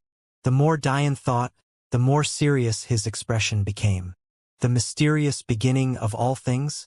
The root of all life? He wasn't qualified to ponder upon it. To the current him, it was an impossible question to answer. He couldn't comprehend how life began without anything sparking it. And if there was something that sparked it, what sparked the spark? It was an endless cycle without an answer. The kind of mystery that could shatter one's Tao heart if they pondered upon it for too long. But what Dian was qualified to reflect upon were enemies that placed his family in danger. He had yet to give Madeline a child. His daughter had yet to find a man she could trust her life with. He had yet to resurrect his parents, for them to see the kind of man he had become. After speaking with the entity all those years ago, Dian had given up on ever seeing his parents again. It was maybe that very point that began turning him from the Dian he wanted to be to whatever cowardly dreg he had become just a few decades ago. But the current him wouldn't allow anything to block his path. He and his wife were deemed too talented to birth a child by the heavens? So what? His parents' souls were extinguished from existence? So what? Worlds outside his own seemed to think they were ripe for the picking? So what? Dian didn't even notice, but his aura had flared. In his rage, Kalen uncontrollably fell to his knee as a cold sweat matted the backs of several elders. In just the few moments, it felt as though a deity had descended upon the plains of this ancient prison. The elders hardly understood what had set Dian off. It was only the green-haired elder who looked toward Dian with a fierce glint in his eye. There were numerous complex emotions within: excitement, curiosity, and oddly greed. It wasn't a malevolent greed, but rather an odd greed that seemed more like appreciation. This secret Dian had come to understand was one only the Titans, angels, dwarves, and elves had had the right to comprehend in the past. Dian blinked out of his odd state. His emotions were still agitated, but at the very least, he restrained his aura, helping Kalen to his feet. He had meant to apologize, but all he found was a look of worship in the young man's eyes. Unfortunately, this kind of look only made Dian feel worse. "Young man, you are stronger than you pretend to be," the green-haired elder said with a teasing smile. "I've never tried to hide it. It's just that you've only just come to know me." Dian, who would still have trouble controlling his rage, replied a bit more tersely than he had intended to, but he truly wasn't in the mood to correct for his rudeness. It had been a long time since he had trouble controlling his emotions. Even he wasn't certain what had set him off so fiercely. Sure, the idea of an enemy sneakily snatching things that weren't theirs was infuriating, but the enemy didn't even have a face. Why was he so agitated? Who is your fiercest enemy in this region? Dian didn't wait for the elder to respond, instead directly asking this question. Fiercest enemy? The elders looked toward each other. What did he mean by asking this? You could say that our longtime rival would be the centaurs. Flying is inconvenient on the ancient battlefield, so their added movement speed is a terrible pain to deal with. In addition, their archery is as fierce as their close combat. The green-haired elder was the only one who thought to answer Dian's question. What's their power distribution? They have 30 or so higher existences, 10 or so lords, for supremes about 10,000 fallen, and 1 overlord. Their most powerful are usually their 4-armed and 6-armed warriors. Their 2-armed warriors don't have very pure bloodlines and struggling to do anything but body cultivate. The green-haired elder had hardly finished his words before Dian vanished. Shattered bits of red, cracked land, and the tumultuous raging river waves were all the evidence that were left of his having been present just a moment ago. The elders were stunned silent. Even they hadn't clearly seen how Dian disappeared. Just what was going on. They had no idea that Dian had no intention of showing them how truly powerful he was so soon. However, if he didn't blow off some steam now, he felt that body would implode. He suddenly felt like he wanted to destroy the whole world, as though a rage he had buried for so long was bubbling up and out of his control. If he didn't take control of something, of anything soon, he felt that he might completely lose it. He's dangerous. The green-haired elder spoke. Lord Clearbold, I have a feeling that he didn't come here hoping our past relationships would protect him. He came here with confidence that even if we turned hostile, it wouldn't matter. Clearbold said calmly. But there are some things that logic will only hamper you in. What is the use of logic if it only clouds your eyes to the truth? He is a peak Tao expert no weaker than a higher existence, and that is just a conservative estimate. He alone is worth our investment into the elves. Then, shouldn't we stop him? Why is there a need for that? They can't take the initiative to attack him even if he pisses in their faces. He can wantonly kill as he pleases, and they can only watch until he turns his first to them. If he really is as powerful as I think he is, he's going to become the demon of this prison very soon. Having such a powerful enemy wreaking havoc in your territory, yet being completely unable to retaliate? How maddening would such a thing be? If the heavens knew Dian would abuse their rules like this, they likely would have never made them like this to begin with. The centaurs were ranked 7th on Dian's list of notable clans while the dwarves were ranked 3rd. Yet he had actually decided to wipe them out because he was having a bad day. If their leaders knew the truth, maybe they'd directly commit suicide so as to avoid having to witness such a tragedy. Dian didn't have the luxury to be morally upright any longer. For every failed clan he didn't eradicate, it was another enemy lying in wait to stab his loved one in the back. Anyone who wasn't his ally on this battlefield deserved nothing short of death. Contact the esteemed Supremes. Clearbold said without hesitation. Has it really reached this point? The elders hesitated. Contacting Supremes for anything short of a cataclysmic event was seen as a sin. Supremes had their minds entirely focused on one thing: becoming overlords. At the same time, overlords were entirely focused on breaking the chains of this prison and transcending. The first phase was complete inconsequential to them. They would only make their appearances for the second phase unless they were forced out. Yet, do you really want to miss out on the faith eradicating the centaurs will bring us? Stop speaking nonsense and tie our clans to him immediately. Centaur territory had turned into a complete mess. Raging winds and blazing fires tore across the forests and villages, matched by the high-pitched screams and last moments of countless cultivators. Damn it! Dian ripped a centaur apart, his left palm gripping a hoof and his right pulling an arm. The devastating sight of a human upper half and a horse lower half being torn from one another made those who were faint of heart vomit the contents of their stomachs. But the agitation in Dian's heart grew. Peals of thunder rippled through the skies as streaks of descending lightning matched his bloody rampage. Poor souls who sought to stop his onslaught but were above the age of 1,000 years could only collapse into their own ashes. But even they were among the lucky few. At least they got to die painlessly. Halt your steps. He's an invader. The roar shook the centaur population to their very core. Their geniuses had already been torn apart, laid in a bloody heap of limbs and sheared organs. How were they supposed to stop this young man now?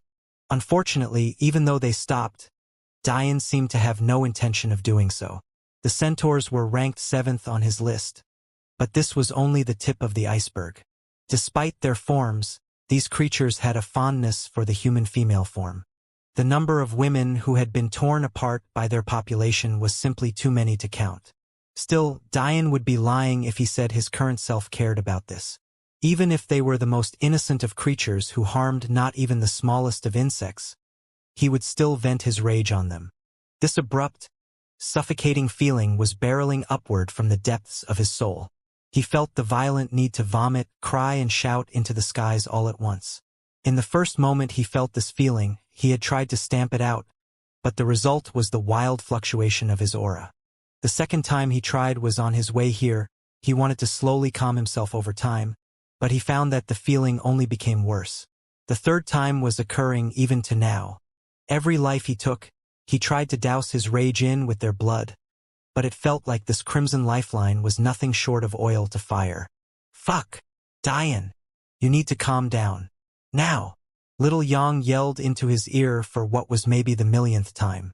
They had felt Dian's truth the moment they became his beast companions. While Dian didn't know why he was so agitated, they did. The trouble was that Dian didn't seem to be listening to anything right now. It would be a miracle if he could even hear his own thoughts. Hours later, Dian stood in the midst of countless corpses. Had he eradicated the whole of the Centaur clan? No. Many had simply decided to run away. The only ones left were the half-step transcendents who stood in the skies, trembling with rage. But who knew that Dian, who was covered in blood that couldn't possibly be his own, actually looked up into the skies and did something they never thought he would do. 9 sons of Armageddon. Fiery hell. Dian's 9 sons of Armageddon was nothing like they had been in the past. Before, though they were large, they could only be considered as empty shells. Dian proficiency was only enough to barely form an outer layer that was no thicker than a balloon's skin. However, now everything was far different. They were half the size of the large moons Dian formed in the past, but now each was a densely packed sphere of black flames. In fact, they didn't even look like flames from the outside. They looked no different from dense black balls. The weight of each seemed to match an entire planet. Just let it all burn. The 9 suns crashed into the grounds below, incinerating everything in their wake. In those moments, it was as though all sound had left the world. The only thing left was a high-pitched buzzing noise that grated on the nerves as 9 pillars of black shot into the skies. The clouds above were swept into a sea-black flames. The grounds below crumbled and shattered, sending wave after wave of piercing hit and oppressive energy in every direction. Little Ian, what do we do? Little Yang nervously spoke to his sister. They were truly at a loss. He's never truly resolved the impact of his chaos flames. Even when he was at the pinnacle of his powers in his very first life, he never truly quelled it. Only his wives were capable of stopping this. If not for that, with his stubborn personality, he would have never fallen in love again after the death of his first wife. But they're alive now, damn it. Why is he acting like this? Though Little Yang said this, he knew exactly why Dian was acting like this. It was impossible for any seal to hold Dian down for so long. The only person who could defeat Dian was Dian himself. Maybe if his former self had laid the seal down on anyone else, this would have never become an issue. But now, conflicting thoughts were beginning to bombard Dian's head time and time again. He had no idea how to resolve these feelings. He suddenly felt oppressive emotions that seemed to have built up for countless trillions of years. Yet he didn't know where these feelings came from. He couldn't find the root of it at all. But this only sunk him further into madness. We should have stopped Dian from asking too many questions. Killing off the centaurs is fine. The number of tragedies tied to them in the former timeline after they descended upon the mortal plane was too many to count. But what do we do if Dian starts killing innocents? Before Little Ian could respond, an enraged roar shook the skies. The ashes of the centaur higher existences slowly fell like graying snow, coating the reddened skies with an even more somber air. Dian stood amidst 9 massive holes the likes of which had depths too deep to measure. The ground around his feet seemed ready to crumble at any moment. He didn't even seem to hear the enraged roar of the 4 centaur supremes. He only continuously felt the thumping rage deep within his heart. He had to kill more. He had to kill everything. Maybe if he killed enough, there would be nothing left to threaten them. Maybe if he killed enough, they would be safe. Dian sat on a pile of corpses, his body covered in blood. His hands looked no different from a man who inexplicably dipped his palms into a bucket of red paint. It was oddly vibrant yet gruesome at the same time. His breathing was ragged and uncontrolled, but it had nothing to do with how tired he was. Ripping those four Supremes limb from limb was as easy as slaughtering an infant. No, Dian's breathing had little to do with the effort he was putting in and much more to do with the torrent of emotions rippling through his heart. Everything he looked at seemed to enrage him. The skies above his head, the earth beneath his feet, even the slight breeze. It was completely illogical, yet it was his current truth. Oddly enough, despite what was happening to him, Dian hadn't asked the very obvious question yet. Why? Why was he feeling this way? Why was he suddenly so enraged? Why did it feel like everything was against him? Dian? Dian! Lilith grabbed Junior's shoulders, trying to shake him awake. Maybe if it was anyone else, they would have already fainted from shock. The aura billowing from Junior's, or rather, Dian's body was unlike anything Lilith had ever felt before. It was the kind of presence that could squash her father with a single finger, a completely effortless, unmatched strength. However, there was nothing effortless about Dian's current state. His palm clutched his own forehead so fiercely that it seemed as though he might shatter his own skull at any moment. Yet, he was completely oblivious to the pain he was inflicting upon himself. Dian abruptly stood, a mighty roar escaping his lips. His Vajra body appeared in the skies, striking forward with a momentum that collapsed the skies. Everything crumbled. Countless planets in the strike's wake exploded into molten rock. Space warped and shattered, collapsing in on itself and deforming to the point of forming several black holes at once. The very universe that stood in seemed prepared to self-destruct at any moment, though the strike wasn't aimed toward her, and could even be considered to be facing directly away from her. Lilith uncontrollably vomited several mouthfuls of blood.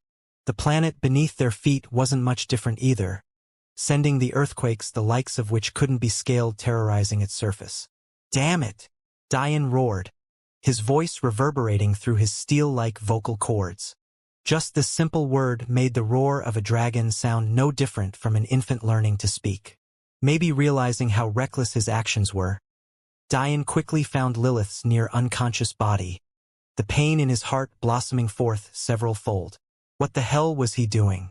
Maybe it was only now that it became obvious that even this clone of Dian's didn't have complete access to his memories.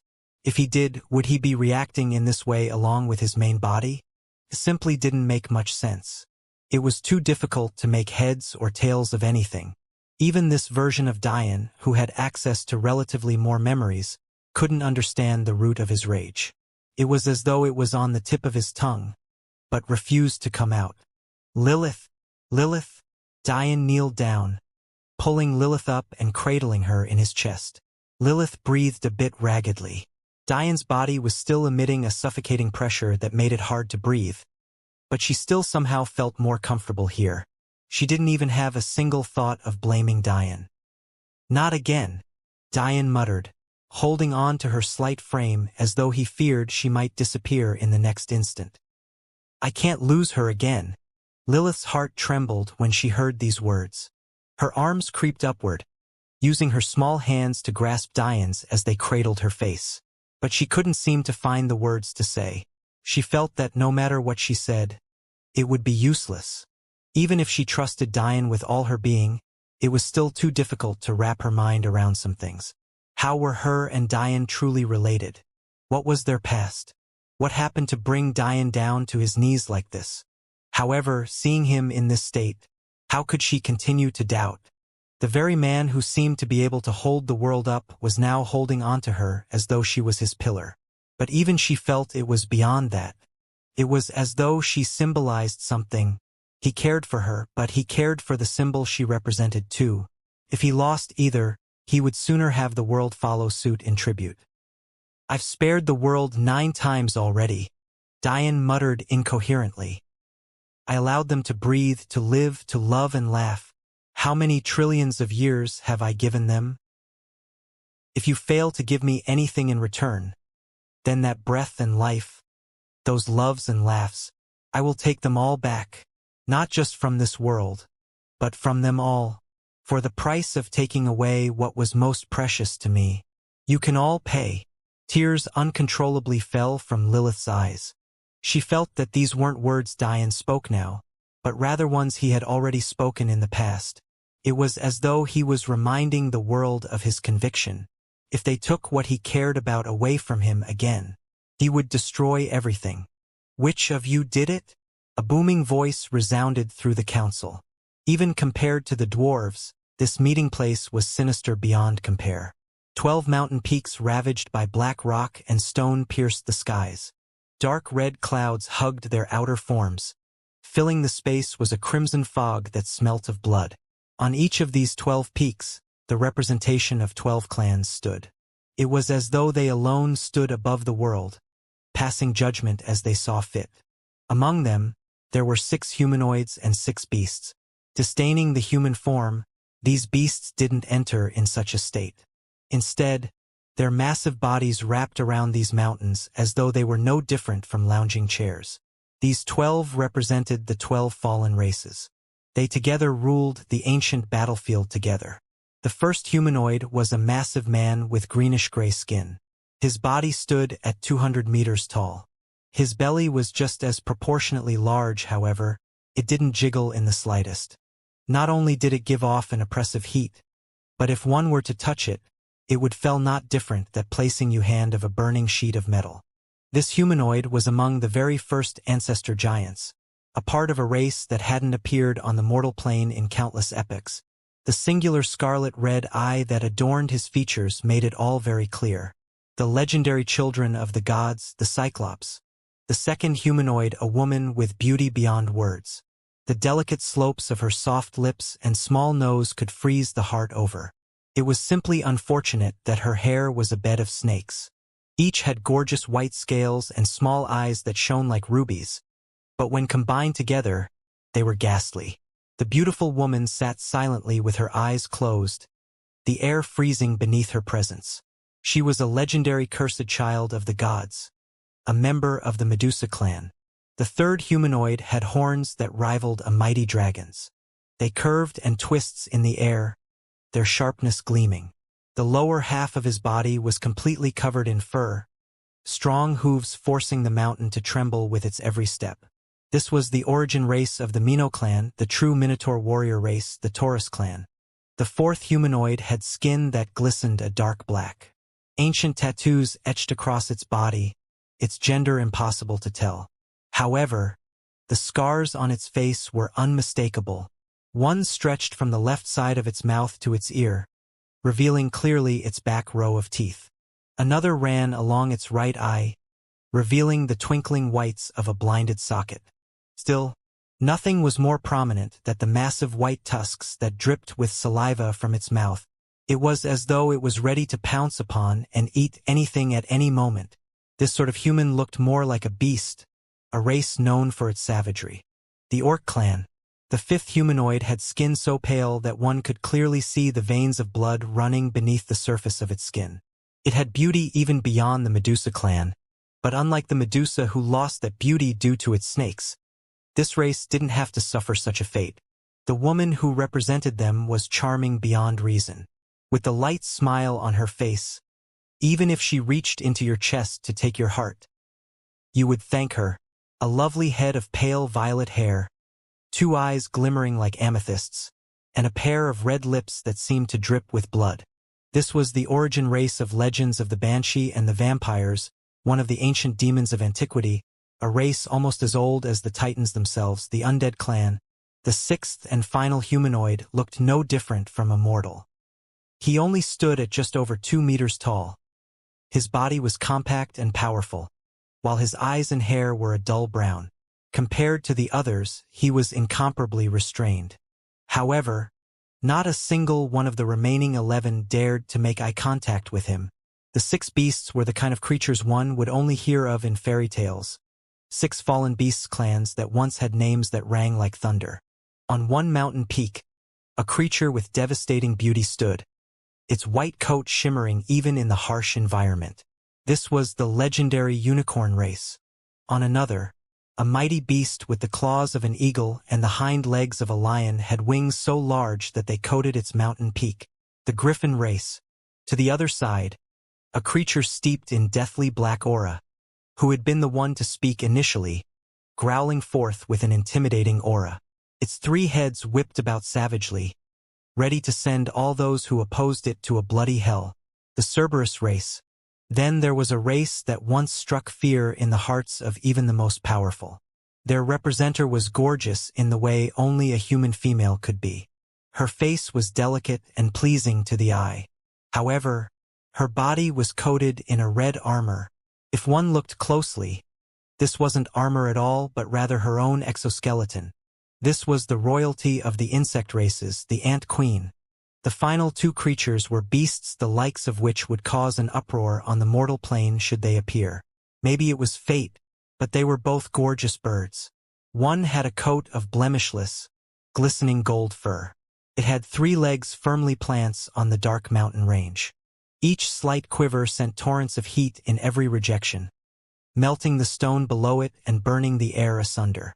This was a mighty of beast, one that didn't lose out to even the dragons. The golden crow. The last beast was even more beautiful than the golden crow. Its feathers didn't seem as metallic or glistening, but this was only because its body seemed to shift from solid to a fiery flicker on a whim. It was almost impossible to tell whether this was truly a living creature or a sea of flames. It had a beautiful body of blue, its oppressive cold counterbalancing the golden crow.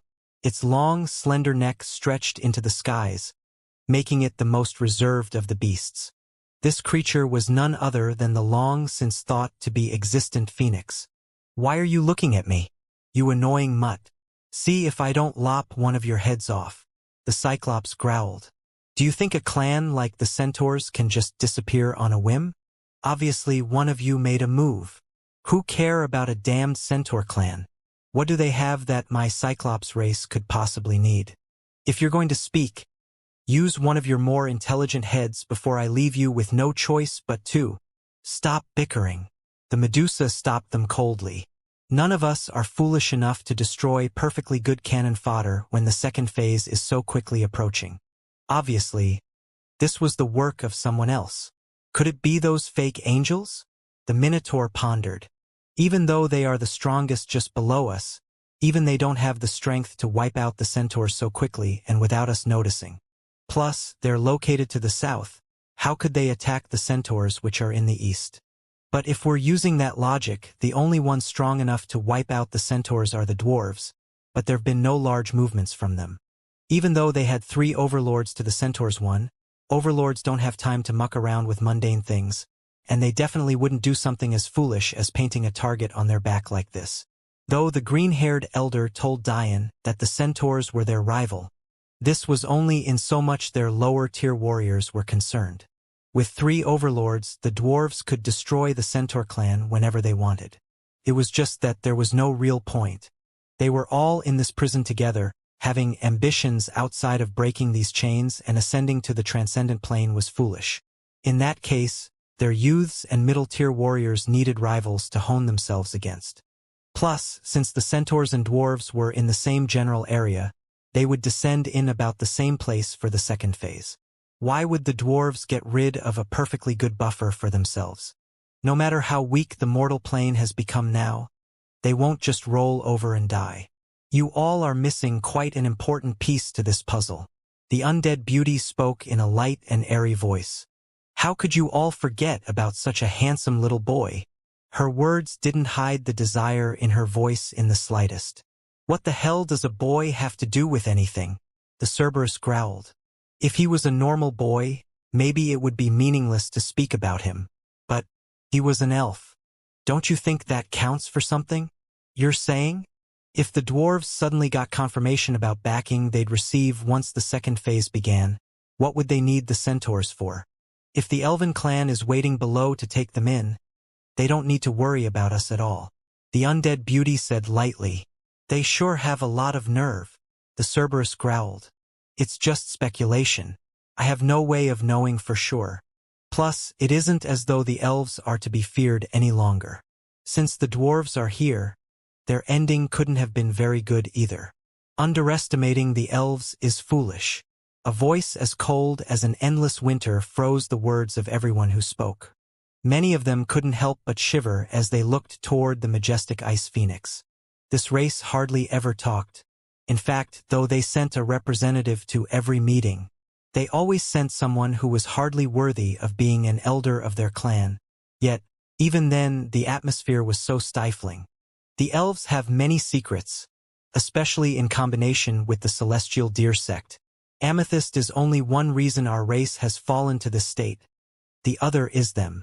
The ice phoenix spoke emotionlessly, but it was obvious that the undead female's words had enraged him. For this problem, it's best if they're wiped out as soon as possible.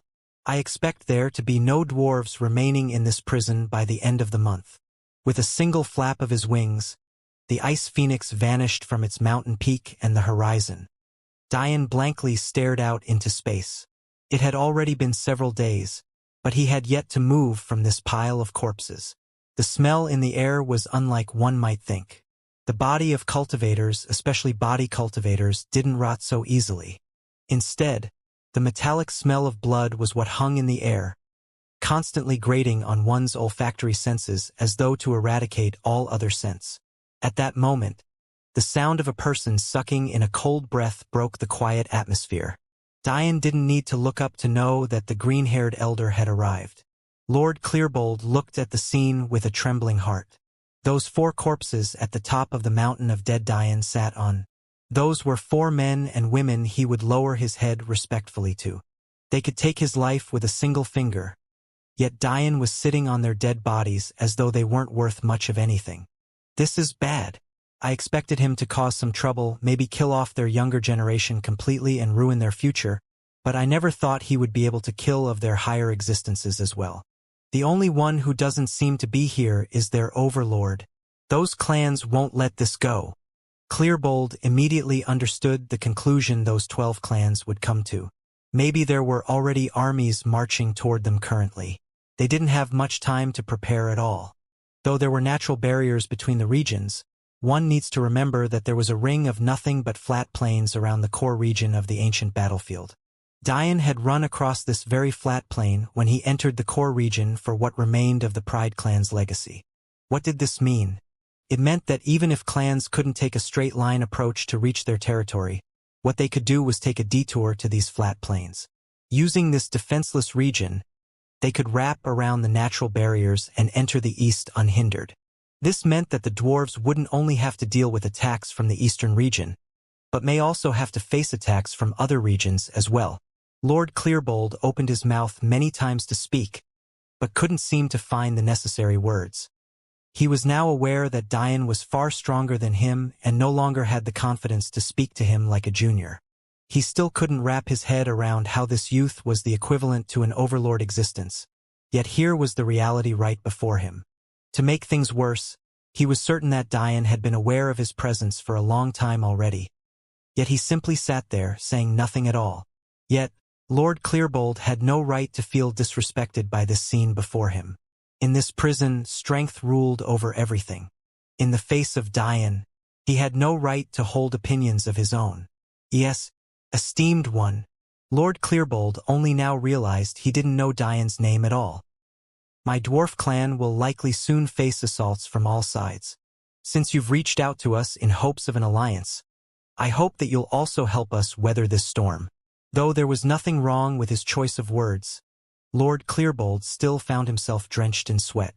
It was as though these were the most difficult words he had ever strung together in his long lifetime. The slight shift in Dian's gaze was the only sign that he had heard the Lord's words at all. However, his reaction was still lukewarm. In truth, Lord Clearbold was crying on the outside. Their dwarf clan might have 3 overlords, but who didn't know this? If they were attacking them, they would most definitely bring enough firepower to deal with them appropriately. He obviously had no idea that this threat was meaningless to Dian. If he was really worried about it, all he had to do was call Luna here to bring all the dwarves out of the ancient battlefield. It took no effort whatsoever. There were obviously special methods of leaving the ancient battlefield, But other than the celestial beasts, who would be aware of them? And even if they were, they wouldn't be capable of mass teleportation like Luna was, or else they would have all left this prison already. However, Clearbolt didn't know this, so he was still panicking. To him, even if Diane had Overlord-level strength, that was just one more Overlord making four. That wasn't enough to face the ire of the whole ancient battlefield. Suddenly, Lord Clearbolt trembled. They're already here. It had taken Clearbolt several to make it here. It wasn't because he was slow, but rather because he hadn't expected Diane to accomplish so much in so little time. So he had just been patiently waiting for news. However, his leisurely approach cost him valuable time. While everyone else in this prison already knew of the demise of the centaurs, he was a step too late. The dwarves would be caught completely unprepared. Diane slowly stood from his mountain of corpses. A mighty dragon with obsidian black scales that glowed a dark gold appearing beneath his feet. Is there a need to react like this? Diane's voice sounded cold and detached, as though the world itself was meaningless to him. Any problem that can be solved by slaughter isn't a problem at all. In fact, it's the easiest thing in the world. We can't continue like this. In a meeting room on the mortal plane, the grand pillars of the once mighty Golden Crow sect seemed bland and uninviting. They had fallen from such supreme heights, crashing down to the point where they stood as the weakest faction on the mortal plane. This might sound like an exaggeration, but it was the truth. Currently, the 1,000 or so quadrants of the mortal plane were divided amongst the Mortal Empire, the Sapientia, the Nephilim, the Transcendent Beast Alliance, the Dragons, and finally, them. In fact, their own quadrant wasn't even entirely owned by them. After the matters with the Federation, they only a little over 60 universes, but the Flaming Lily sect owned over 30. They had lived the last nearly 100 years in fear, believing that the Mortal Empire would come sweep them up eventually. But who knew that Diane wouldn't even care about them at all? They could only watch as those in their surroundings grew stronger and stronger, while they themselves grew weaker by comparison. They had once been a mighty clan with a deep legacy, but now they were nothing more than a laughingstock. An example Diane kept around so that his people would never forget what they would be without him. Humans tended to have a short memory span when it came to being thankful. Once they were given something good, there would eventually come a time where what was once good would become normal. By then, they would begin to take things for granted, believing that this level of good was what was owed to them. However, with a pig in a pen like the Golden Crow sect, there for everyone to observe, their roots would never be forgotten. Just like this, the once mighty Goldeen and Crow clans that once ruled over thousands of quadrants had become no different from a zoo animal. This level of humiliation was something that rotted and festered in their midst. Diane didn't even raise a single finger, yet they were already prepared to collapse from the inside out. Everything was over for them. At that time, the words spoken echoed through the silent hall. There were many of them in attendance, yet these words bounced off the walls as though they were not worth much at all. It was at that time that the sound of footsteps slowly approaching caught them off guard. A man with 7 swinging black tails made his presence known. His face was cold and emotionless. His steps were without fear or hesitation, and his eyes flashed with an intelligent light, filled with endless cunning. "Who are you?" An old man of the Goldeen clan suddenly spoke. If Diane were here, he would know that this old man was actually a supreme. To say that the Golden Crow sect laid low was an understatement. It seemed they really had been waiting for the right time to strike back, even to the point of feigning weakness to share their quadrant with 3 other sects. What was even more surprising was that this man wasn't the only supreme, but there were actually 3 others, 2 to the Goldeen clan and 2 the Crow clan. It was just unfortunate that this strength meant nothing before Diane, so all of their plotting and scheming became meaningless. The moment Orcus died, all of their hopes and aspirations came to a grinding halt. Trillions of years of planning came to mean nothing. "My name is Kaori Void. A kitsune? How did you enter this place? Aren't you aware that your death is your only exit? If you were so eager to kill me, why speak all of this nonsense? Obviously you're already desperate enough to hear my words. And if I could enter so freely, do you really think you could stop me from leaving?" The eyes of the elders narrowed, but they didn't say anything else. I can tell that your Golden Crow clan is in dire straits. And what could you possibly do to help? Your strength is worth nothing here. Kaori sighed. This is the problem with the martial world. Not everything can be solved by strength. If you all were a little smarter in your scheming, would you have fallen to such a state? If your tactics were tighter and your means more brilliant, would you be waiting for death like this? VVCC. Is that what your intelligence has brought you? An elder said with a sneer. To insult those who you wish to ally with? I have to say, this is quite top-tier intelligence. The sarcasm dripped from his words almost like molten acid. If I don't say these things, would you acknowledge the two of us to be on equal footing? This meeting began by one of you threatening my life and another calling me weak. Would you like for me to stand here and say nothing? If you're done with your nonsense, we can get to the reason for my visit in the first place. Kaori's reply was completely devoid of emotion. His words sounded like he was offended, but his actions spoke a much different tune entirely. The Golden Crow sect will be finished if you all don't do something. The question is whether or not you are willing to risk your lives for a brighter future, or if you're content with being a pig in a pen. What makes you think our Golden Crow sect won't rise again? Is that a joke? Kaori replied to the Goldeen Supreme. Not only has the mortal empire grown far beyond your control, but even if they were to collapse during the second phase, don't you have another enemy to deal with? The elders froze. I was wondering, why is such a powerful sect with 4 supremes at that hiding like a field of mice? You feign to the outside world that your best genius is a mere 8th-order celestial who's even died already. You share your quadrant with 3 sects far below your strength. And even now, you skulk in the shadows, too scared to take even a single step outside. Don't go too far with your words, boy. I'm not going too far. I'm only stating the facts. What I find even more interesting is that everything seemed to change after the Golden Flame mystical world opened. To think that a mighty sect like yours would hardly care about the death of the god-level genius. The world hardly heard a peep about it. Despite the fact everyone was aware that Emperor Sacharo was the one to take his life, you all actually did nothing to retaliate.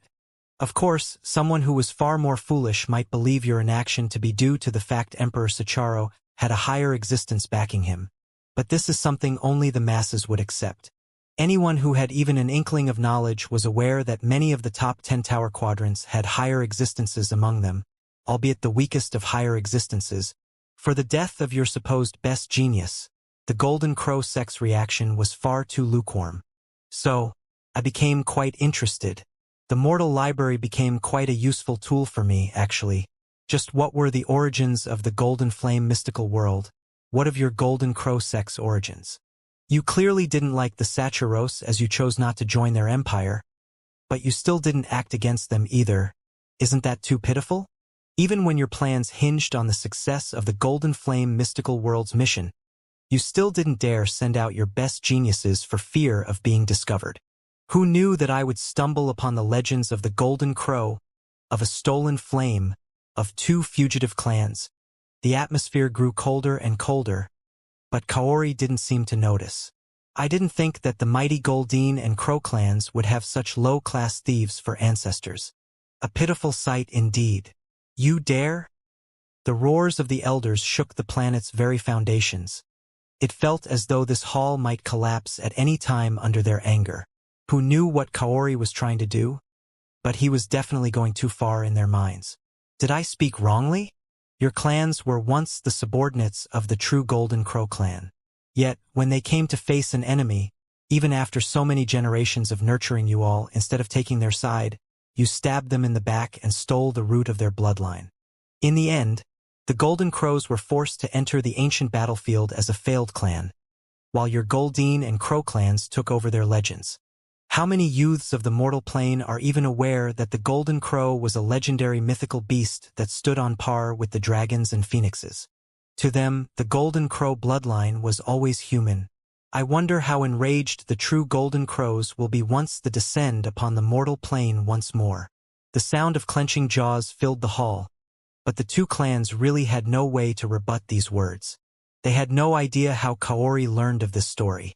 There was definitely no history book that told it in its entirety. The only explanation was that this kitsune was actually capable of pulling tidbits from across hundreds, maybe even thousands of stories to patch this truth together himself.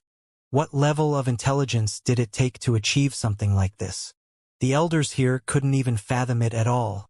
How could the Goldeen and Crow clans not have gone to extreme lengths in order to hide this past of theirs? If it became common knowledge, it would heavily impact their faith. Yet, despite this, Kaori pieced together to truth himself. Kaori had gotten more than 90% of the story correct. In fact, this was the very reason that even when their Goldeen and Crow clans began to decline, they decided upon Orcus' trillion-year plan as opposed to entering the ancient battlefield and facing their feared enemy. Now, I don't know what plans your two clans had put in place in order to deal with this coming calamity, but what I do know is that your clan most definitely failed the moment the matters of the Golden Flame mystical world no longer went your way. The real question is if you're willing to give up like this, or if you're willing to fight. Kaori's cold gaze flashed with the first sign of emotion he had displayed since he entered this hall. A mixture of unbridled fury and determination shone outward so fiercely that his aura completely changed. He was a weak man, so weak in fact that any one of the elders in this hall could pinch him to death. But, in that instant, he suddenly became the strongest. Emperor Sacharo must die by my hand. I won't rest until I have the heads of everyone he cares about.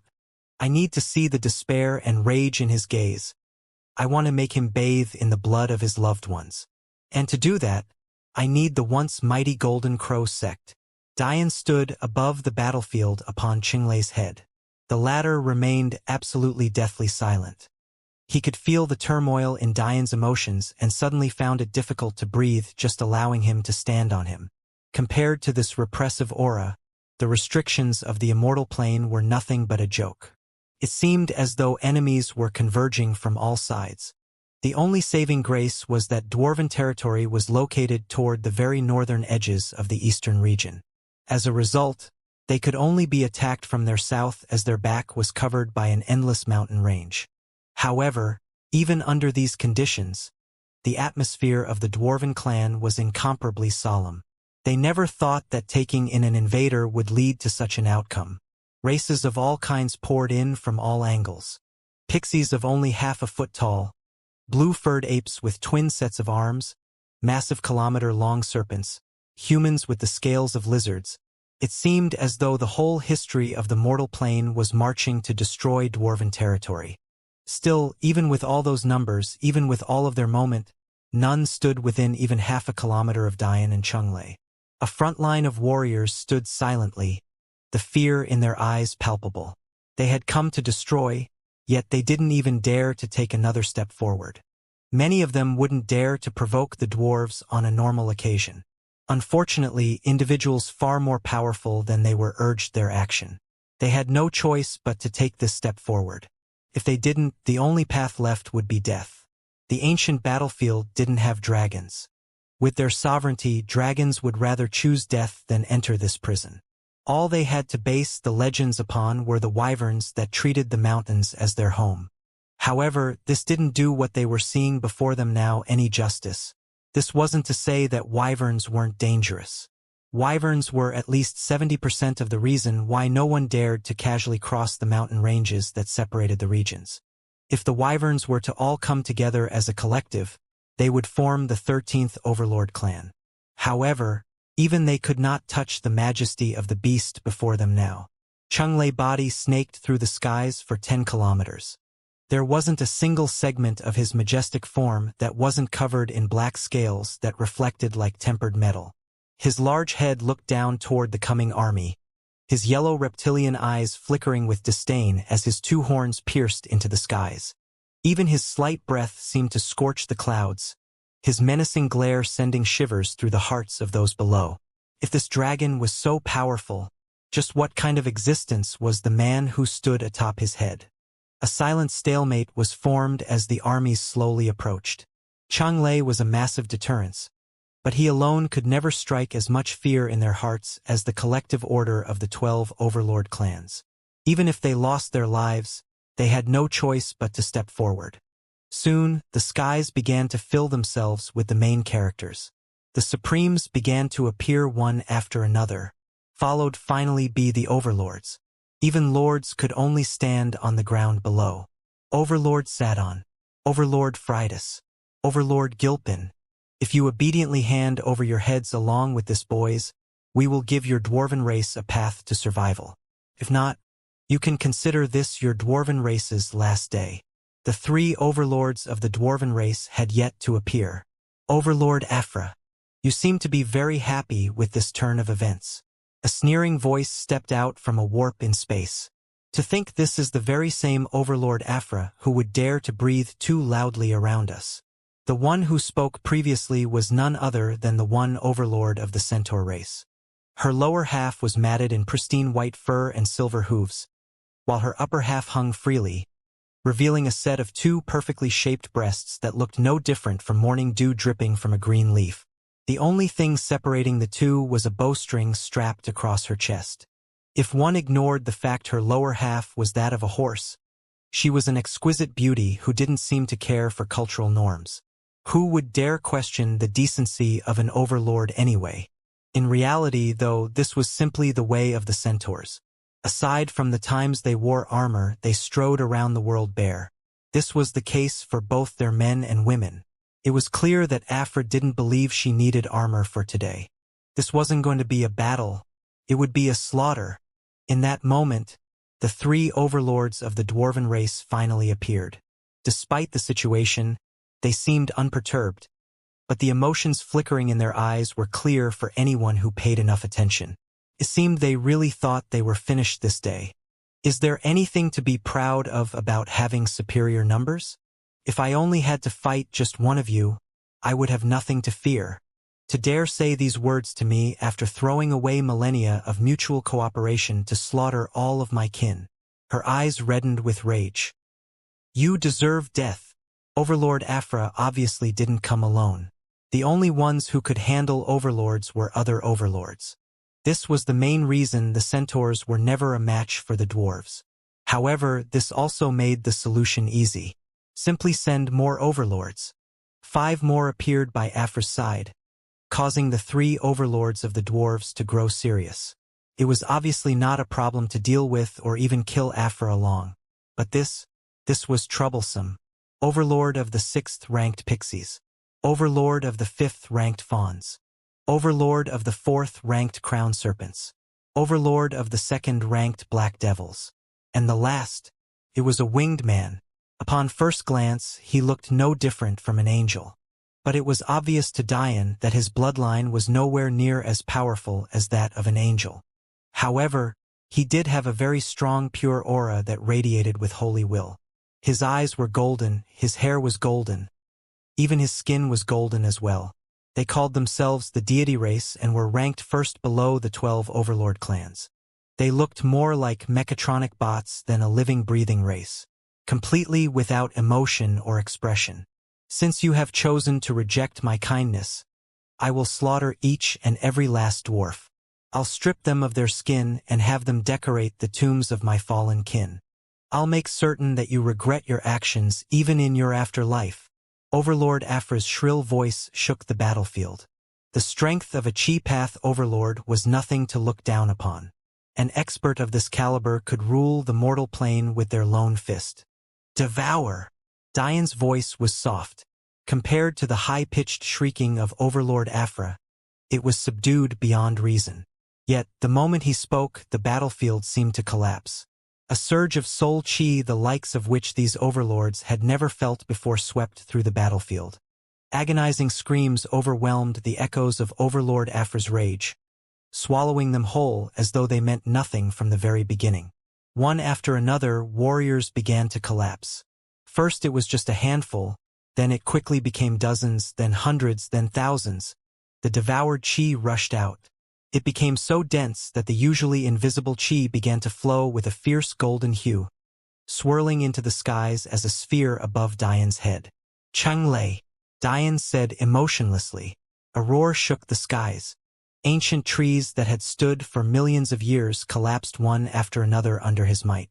Rise, eternal hell. The surging qi in the skies began to darken, converting into such a dense qi that clouds become lost their reddish tint and became overwhelmed by a black majesty. Corpse devour. The dead bodies trembled fiercely. Having already fallen to the ground, they stiffly stood. However, the shock of countless acres of corpses rising again was a minor problem. The moment the words corpse devour left Diane's lips, their bodies began to sink inward. Their blood, their inner organs, their meridians, their skin, each converged into themselves, collapsing inward as though being eaten by their bones. And this time, appearances were exactly accurate. The aura of the corpse puppets surged. A dead serpent with a body length of 300 meters expanded to 500 meters. Its cultivation, which had once been at the middle Dao realm, suddenly surged to the higher Dao realm. Similar occurrences occurred all throughout the battlefield. Not only had they not lost any battle prowess in their deaths, they grew exponentially more powerful. To make matters worse, the very same qi that was stolen from them to cause their death in the first place was what was used to create them. Diane and Qinglei's tandem hadn't lost any stamina or strength. Yet in an instant, they created an army of millions.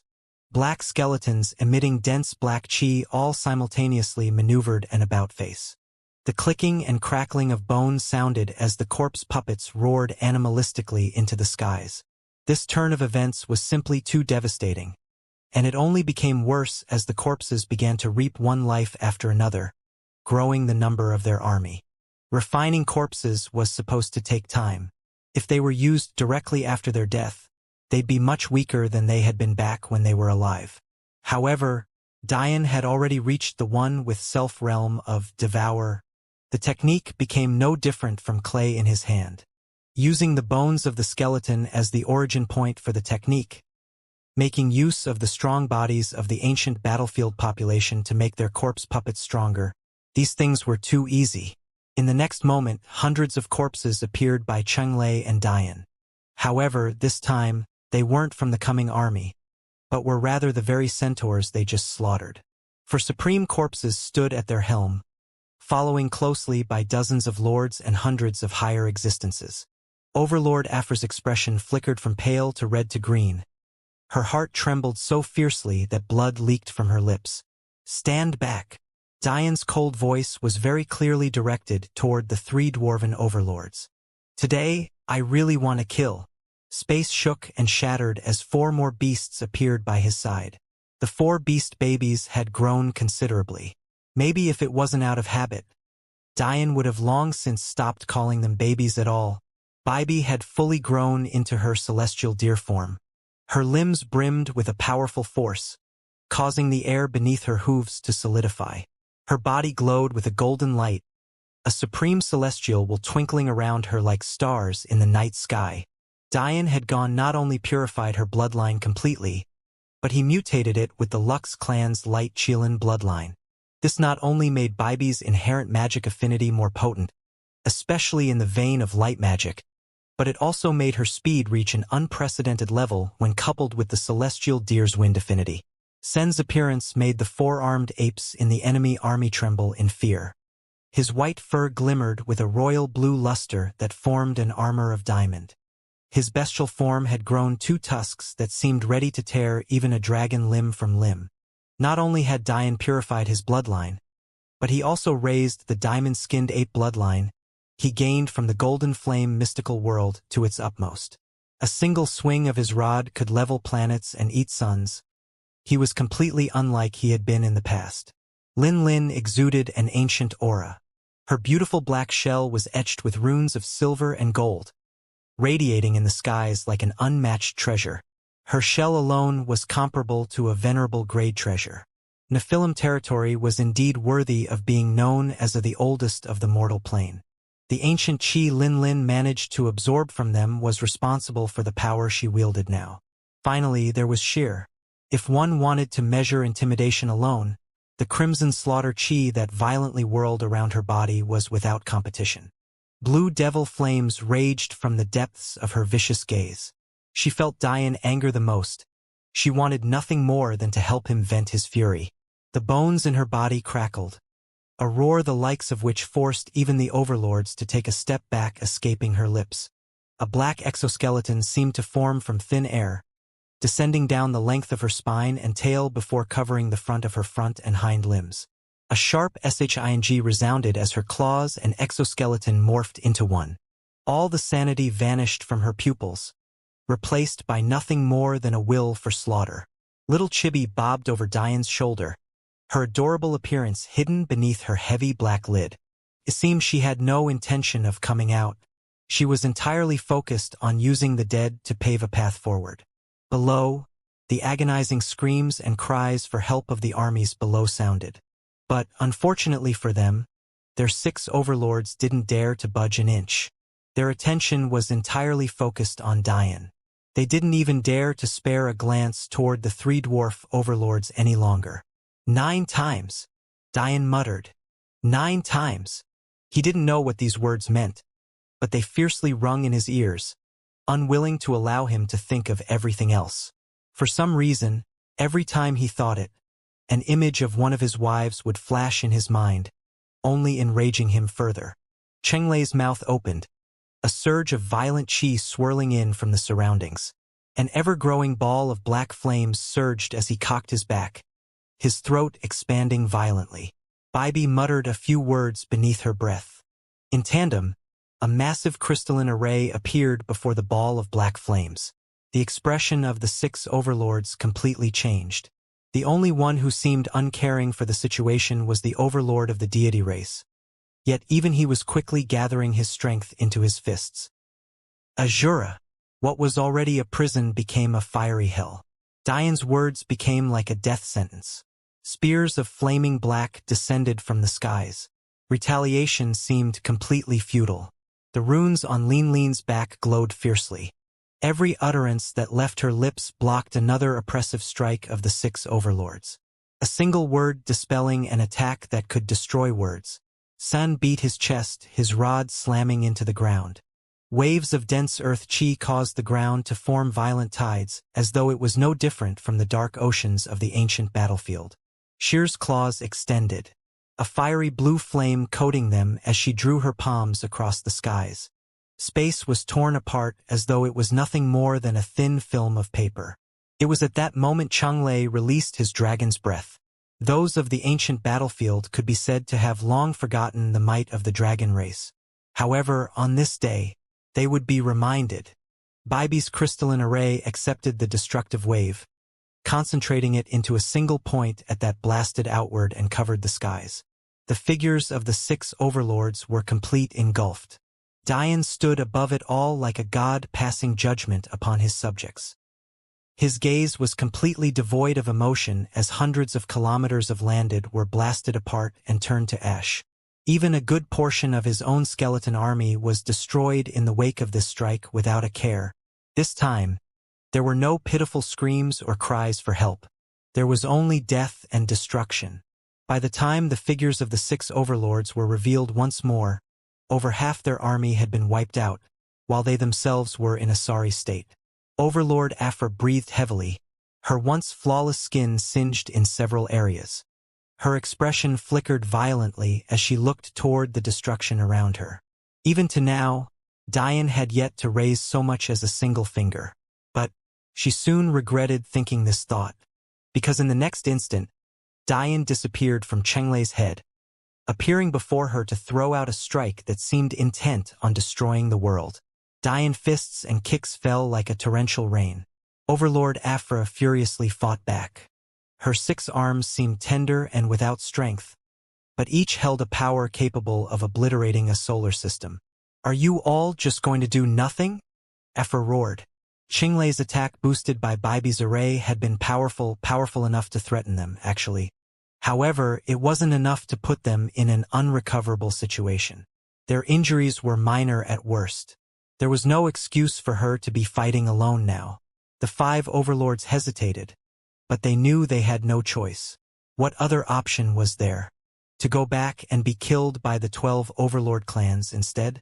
The truth was that they were intimidated by Dian's bloodthirsty aura.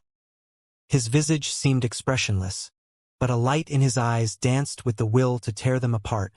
even if he had to do so with his teeth. Had they really enraged him so much? Wasn't it he who nearly pushed the centaurs to extinction? Wasn't Aphra the only remaining centaur barring those who had been outside of their territory at the time? When did it become his turn to be so angry? Suddenly, the cauldron bobbing above his shoulder shot into the air. It expanded to such a large size that the skies were completely overwhelmed by it. Boom! A mind-numbing pressure descended. The gravity multiplied by 2 times, then 3, then 10, then 100. The heavy bones of the ancient battlefield population creaked as their speed slowed, but Dian only seemed to grow faster and faster. His body shimmered with a crystalline sheen as though he had been carved of diamond. His daos appeared in the skies, one after another, the sharp cry of crackling lightning bursting eardrums to the point blood fell like rain from the sides of many faces. Dian roared, his 6 pairs of wings blossoming to his back. Lightning coursed across their golden metallic surface, amplifying and conducting it at a speed Aphra couldn't react to. Flames of black and lightning of gold converged together as one, running across Dian's body as though it sought to burn him to a crisp. But the reality was that Dian didn't even feel pain, let alone could he possibly be injured. Dian engaged with Overlord Aphra once more, but this time, his attacks were far more potent. Each came with a level of firepower that shook the Overlord to her core. The heat was too oppressive, the lightning too fierce. Descending palm, bloody guillotine, vanishing fist. A torrent of techniques rained downward without rhyme or reason. Every attempt Overlord Aphra made at a counterattack was seen through and thwarted so fiercely that she became no different from a punching bag, a mere flesh doll for Dian to use to vent his frustrations. The remaining 5 overlords finally sought to take action, but the stalling methods of Dian beast partners were too fierce. Bibi's speed had already crossed the threshold of overlord. Linlin's shell was comparable to Immortal plane defensive treasures. Shir's attack potency couldn't be ignored, and Sen's ability to manipulate the terrain was far too potent. The only one among them that wasn't mentioned was Chunglei, but his improvements were beyond reason at times. He too, much like Dian, hadn't accepted the descent of his heaven's staircase.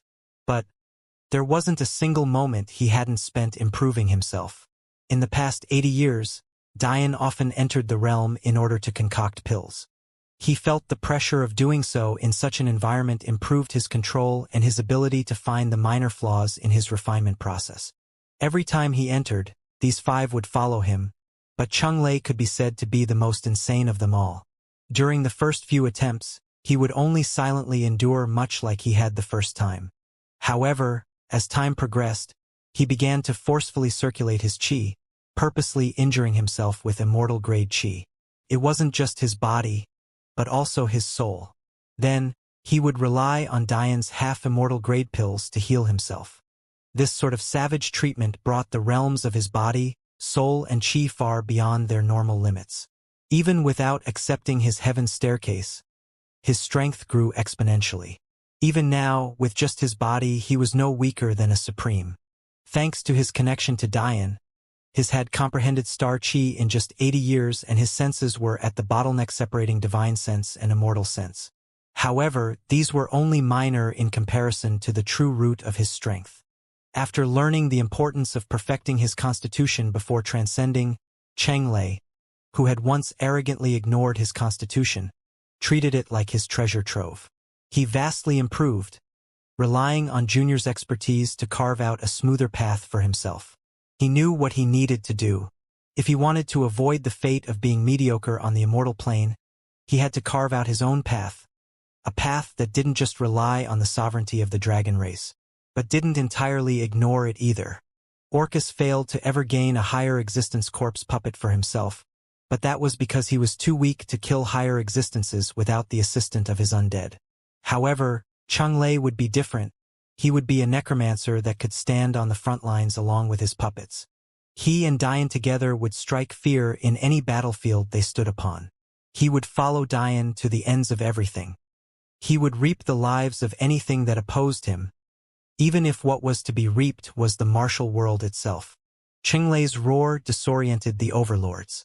In the next instant, his body rapidly shrunk, revealing the form of a man covered in black scales. His horns curved menacingly atop his head, his strength blooming to a level that made the overlords tremble. How could they forget? The most dangerous form of the dragon race wasn't their beast form, but rather than hybrid form. Dian seemed to resonate with Qinglei's conviction. In that moment, his death Dao trembled, wanting to surge into the realm of law. But Dian growled furiously, suppressing it so fiercely that it almost shattered completely. Even the heavenly Daos didn't dare to whimper beneath his rage. His blue eyes darkened, his light blue hair turning into a streaming black river. His body expanded in size, reaching Qinglei's same 3-meter height.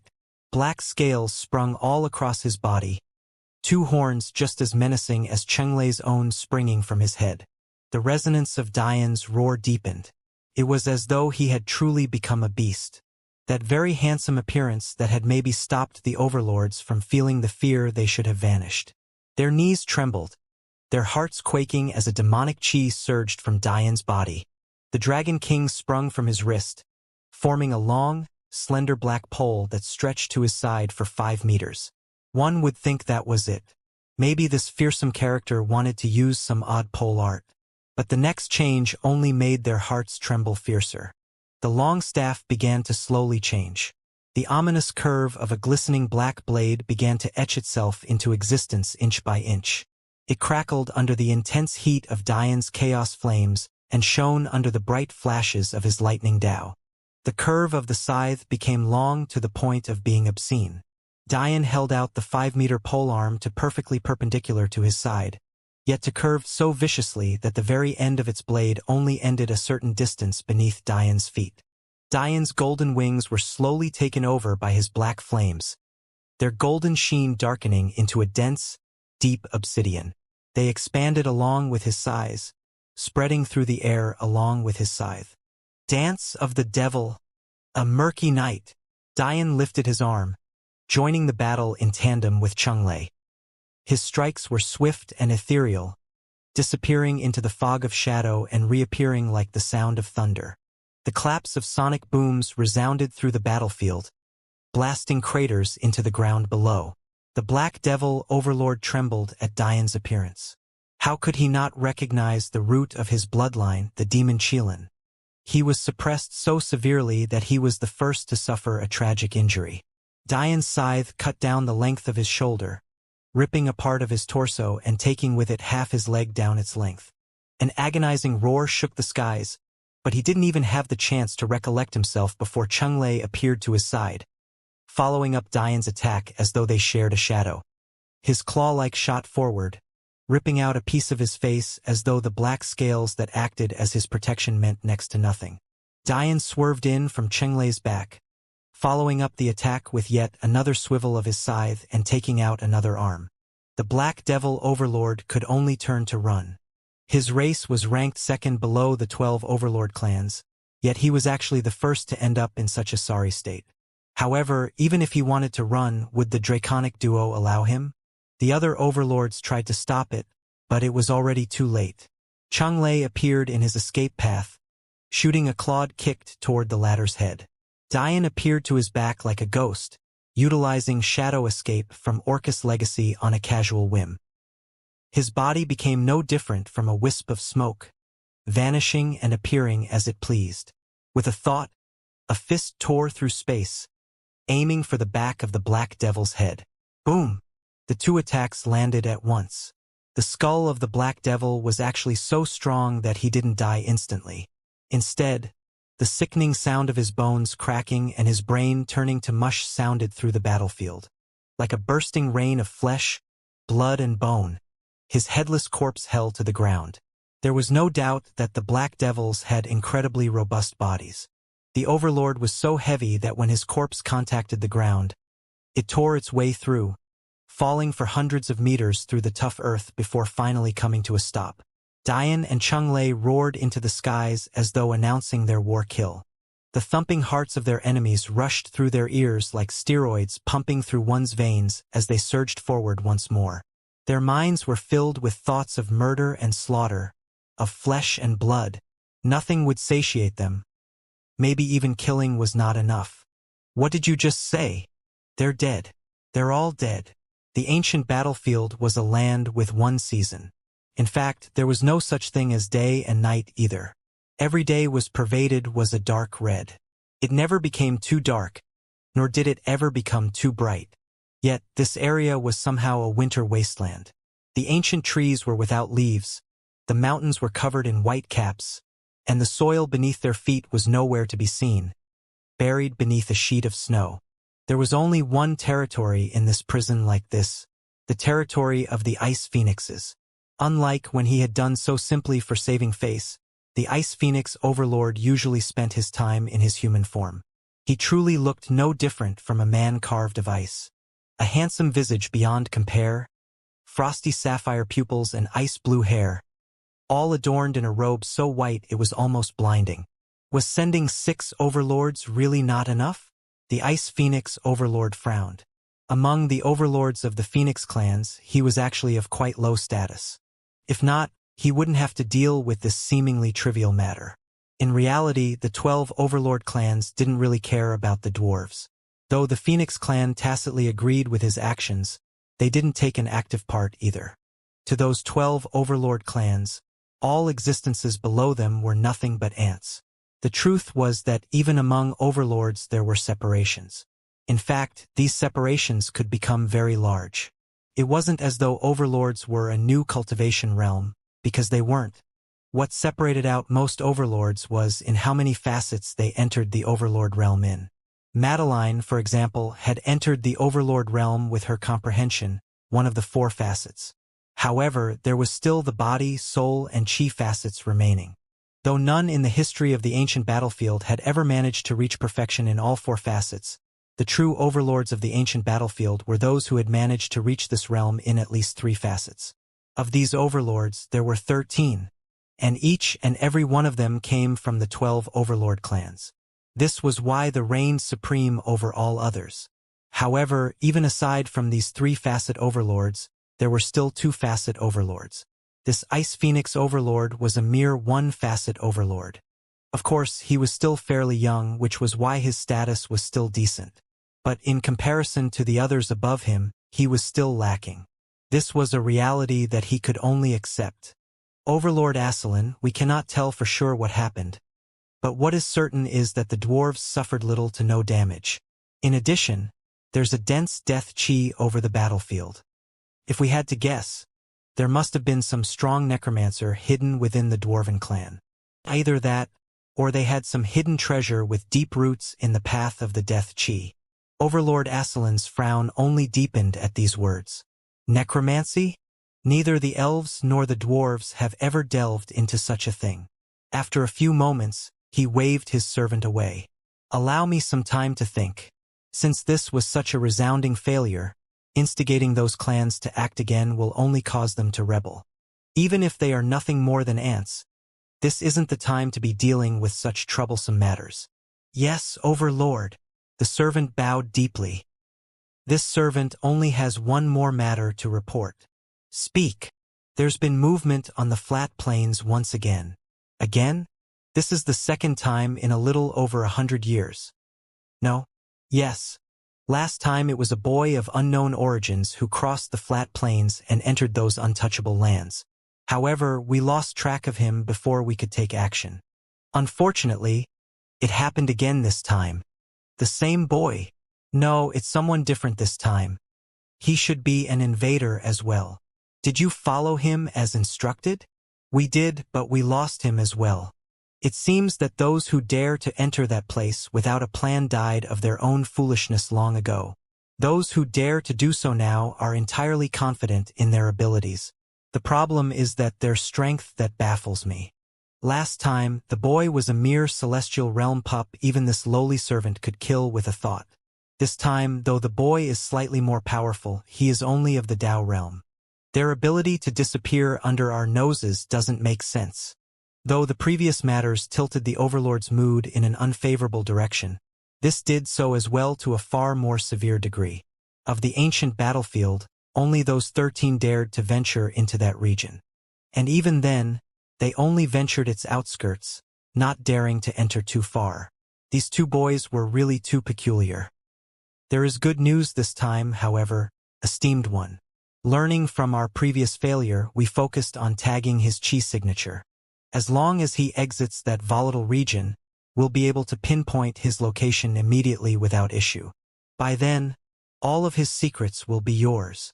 In the southern region of the ancient battlefield, the atmosphere was completely unlike how it was elsewhere.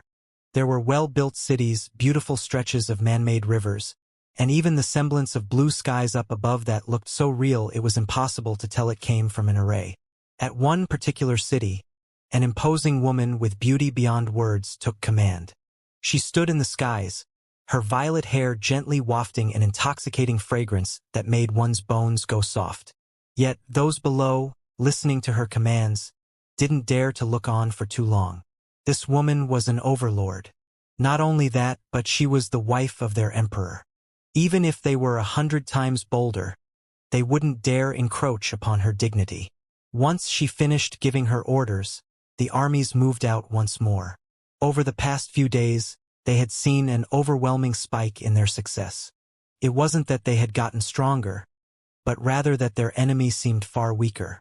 For reasons unknown to them currently, the entire ancient battlefield seemed entirely focused on the eastern region, leaving the southern region with an absence of proper protections. Watching the armies march out from the large city gates, the beauty's gaze flickered with a complicated expression, a large majority of which was made up of worry. It was then that a sudden fluctuation of space caught her attention toward her back, but she was immediately engulfed by strong arms and pulled in. No one below seemed to witness the disappearance of their empress. The beauty, however, didn't panic. She found herself in a familiar embrace, her head buried deeply into the culprit's chest. She could hear the erratic beating of his heart and could feel both his warmth and his rage. "Diane, what happened to you?" She spoke softly. Whatever words she wanted to follow this question up with were stifled by a suffocating pair of lips. Her limbs went soft in an instant, the entirety of her weight falling into Diane's arms.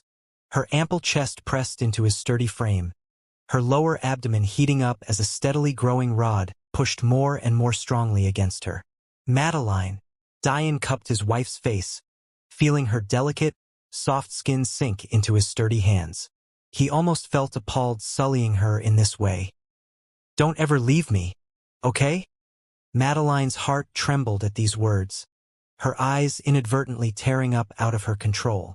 Her small hands firmly gripped Diane's own, a fire lighting deep within her gaze that didn't need to be spoken of with words.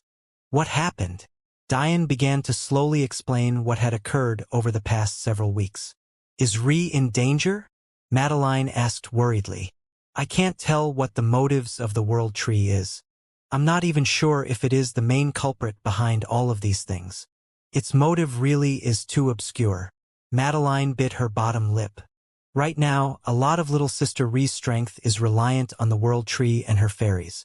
If she suddenly loses them at an inopportune time, one can imagine now where Diane's rage might have stemmed from. The issue was that he couldn't rashly speak with Ree about this either without alerting the World Tree. Diane had become used to being able to hide anything from anyone in recent years, but an entity that could control an entire world was far beyond his means.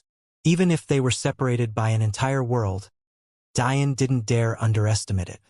If he acted without a plan and put Ree's life in danger, he didn't dare think of the consequences.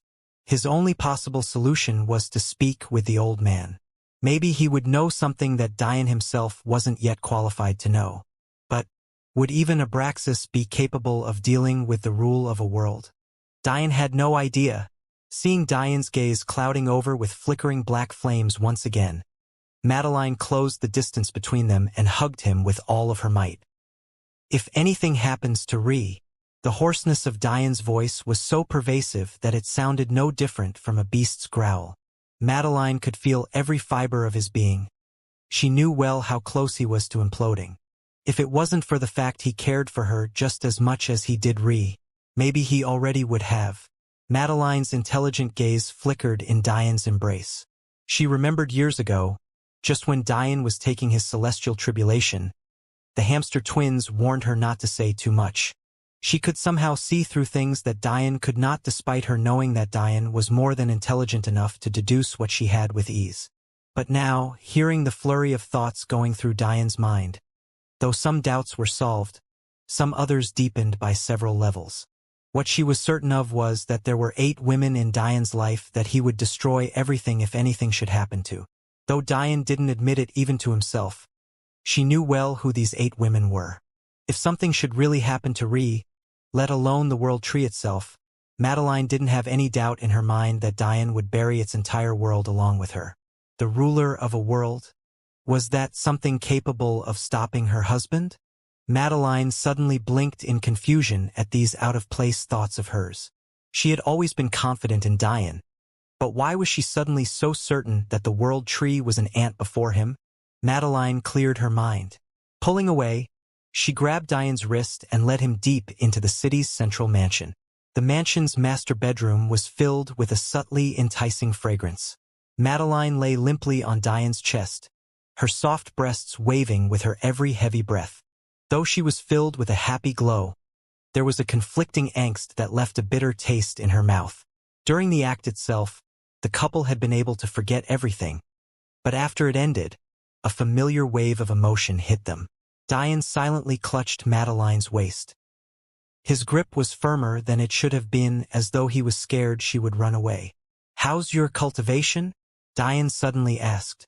"My soul is very close to breaching the Overlord realms thanks to you," Madeline said with a light smile. The speed of improvement of the souls of Diane's wives was astounding. Even Luna, who should have been completely unable to cultivate, found that her soul strength was rapidly increasing. One had to remember that it wasn't that Eli couldn't cultivate in the past, but rather that every step forward was difficult beyond belief to climb. Even after years of trying, and even after dual cultivating with Delia, who had a god constitution, he was only able to enter the 3rd stage of the Foundation realm. In much the same way, Luna's own cultivation was exceptionally pitiful. Even after living for trillions of years, her true cultivation was also in the Foundation realm. However, Diane's soul seemed to be able to break those shackles for her. Currently, her soul had actually reached the very peak of the Essence Soul stage and was very close to the Saint stage. Such a thing was unimaginable for other Heaven's children. The Essence Soul stage was already the peak level soul an Essence Gatherer could withstand, and she was already on the verge of breaching Saint realms. Of course, to Diane, this was incredibly slow. To now, he had been dual cultivating with Luna for about 40 or so years. Reason being that Luna avoided becoming too intimate with him before ingratiating herself with Madeline, Clara, and Amphory. Yet this was as far as she had gone. For context, Diane, who entered the martial world alone with no backing or real resources, entered the Saint Soul stage in just about a year or 2. Even his wives, who had a slower speed than him, reached that level in less than 5 years. And much of that time he spent in a coma after fighting Elder Daiyu and Loki. Yet, Luna had yet to reach that stage even after 40 years. The difference was incredibly stark. But, at the same time, the impressive nature of Diane's odd soul shone at the forefront. Thanks to her improved soul strength, Luna suddenly found that controlling energy had become far easier. Whereas before she could only muster the strength to face Supremes, she now had no problem holding her own against 2-facet overlords. Her value as a trump card was even a level above Saru and Sargeras, because no matter how strong she became, she would never be rejected by the heavens. This gave Diane another avenue of improvement for Luna. If things progressed like this, maybe in another 100 to 200 years, Luna would be capable of controlling immortal chi on the mortal plane. In fact, due to the density of volatile energy on the ancient battlefield, she was even more powerful here as well. Also, after using Reincarnation of Heaven's Staircase, my comprehension improved the most, but my chi did as well. I just need a few more decades and my chi should reach the Overlord realm as well. By then, I should be able to become a 3-facet Overlord. Diane's eyes flashed. "What's wrong?" "It's nothing much," Diane said slowly. "It's just that I've confirmed something. The attack on the dwarves was instigated by someone, and it seems that someone was a member of the Phoenixes. What animosity do the Phoenixes have with the dwarves? Or is it the elves?" Madeline asked intelligently. I'm not certain, but what I do know is that the elves fought against the entity with the celestial deer sect. At the same time, the old man alluded to the fact the rise of the dark phoenixes had the entity's handprints all over it. The ice and fire phoenixes subsequently decided not to act against the dark phoenixes. Yet they chose to chase down Amethyst's parents for daring to fall in love and have a child. This led to their destruction at Amethyst's hands in the end. But, to be capable of wiping out 2 clans of that caliber, Amethyst would have to be several times more powerful. The fact she left behind a faith seed meant that she didn't perfect her mortal body, which also means she couldn't have possibly wiped out the phoenixes alone. In that case, maybe the dark phoenixes weren't alone in their actions at all. Maybe Amethyst was just a convenient figurehead for their demise. And maybe the phoenixes have a grudge against the elves and the celestial deer sect as a result of whatever happened to lead to their end. Madeline's brows deeply furrowed. Hadn't it become very obvious that the entity was working with the Sapientia in recent decades? And hadn't Amethyst's first action when she met Madeline been to burn away her Sapientia bloodline and even her Sapientia glasses? If the Sapientia could remain as a hidden enemy for all this time, who's to say there weren't others? Come, Diane suddenly said, sweeping Madeline's naked body up. Let's go set a foundation for you to become a 4-facet overlord. Where? Phoenix Territory. Ice Phoenix Territory was known for its silence. Other than the softly blowing snow, its people preferred to avoid the fanfare of a hustling and bustling region. If they wanted to experience such a thing, they would leave this place. Not that many of them cared to. However, on this day something drastically changed. 9 white suns suddenly appeared in the skies. Though they didn't have any heat coming off of them, everywhere they passed, snow and ice seemed to melt on a whim. They had no ability whatsoever to fight back. They could only watch as their lush winter wonderland, known as a wasteland by those who hated the cold, became just like every other piece of land in this prison. But this was only the beginning. When observing from afar, it seemed that these 9 massive suns only melted the snow. However, when it approached them, they suddenly realized that something far more sinister was occurring to their lands. Not only was the snow melting, but the land beneath it was being compressed and depressed. 9 deep valleys followed the trajectory of the 9 suns as though even the ground itself was being repelled. What shocked the phoenixes observing this drastic change was the couple that stood amidst the 9 suns. One was a male with flowing violet hair. His eyes seemed to flicker with amethyst flames, dancing about with an arrogant flair. His woman held his hand, watching on with an indifferent expression. She was gorgeous beyond reason, the kind of beauty that could only possibly appear on the immortal plane, yet she was here gracing them with her presence. Sonic booms resounded through the skies as a familiar overlord cut through the air, making his toward them. But just as he was about to enter with a kilometer of the fiery white suns, he was suddenly hit with a vicious force field. His handsome face distorted to the point of near comedy. It was as though he ran directly into a glass screen he hadn't seen coming. He coughed, a mouthful of blood ruining his pristine white robes. His expression turned gloomy. This was Ice Phoenix territory. Who had ever dared attack them directly in the last several million years? Even those other 11 overlord clans didn't dare to do so because attacking them was tantamount to provoking all 3 of the Phoenix clans. Each one of them alone was already more powerful than the Deity clan. But the 3 of the together were in the top ranks of the 12 overlord clans. Who would dare do such a thing? Who are you? Overlord Asselin. You're decent, I guess. Diane looked toward Asselin as though he was looking through him. He might as well have been air. With Madeline by his side, he could pull on her fire law comprehension. This was one of the abilities of the dragon and phoenix dual cultivation technique. In this case, his white flames were a level more powerful without him having to risk comprehending a law himself. With this husband and wife pair standing together, a single one-facet overlord simply wasn't worth much. Though it was curious that only one overlord had appeared to now. With Diane's immortal sense, he could cover the entirety of the ancient battlefield with only a single odd exception. That mysterious core region. However, due the fact he wasn't 100% certain if there were any who had entered the Overlord realm with the soul facet. He restricted himself a bit so as not to give away too much of his strength too soon. Still, even with him restricting himself, it was still an easy affair to cover a single territory. He was well aware that the only Overlord in Ice Phoenix territory currently was this one before him now. A moment later, Dian stretched out his hand, causing a seal chi that threatened to collapse everything to surge forward. The seal appeared in the skies, covering the lands below with a golden glow as its numerous complex gears began to churn. Aslan's expression changed drastically. Understanding what was about to happen, he turned and ran. He didn't care for the shocked expressions of his fellow Ice Phoenixes, nor did he care for his own face. If he didn't leave now, he would face a fate far worse than death. However, would Dian really give him a chance? With a snap of his fingers, the world changed. Those beautiful 9 suns flickered and disappeared, replaced by 9 raging black suns shimmering with flames that seemed descendant of hell itself. What once was an irresistible push became a pull so powerful that Aslan's made sprint halted in an instant. "No!" he roared. But it didn't matter. He clawed at the ground as he was pulled toward the couple in the sky, a helpless rage reddening his visage.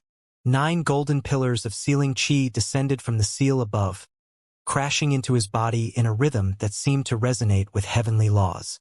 "My wife has needed a mount for a very long time already. You'll do just fine," Dian said without emotion.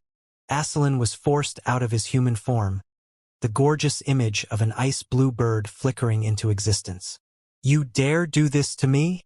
A roar shook the once icy landscape, but it was immediately followed by cries of pain. How could the seal so easily allow an enslaved beast to have thoughts of rage and murder toward its new master? Madeline smiled and shook her head. "Is this really what you meant? You're so bad." She couldn't help but giggle. In reality, she felt a little bad. This Ice Phoenix had probably ruled over countless individuals with impunity for so long, yet now he was in this state. There's no need to feel bad. He sentenced billions of dwarves to death on a whim just a few weeks ago for his own purposes, yet I gave him such a blessing in return. This is already his best outcome. Madeline smiled but didn't respond. She felt that Dian's manner of speaking had changed. It wasn't that his words were different per se, but rather that he spoke from on high suddenly, as though everything was beneath his notice. Something was bubbling up within her husband. She could clearly see it. If this world pushed him too far, he really might destroy it all. "Was this the foundation for the 4-facet Overlord realm you talked about?" Dian shook his head. "This is actually just a convenient detour. What we really needs is Phoenix flesh and blood." "You mean your master's pill concoction path?" Dian nodded. "There are no phoenixes on the mortal plane aside from Mia and Bella. But even if I was willing to use them for such a thing, they are dark phoenixes, so they aren't truly compatible with you. Luckily, there are so many phoenixes here. What you're lacking in is your bodily strength. Though Amethyst reformed your body to a certain extent, both your Sapientia bloodline and your goddess disposition constitution are chi-centric. You don't inherently have a very powerful body, unlike a beast would.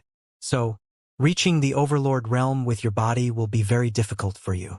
If we want to change that, we'll have to slowly start reforming your body and make it more bestial. If I concoct some pills with phoenix blood, it would naturally be the most compatible with you.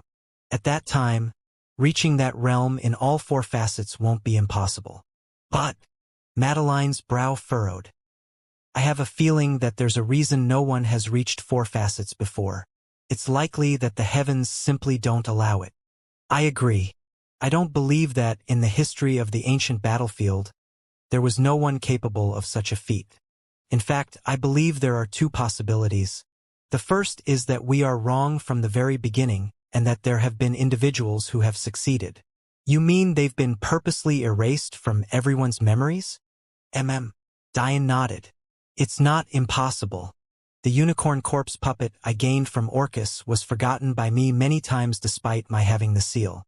It wasn't until recently that that forgetfulness no longer affected me. But, by then, the corpse puppet itself was already useless. It was quite an unfortunate series of events. Dian continuously forgot about having the corpse puppet by his side.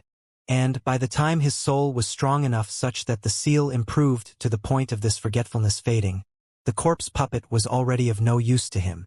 With how difficult it was to create higher existence corpse puppets, one can imagine that the unicorn corpse puppet wasn't even a lord, let alone a supreme or an overlord in strength. The current Dian could shatter it into pieces with a single glance. He ended up handing it over to Chung Lei for his army. After all, a higher existence corpse puppet was better than a Dao formation corpse puppet anyway.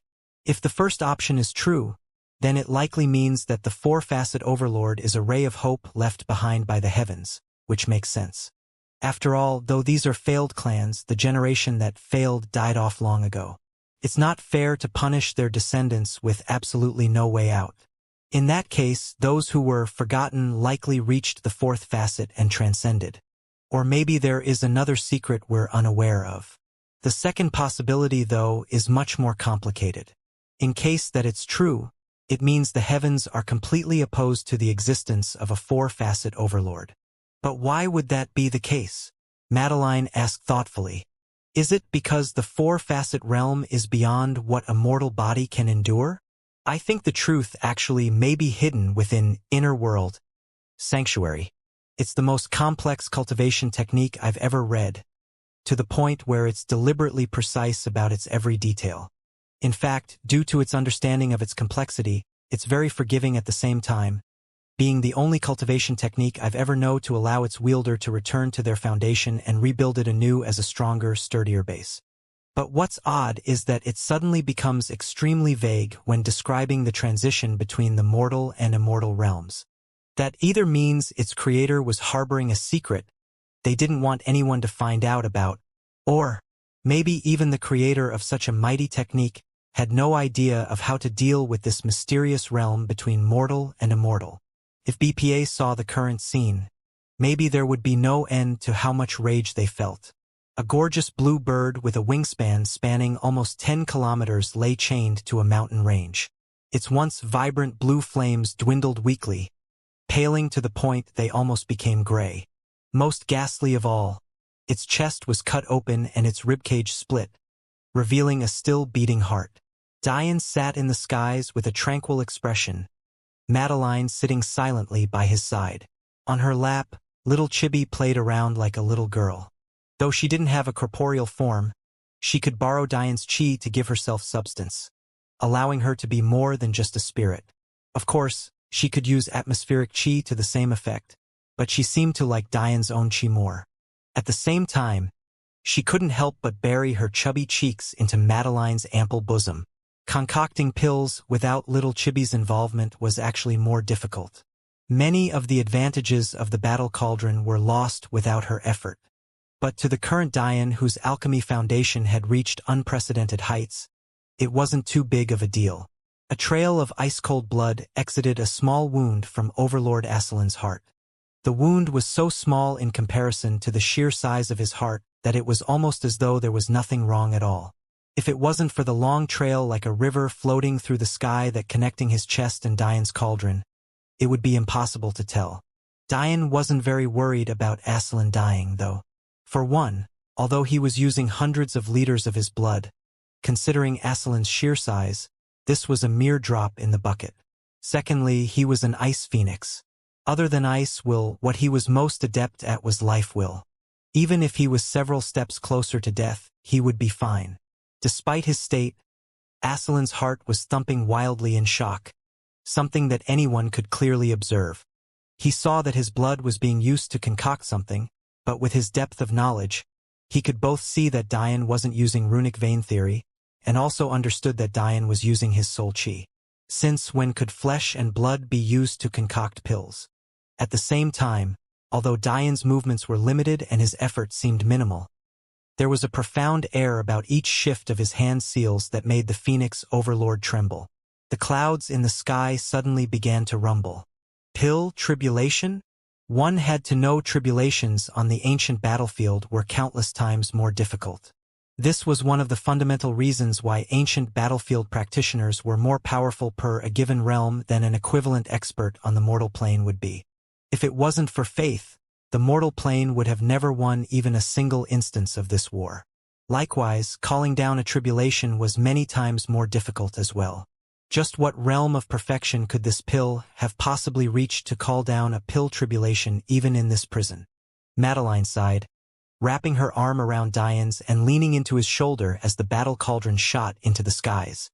"What's the matter?" Diane asked, his eyes filled with affection. "I'm jealous," Madeline said with a slight pouting expression. Diane was surprised to see this. Madeline had never said such a thing, even as a joke. In fact, it was always Diane projecting his guilt onto her a lot of the time. As his first wife, he really owed her too much to the point where he felt he was taking advantage of her. However, for her to say this, Diane had a feeling she really meant it this time. "You only concocted one pill, but you've calmed far more than I ever helped you to," she said softly. Hearing these words, Diane blinked in shock before realizing that Madeline was right. He felt a lightness in his heart currently he hadn't felt ever since before he learned the truth of their mortal plane's collapse. Diane sighed, slipping his arm out from Madeline's grasp and wrapping it around her waist. He really didn't know how to respond. Did concocting pills mean more to him than Madeline? Absolutely not. If he had to choose between never practicing alchemy again and his wife, he wouldn't even need to think about it. But he really didn't have a good explanation for himself. He didn't know what it was about alchemy that put him at so much ease. "You don't need to feel guilty." Madeline pecked the side of Diane's lips softly. "It's just the way you are. You're not overbearing or controlling as a husband, but I've known for a long time that the greatest pleasure you feel is in conquering. It's the reason you love to battle and concoct pills so much. To battle is to impose your will on your opponent. To concoct pills is to snatch blessings from the heavens themselves and create something where there was nothing before. In many ways, it's an even higher form of conquering than battle can provide. You can never lay your heart down to properly conquer me because you don't have it in your heart to treat me like an object or a thing to oppress with your will. For that, I'm very grateful." Her sweet smile was accompanied by the roaring of thunder clouds. 9 sets of strikes with 9 strikes each descended, threatening to shatter everything in its path. Yet, Diane only had eyes for the woman in arms, his first wife, the woman who seemed to understand him better than even he understood himself. The battle cauldron descended from the skies, revealing the form of 2 blue pills wafting a frosty fog. Depending on the level of reinforcement, a different degree of tribulation would descend. In the case of a 1-time reinforced pill, just a single strike of lightning would fall. For a 2 times reinforced pill, 2 sets of 2 strikes would fall. Since there were 9 sets of 9 strikes for a total of 81 this time, this was without a doubt a 9 times reinforced pill on the level of a half-immortal grade pill. In truth, this could be seen as partly in thanks due to Aslan's blood. The Ice Phoenix Overlord first entered the Overlord realm by the easiest means, the Chi facet. After this, he continued to choose the body facet, hoping to reach the 2-facet Overlord realm through it. Since he was a beast, after all, this was likely the best choice, as the comprehension facet was the most difficult, excluding the soul facet. Thanks to this, his blood was infinitesimally close to the Overlord realm, helping the quality of the pill to improve. "Is this your endowment of multiplicity? How magical," Madeline said softly. Diane nodded. "It only seems to work when I refine half-immortal grade pills. It's a shame if it worked for lower grade pills, some things would be much easier. It's probably because lower grade pills aren't capable of communicating with the heavenly Tao to the same extent, so it's impossible to evoke an endowment through them. But maybe if you reach a realm of returning to simplicity, then it'll work with any pill you refine." Diane's eyes glowed at these words. Sometimes he forgot his wife was a cultivation genius few could match. But her advice made this clear and obvious to him once more. "Here," Diane said with a slightly evil grin, handing his wife one of the pills. "There's only one reason you look at me like that, you're getting more bad," Madeline said with a teasing expression. "I'm innocent," Diane said righteously. "It's just that, in order to refine this pill properly, your body is still a bit too lacking. You'll need to siphon off my vital chi in order to succeed." It just so happens that dual cultivating is the most efficient method. Madeline shook her head with a content smile, sinking into Diane's arms as they vanished from their position in the sky. It seemed the couple had completely forgotten about the chained ice phoenix. As the husband and wife pair spent a few lovely moments together, the ancient battlefield had been sent into yet another uproar. Last time it was the centaurs. But this was something many could still ignore. Though it was shocking for such a powerful clan to be eradicated, they were still ants in the grand scheme of things. But now, the mighty Phoenix clan had actually had their tails stepped on. Not only this, but one of their overlords had gone missing. To make matters worse, this missing overlord actually had a great chance of reaching the second facet. To say he was valuable to the Phoenix clans as a whole was an understatement, yet he was gone just like that. All the Phoenix clan was aware of was the visage of a couple with violet hair and oppressive fire Dao. This was all those who survived the ordeal could relay. Unfortunately, there were simply none that fit this description on the ancient battlefield. But that was when another piece of information was released that sent a massive wave through the prison of failed clans.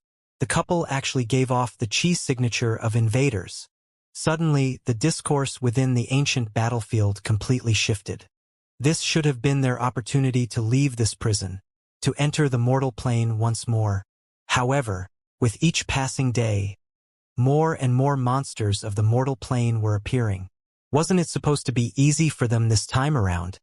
One has to understand that the prisoners of the ancient battlefield can't just sneak off when the second phase began and find a small land for themselves to live in peace. If this was possible, how many would truly fight at all?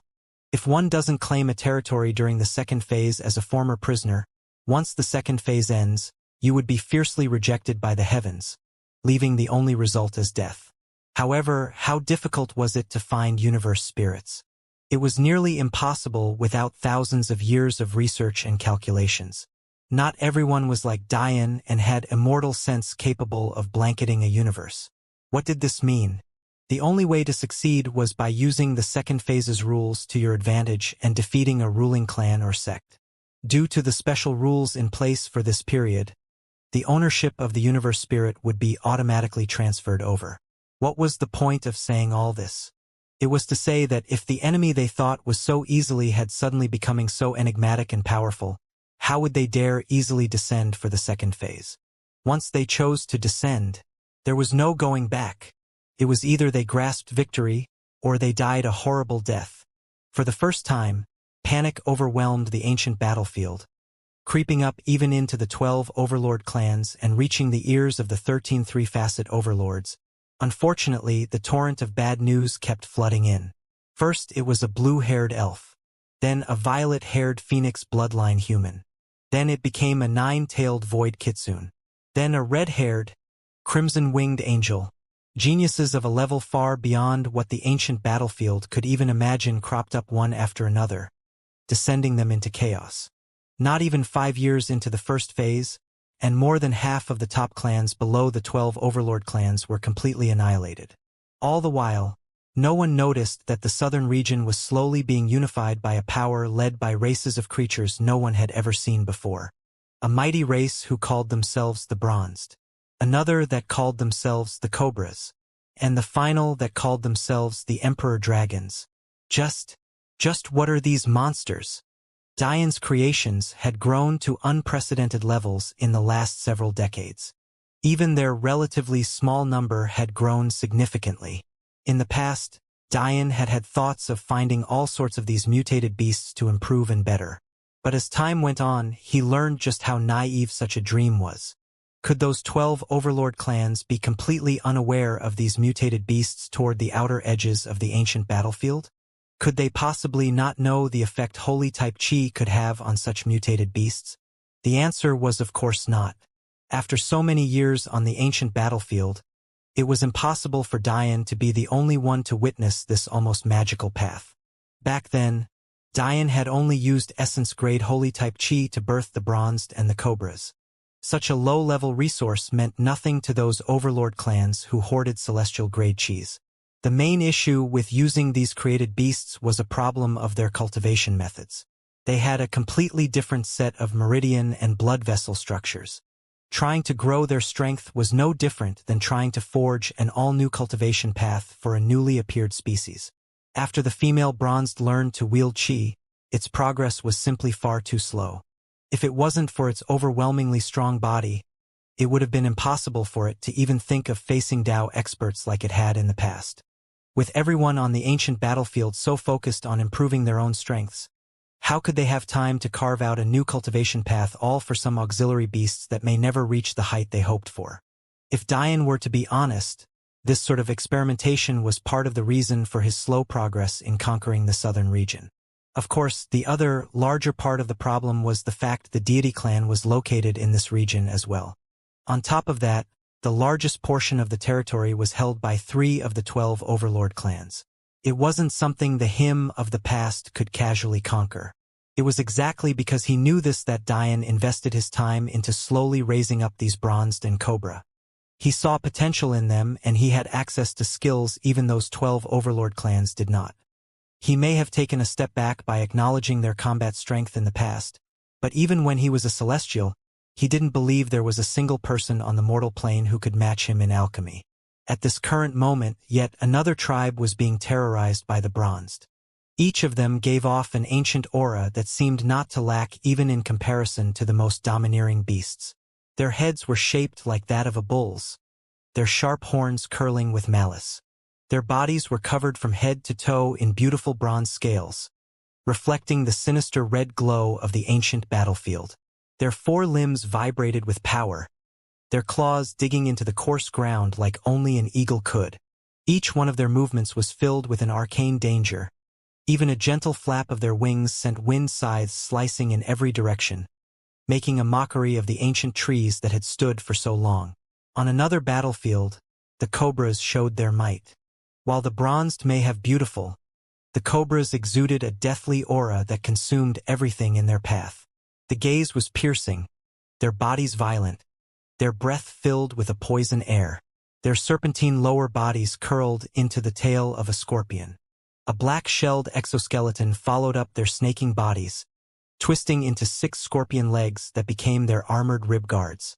Their upper body formed 2 powerful arms matted in pinkish-red fur, the slightest touch of which could slice apart steel. Their boar-like heads were covered in the very same black exoskeleton, only revealing 2 sinister crimson eyes, but what couldn't be hidden with their long black tusks, dotted with holes that dripped a purple liquid. As each droplet fell to the ground, a sizzling sound grated on the soul, each searing the soil beneath their feet with the aura of death. These creatures had already become the nightmare of the southern region. They seemed to treat war like a game, using it to hone and mature their strength, uncaring and unfeeling for the lives they reaped. However, these 2 beast species had a third sibling that struck fear all the more. The 4 regions were each separated by a mountain range.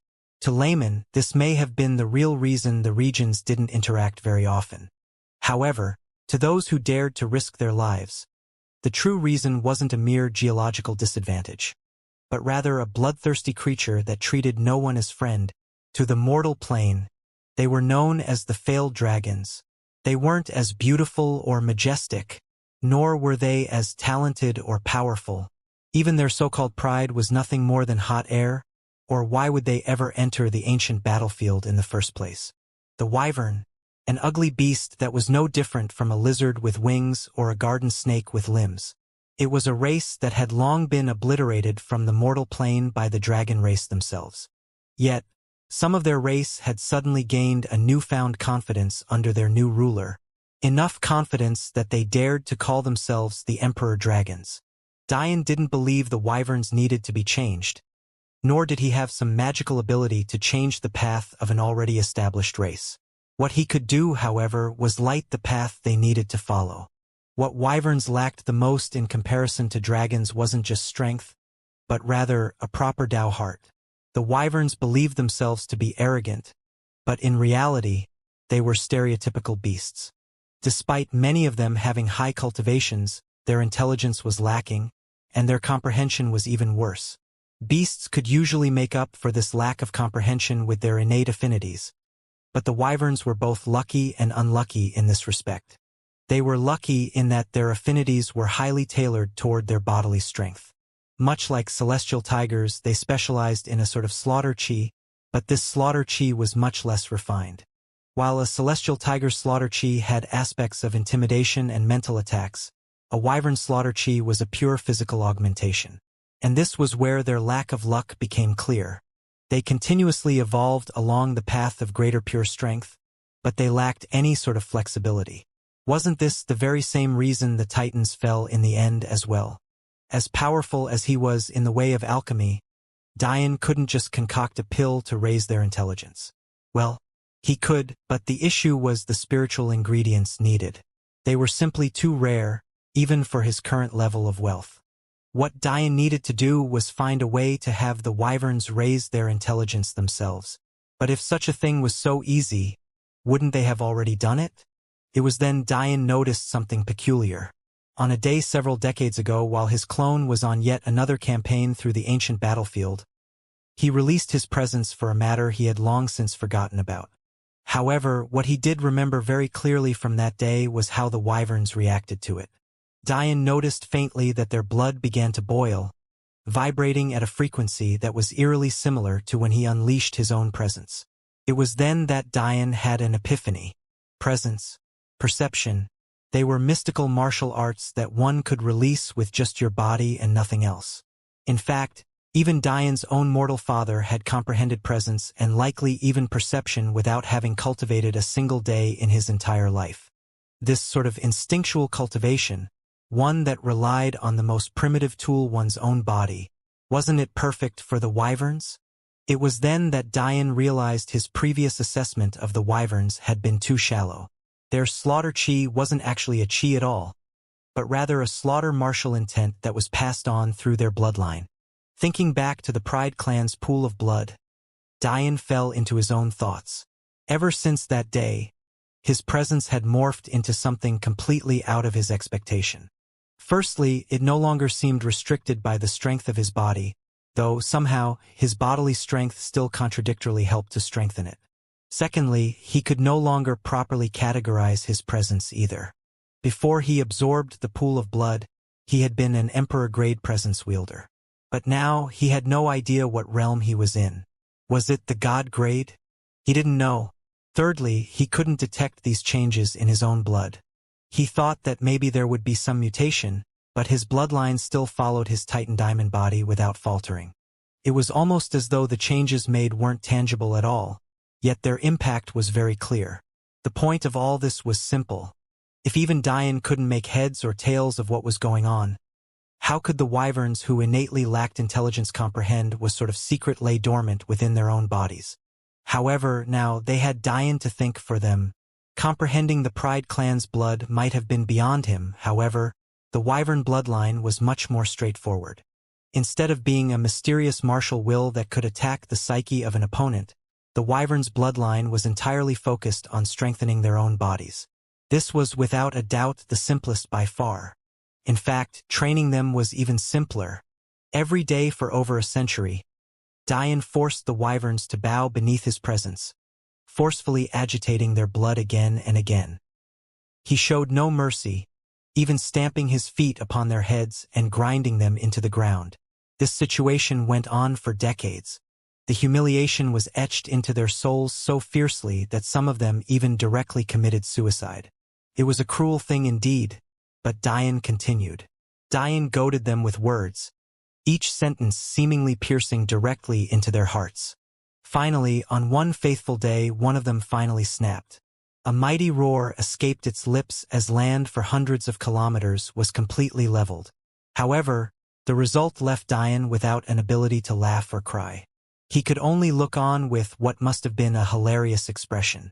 Shouldn't this breakthrough have made the wyvern akin to a carp leaping over a dragon's gate? So, why was it that this evolved wyvern actually regressed and became a normal snake? The same thoughts Dian had that day were the same thoughts their enemies had when they appeared on the battlefield. They were nothing but big snakes. What was the point of being afraid of them? It wasn't until these battles begun the fear struck the core of their hearts. How can they be so powerful? Madeline couldn't help but ask curiously. When Dian told her to rely on the bronzed, cobras and emperor dragons, she had of course trusted him. But she couldn't help but want to know. It had already been 5 years since they entered the battlefield, and Dian had spent this time stirring up trouble wherever he went. Those 12 overlord clans probably had no idea that he was simply diverting their attention in order to perfect his defenses in the southern region. In his mind, why risk entering the second phase at all? If he could end it all right now, who would dare threaten his kingdom? The characters that the ancient battlefield clans had come to fear were none other than Dian himself, his clones, his wives, and the various higher existences of his empire. No one on the mortal plane had any idea just how powerful the mortal empire had become. Since even they didn't know, the 12 overlord clans were even more in the dark. Striking fear toward the core of their hearts in this way was a perfect battle tactic. They simply didn't have the time to care about the middling affairs of the southern region's outskirts. The bronzed and cobras are actually quite unique. They have the DNA of countless beasts hidden within them due to their odd interbreeding practices. In the past, this became a detriment. With so many strands of DNA competing for dominance, they ended up becoming mutated creatures that lacked intelligence and couldn't make optimal use of their strength. What holy type Qi did was light a path for them. It naturally had the ability to fix this inner war between genomes, allowing the most powerful in each aspect to shine through. The issue that remained was that now there was an entirely new species with no idea how to cultivate itself. If it wasn't for my awakening my immortal sense, I would have never been able to carve out a path for them. So that's why they're so strong. They're essentially perfected chimeras. Madeline mumbled. But these wyverns, they became snakes? Isn't that a sort of reverse evolution? Dian smiled bitterly. I thought so too. The momentum of their breakthrough was so fierce, yet the results were so disappointing. But that was when the twins told me something that made me think. Just where did the legends of snakes becoming dragons come from? Madeline's violet eyes flashed. This isn't a chicken and the egg situation, Madeline said slowly. No one doubts that serpents are more ancient. Dian nodded. In that case, how was it that the origin species of dragons so suddenly became so weak? It's likely a case of converging and diverging evolution gone wrong. Converging evolution was the process by which two unrelated species independently evolved to become something similar, while diverging evolution was the exact vice versa. In Dian's thoughts, the origin serpents diverged, becoming wyverns and dragons, while the wyverns under Dian's charge had successfully converged, returning to their origin. At the same time, some weaker species underwent convergent evolution to become the weak snakes they knew today. As for how powerful they were, Dian was uncertain. They still lacking in strength in comparison to higher existences. At most, they were as strong as fallen. But the real issue that made him raise his eyebrow was the fact that according to his immortal sense, their bone age had reverted back to 0 the moment their evolution finished. Simply put, they were newborns. Thinking to this point, Dian could help but think back to all the legends his mortal world told of snakes and serpents. But there was one among them that stood out in particular, especially when he saw that these newborns were over a kilometer in length already. The legend of the world serpent, Jormungandr. Slowly, time began to pass. A few hours became a few days became a few weeks, then even months. On one particular day, over a year after the young man fell, his eyes suddenly flashed open. He seemed to stare blankly into space for a long while, his thoughts completely hidden behind his expressionless gaze. But he soon began to laugh. He laughed so uproariously that the sound of crows flapping their wings to run away played as a chorus in the background. The heavens are on my side. For me to survive, they have co-signed your death. Wait for me well. Those 12 overlord clans are probably running around with their hair on fire. Yet here you are taking a nap. Clara's ruby-like eyes glittered as she kicked Dian's side. The man had turned the ancient battlefield upside down, yet he actually had the state of mind to take a nap on soft grass. If those overlords knew about this, they would definitely spew up blood in rage. I may be like this, but my clones are hard at work, Dian said righteously, rolling over to continue his nap. Oh, I see how it is. If it was a big sister Madeline, you'd get up. But since it's just little ol me, you can ignore this mere third wife, huh? Diane suddenly froze, his neck turning back slowly to reveal a pitiful expression. Unfortunately, Clara's gaze had already turned stone cold. Diane coughed. Urging tears from his eyes, he immediately flipped upward and onto his knees, wrapping his arms around Clara's thighs.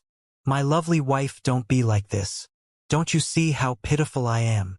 Humph. Clara snorted. If you were really so apologetic, why is your hand groping my ass? Diane's pitiful expression vanished to reveal an evil grin, his hands wantonly kneading. Who asked it to be so soft? It's just a simple reflex. Just a simple reflex. Clara rolled her eyes, but her feigned coldness had already disappeared. I'm glad you can be so leisurely while working your women to the bone. I haven't had a single moment of rest in years yet. Look at you. Diane stood, wrapping his arm around Clara's waist. Her body softly fell into his with ease. It was clear by her tacit agreement toward his embrace that she was never really angry. His wives had truly become too beautiful in recent years. As more and more of their mortal imperfections were shed, they looked no different from fairies that stood above the masses. Even their unique fragrances were intoxicating to the point of bordering on poison for the soul. The work is done now. If you want to lay back and watch your husband wreak havoc, I'll let you do so, Diane said with a teasing expression. With all of their plans properly laid out and the foundation of the southern region complete, they could begin their strikes with full effort. Their armies would move as one. If Clara truly wanted to take a break, Diane wasn't joking. He wouldn't mind her placing what remained of the burden on him. This was his wife. Though they had their rankings from first to fifth, he didn't separate them in his heart. Clara's feelings meant just as much to him as Madeline's. He would bend over backwards to please her. Of course, Clara knew this as well, or else she would have never agreed to marry him at all considering her personality. I'll take you up on that offer. Clara nodded shamelessly. I don't feel like lifting up another finger. She spoke as though she didn't notice Diane's hands had already undone the belts that held up her tight leather armored pants. You just have to go along for the ride, Diane said meaningfully. Hubby, where have you been for so many years? I was worried about you. Chrysanthemum pouted, her expression filled with grievances as she held onto Anek's arm. In recent years, the former true god Anek had truly undergone drastic changes. From once being over 5 meters tall and forcing Chrysanthemum to use a gigantification technique just so that they could make love, he had shrunk down to the size of a normal man. Of course, by normal standards, 2 meters was still exceedingly tall. But, compared to the him of the past, it was much better. This gigantification technique was one passed down through the giants specifically so that they could marry other races of humans. It didn't actually provide any martial prowess. In fact, it made one weaker by dispelling their strength over a larger area. It was a purely auxiliary technique for the benefit of conceiving and bearing giant race children. That aside, Chrysanthemum had no need for it anymore. Ever since Anek awakened to his true angel bloodline, his blood grew more perfect and the gigantification side effect the giant race experienced as a result of their accepting these higher-grade bloodlines disappeared. He had essentially become a true angel. Anek raised an eyebrow. I told you that I was going into secluded cultivation for a few years. No? You did. But I missed you. Though Chrysanthemum's watery eyes seemed sincere, Anek was sneering on the inside. Ever since Diane told him the Mist clan was using their dual cultivation to slowly turn him into a slave, he had never seen this wife of his the same. He didn't know whether or not she was aware of her role in the past, but judging by the fact she was rushing to come and get him just like Diane predicted all but sealed her fate. Though it still wasn't 100% certain, it was hard for her to escape responsibility like this. All right, Anek pretended to coax her. What were you so eager to find me for? He embraced her, kissing her forehead lightly. He completely missed the complicated expression that flashed in Chrysanthemum's eyes. But it was quickly overshadowed by helplessness and finally resolution.